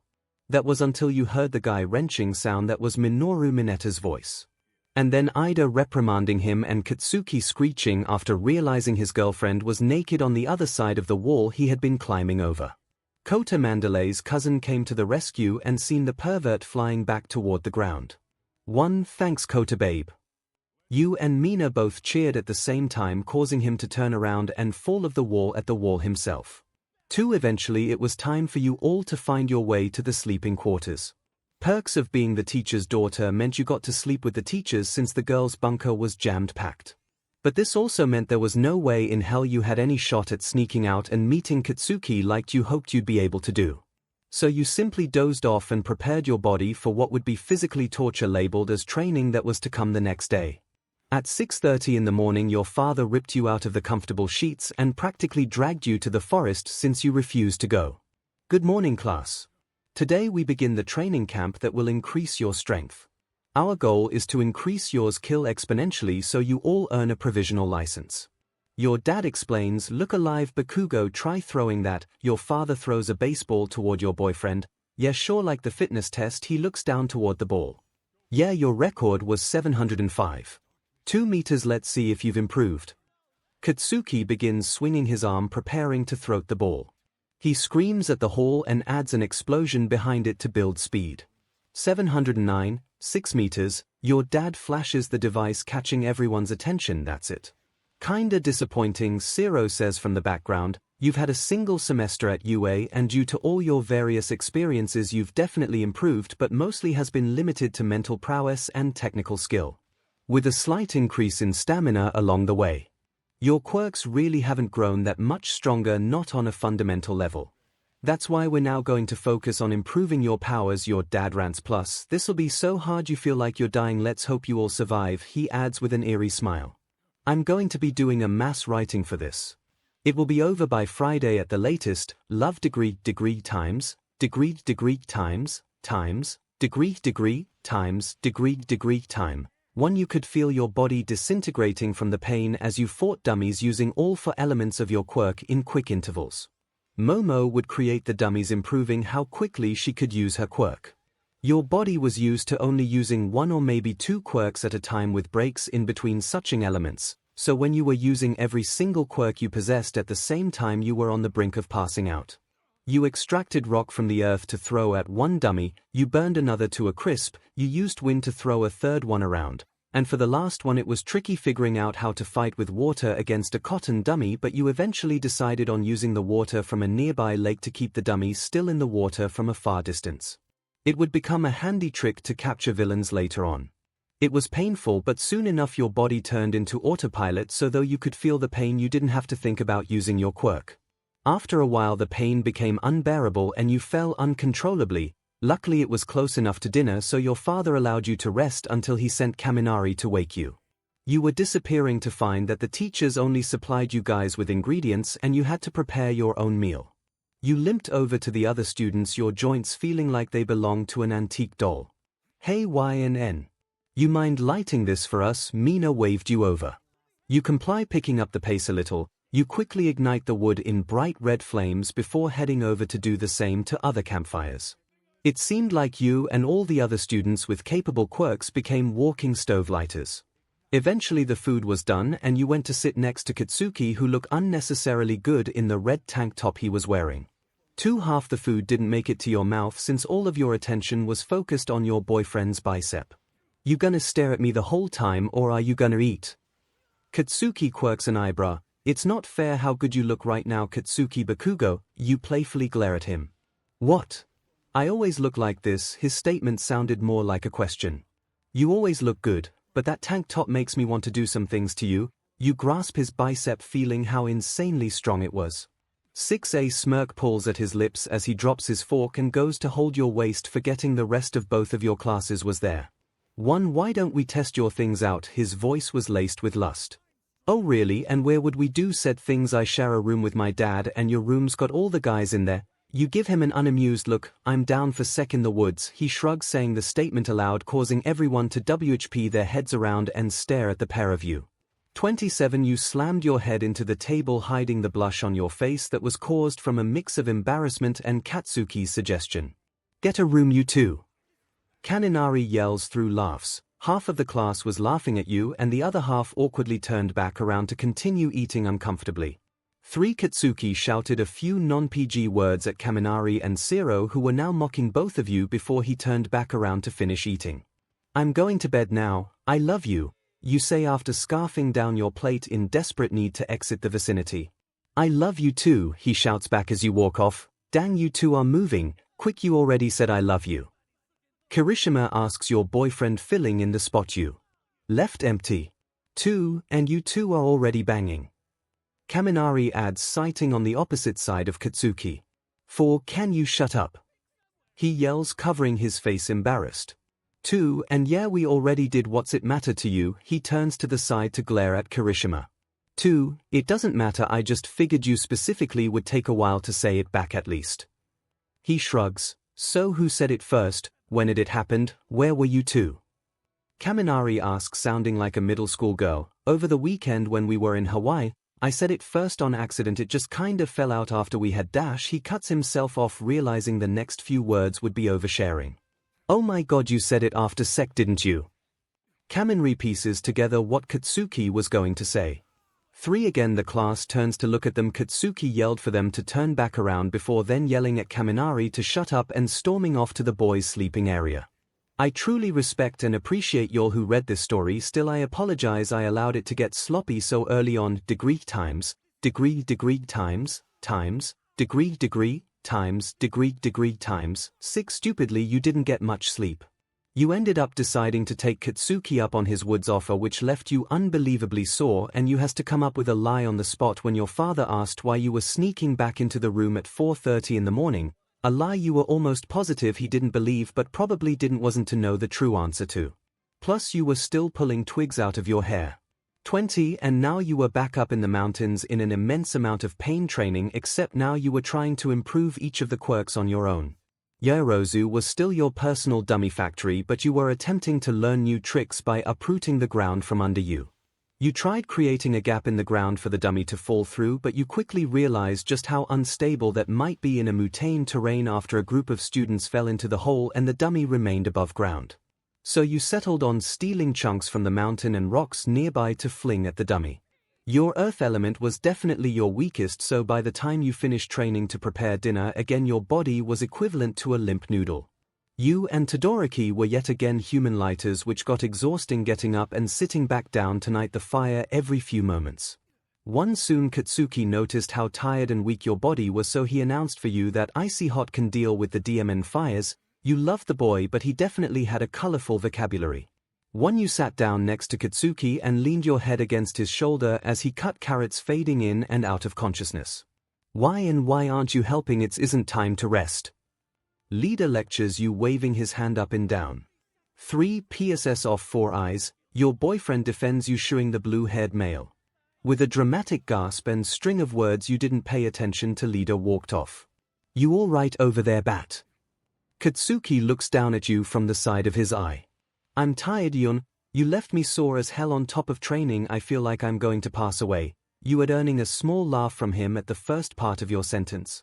If you want to take a nap, I'll wake you up when the food's ready, he offers without another, though you place your head in his lap and lay down on the bench. Within seconds of laying down, you were fast asleep, snoring in the blonde boy's lap. We've filled our bellies and cleaned the dishes. It's time for 𝗵𝗃𝗵𝗵 cheers, a totally awesome test of courage. Mina finishes 3. Your dad comes out and drags the students who failed to study some more, leaving all 5 of them disappointed. 𝗵𝗃𝗵𝗵 begins explaining the rules before having everyone draw a number. You and 𝗔𝗂 were partners. Decently into you and Jairus walk through the forest. The smell of burnt wood filled your senses. All of a sudden there was a pink smoke clouding the forest, similar to Midnight's quirk. Suddenly your tired body jerked up, adrenaline coursing through your veins, realizing that this wasn't part of the activity. You wished you could say you protected the 2 of you, but the last thing you remember was being impaled in the back by a villain.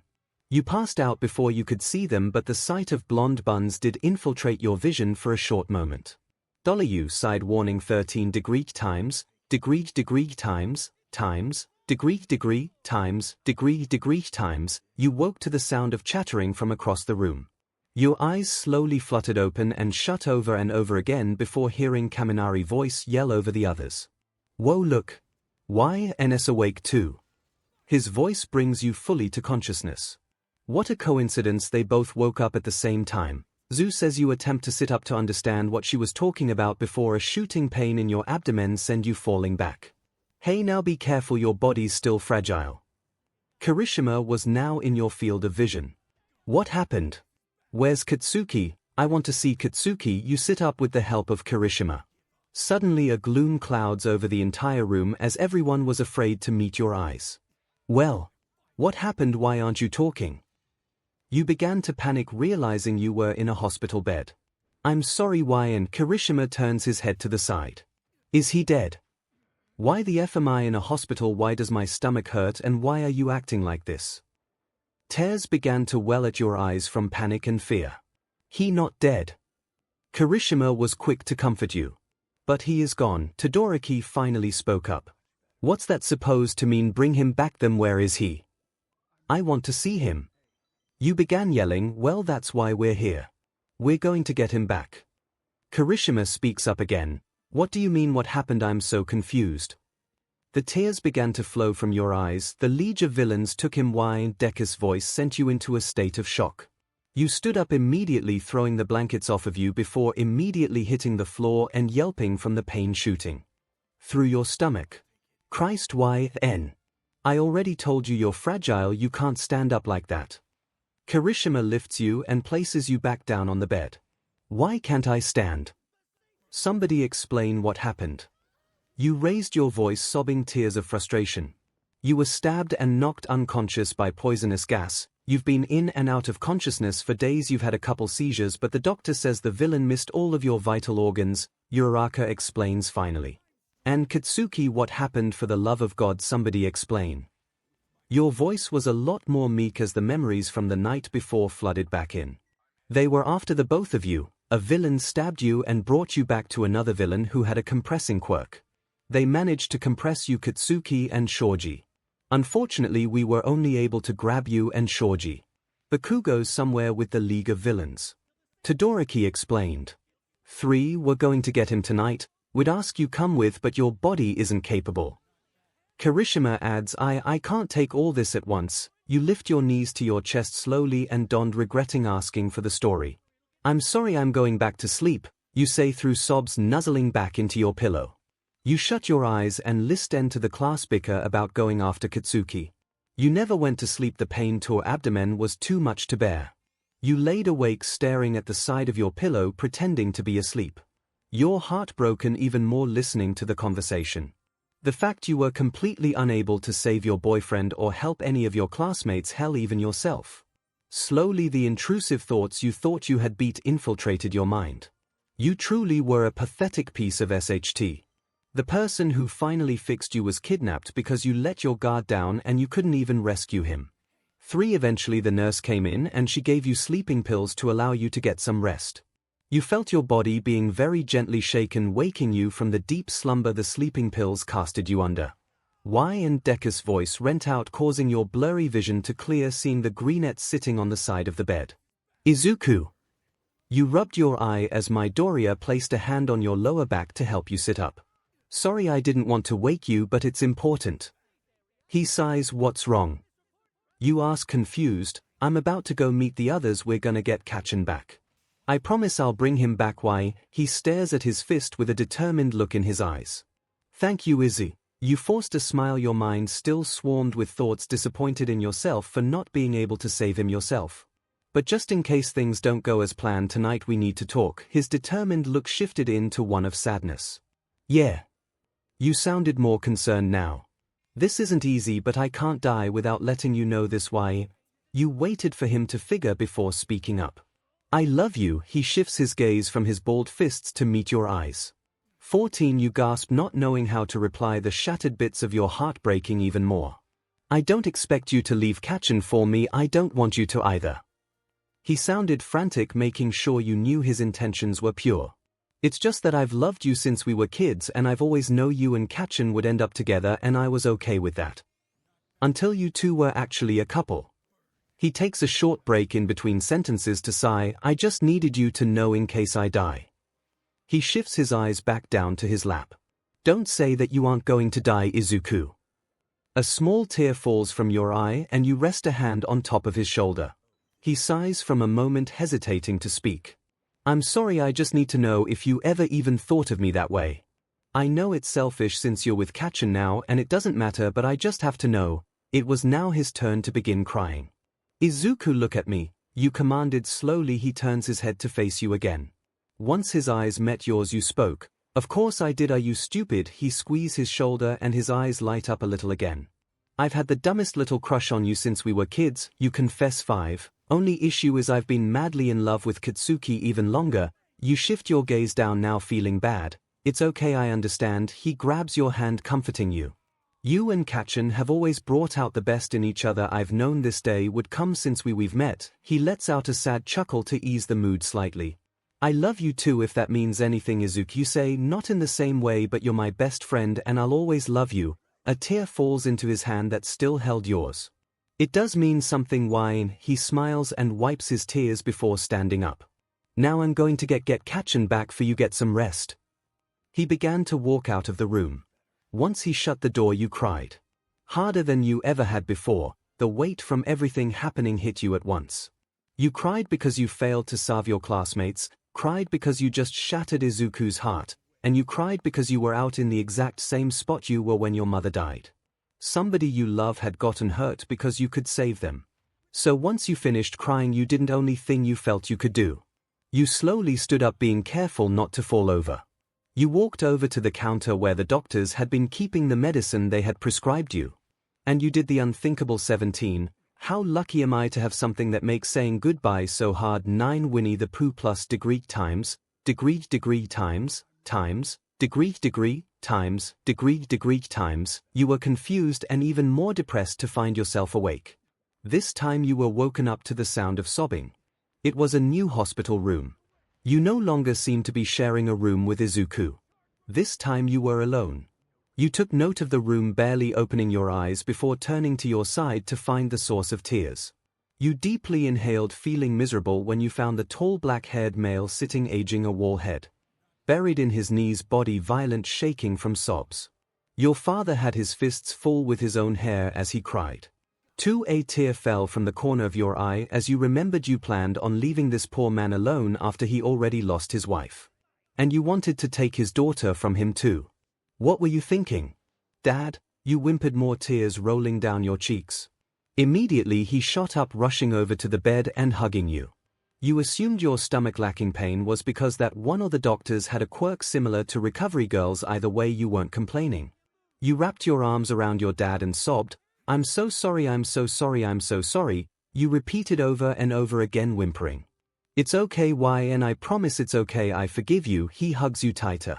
5 You stayed like that for an unknown amount of time before he suddenly pulled away and bolted out of the room, leaving you confused for a moment before him and Katsuki both sprinted back in. This time your dad stayed on the side, allowing your boyfriend to tackle you into his grasp. "I love you, I'm so sorry," you apologize again, sobbing. "Why? I thought you were better." He pulled away just enough so he could look you in the eye. "I couldn't protect you." You avoid eye contact, feeling awful for putting him through this for a second time. You, Katsuki, and your dad shared countless minutes of sobbing and hugging before the doctors had to come examine you to make sure you were okay. You were out for a few days. We did lose you for around 3 minutes this time. You got lucky. If you took any more than you did, you would have been unsavable. I'm talking even a milligram more. You're insane lucky to be alive. Luckily we had a nurse with a quirk that allowed her resurrect you, but even that has its limits. Thank your lucky stars you're here right now." The male doctor looks back from you to his clipboard every few words. "Yes, sorry for the trouble, sir." You apologize and bow. "Since this is your second attempt, we were tempted to place you in psychiatric hold, but you seem to be genuinely regretful. That doesn't mean you're fully off the hook though. We're still going to perform a psychiatric evaluation. Depending on how that goes will determine whether or not we keep you." He continues. 6 You nod, understanding, walking over to Katsuki, who was waiting on a bench by the hospital room. "So I take it Midoriya and Kirishima's plan worked out well." You sit next to him and lean your head on his shoulder. "Yeah, it did. In the few days you were out, you missed a lot," he sighs. There was an awkward silence, avoiding the eventual conversation that had to happen eventually. After a second you heard a sigh as he hesitated to speak. "Is this my fault?" A tear strained his cheek, leaving a stinging sensation. "What? No. Of course not." You rubbed the tear off of his face with your thumb. "It's because I wasn't strong enough to protect you." Your voice goes weaker as you speak. "When we lost you for those 3 minutes, I felt my entire earth shatter." "Why?" He grabs your wrist that still held his face. "I couldn't fathom living without you.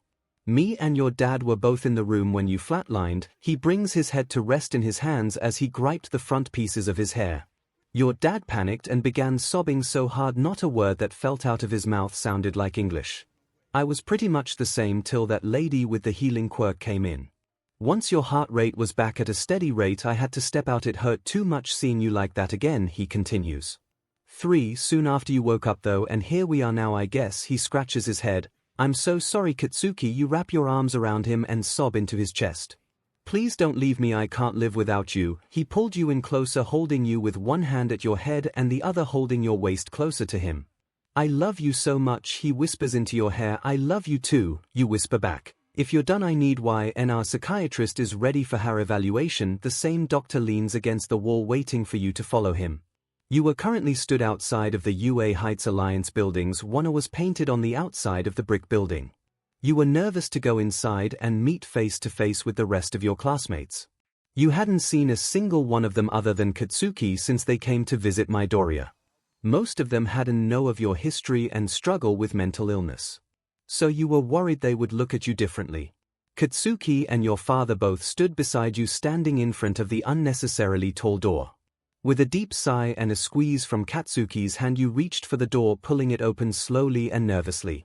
Everyone's head shot back, expecting your presence to show up soon. You could feel your heartbeat racing faster and faster each second they stared at you, pity filling their eyes. After a second, Yorozu stands up and rushes over to you. She wraps her arms around your torso and squeezes you. "I'm glad you're okay," she says, a tear falling down her cheek. It was shocking to you that her of all people was the first to embrace you. The two of you hadn't been extremely close, you considered her a friend, but you were expecting this from Mina or Kaminari. You hugged her back and slowly made your rounds through the group, hugging and cried with each of them. You spent your first hour back explaining everything from why you had been acting off for the last little while and the true reasons as to why your shoulder was always bandaged and the cat scratches that were miscellaneously placed throughout your body. Gallons of tears were shed and an unfathomable amount of apologies were spoken. It was the first time the rest of the students had ever seen your father cry. His exterior melting once he learned the true story as well. Eventually you grew tired, your body was still weak, so you needed to rest more in order to heal properly. Katsuki showed you to the room your father had furnished while you were still in your coma-like state. It looked similar to your old one with the addition of a vase of daisies placed on your bedside table. "I got you those," Katsuki pointed out, head hung low to hide the blush on his face. "Oh, come here, you big goof." You took his head in your hands and placed kisses all over his face. All right. Stop that." He tries to jerk out of your grasp. "All right, now we sleep." You cheered, dragging him to the bed, burning the both of you under the covers. Plus you were both laid on your sides, staring into each other's eyes.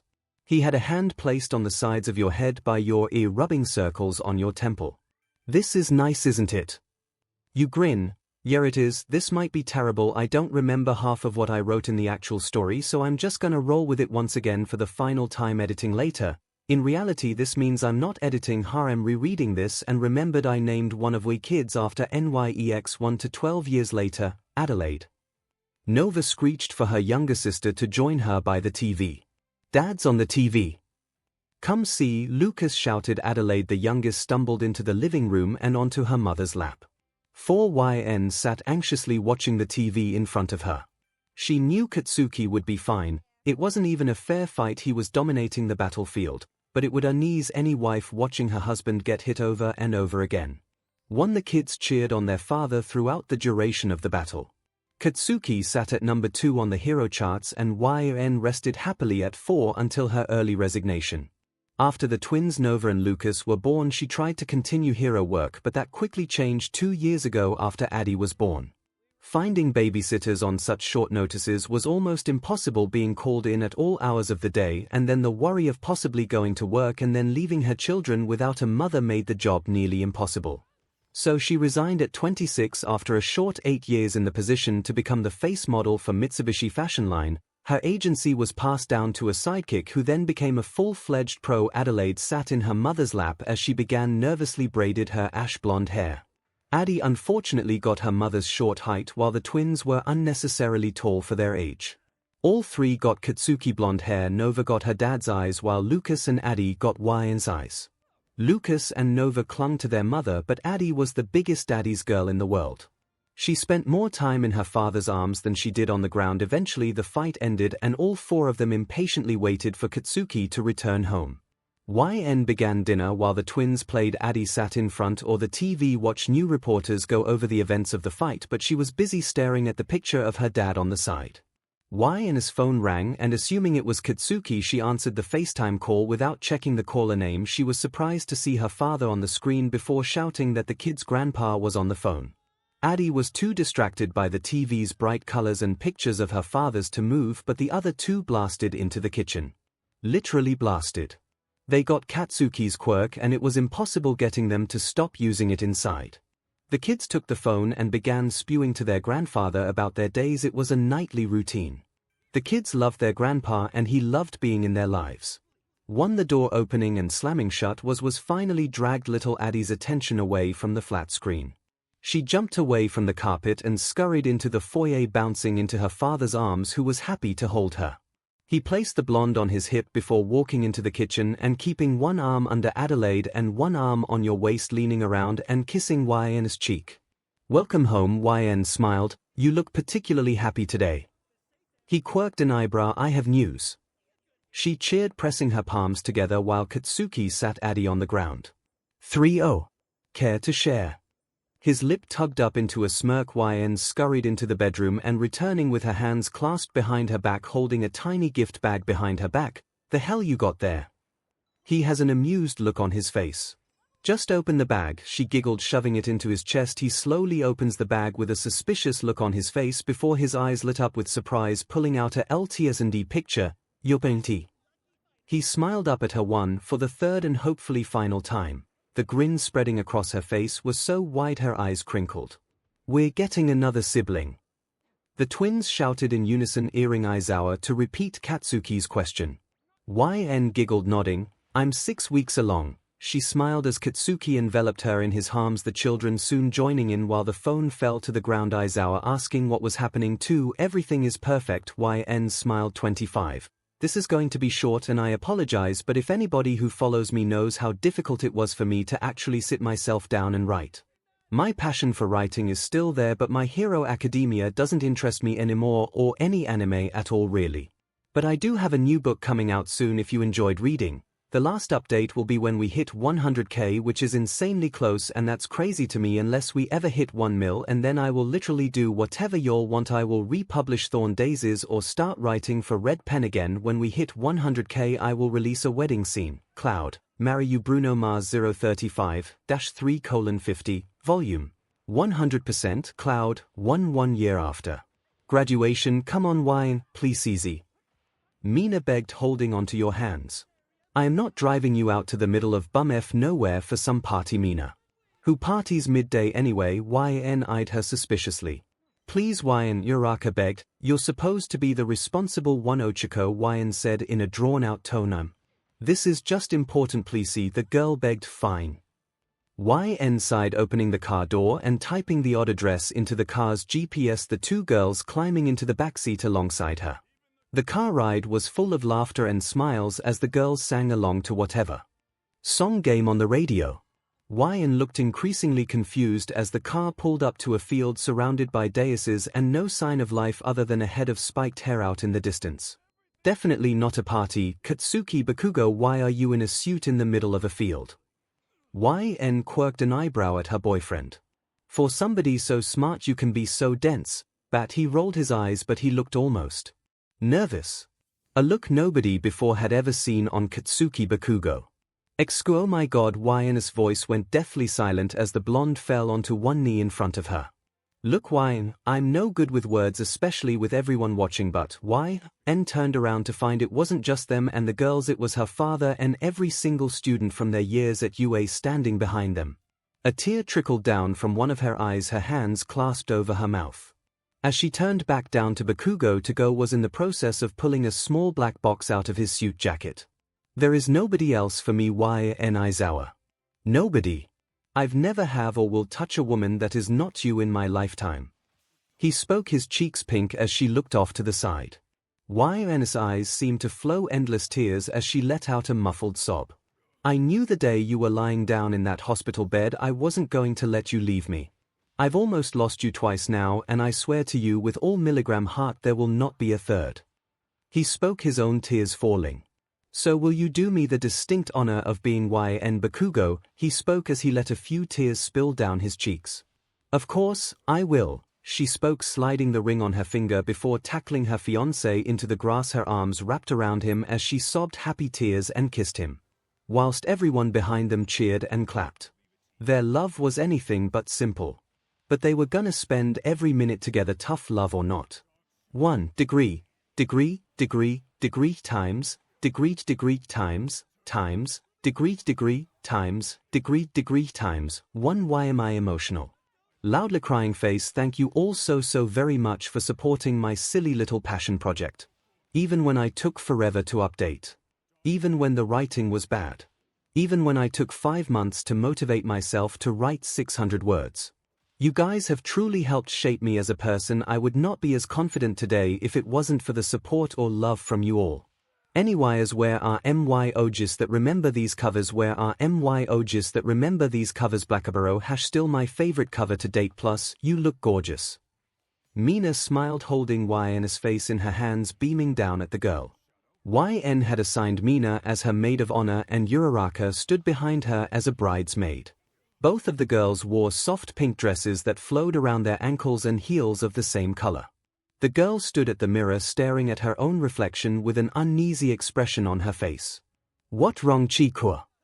Mina spoke, walking behind her and placing a hand on her shoulder. What if he changes his mind? She spoke, wrapping her arms across her stomach. What if I change my mind? She spoke, looking back at the girl. I love Katsuki with my whole heart, but what if we both change into people we hate after having kids? YN's voice was shaky. What if he ends up resenting me and our kids like Shota's dad? We all know how badly he wanted to be number one. She spoke as she began to pace back and forth across the dressing room. One girl, by that boy is obsessed with you. Mina spoke, waving her off. Mina, I'm serious, I mean, think about it. Only 2% of high school sweethearts end up staying together. I looked it up earlier. We're still so young. God, am I making a mistake?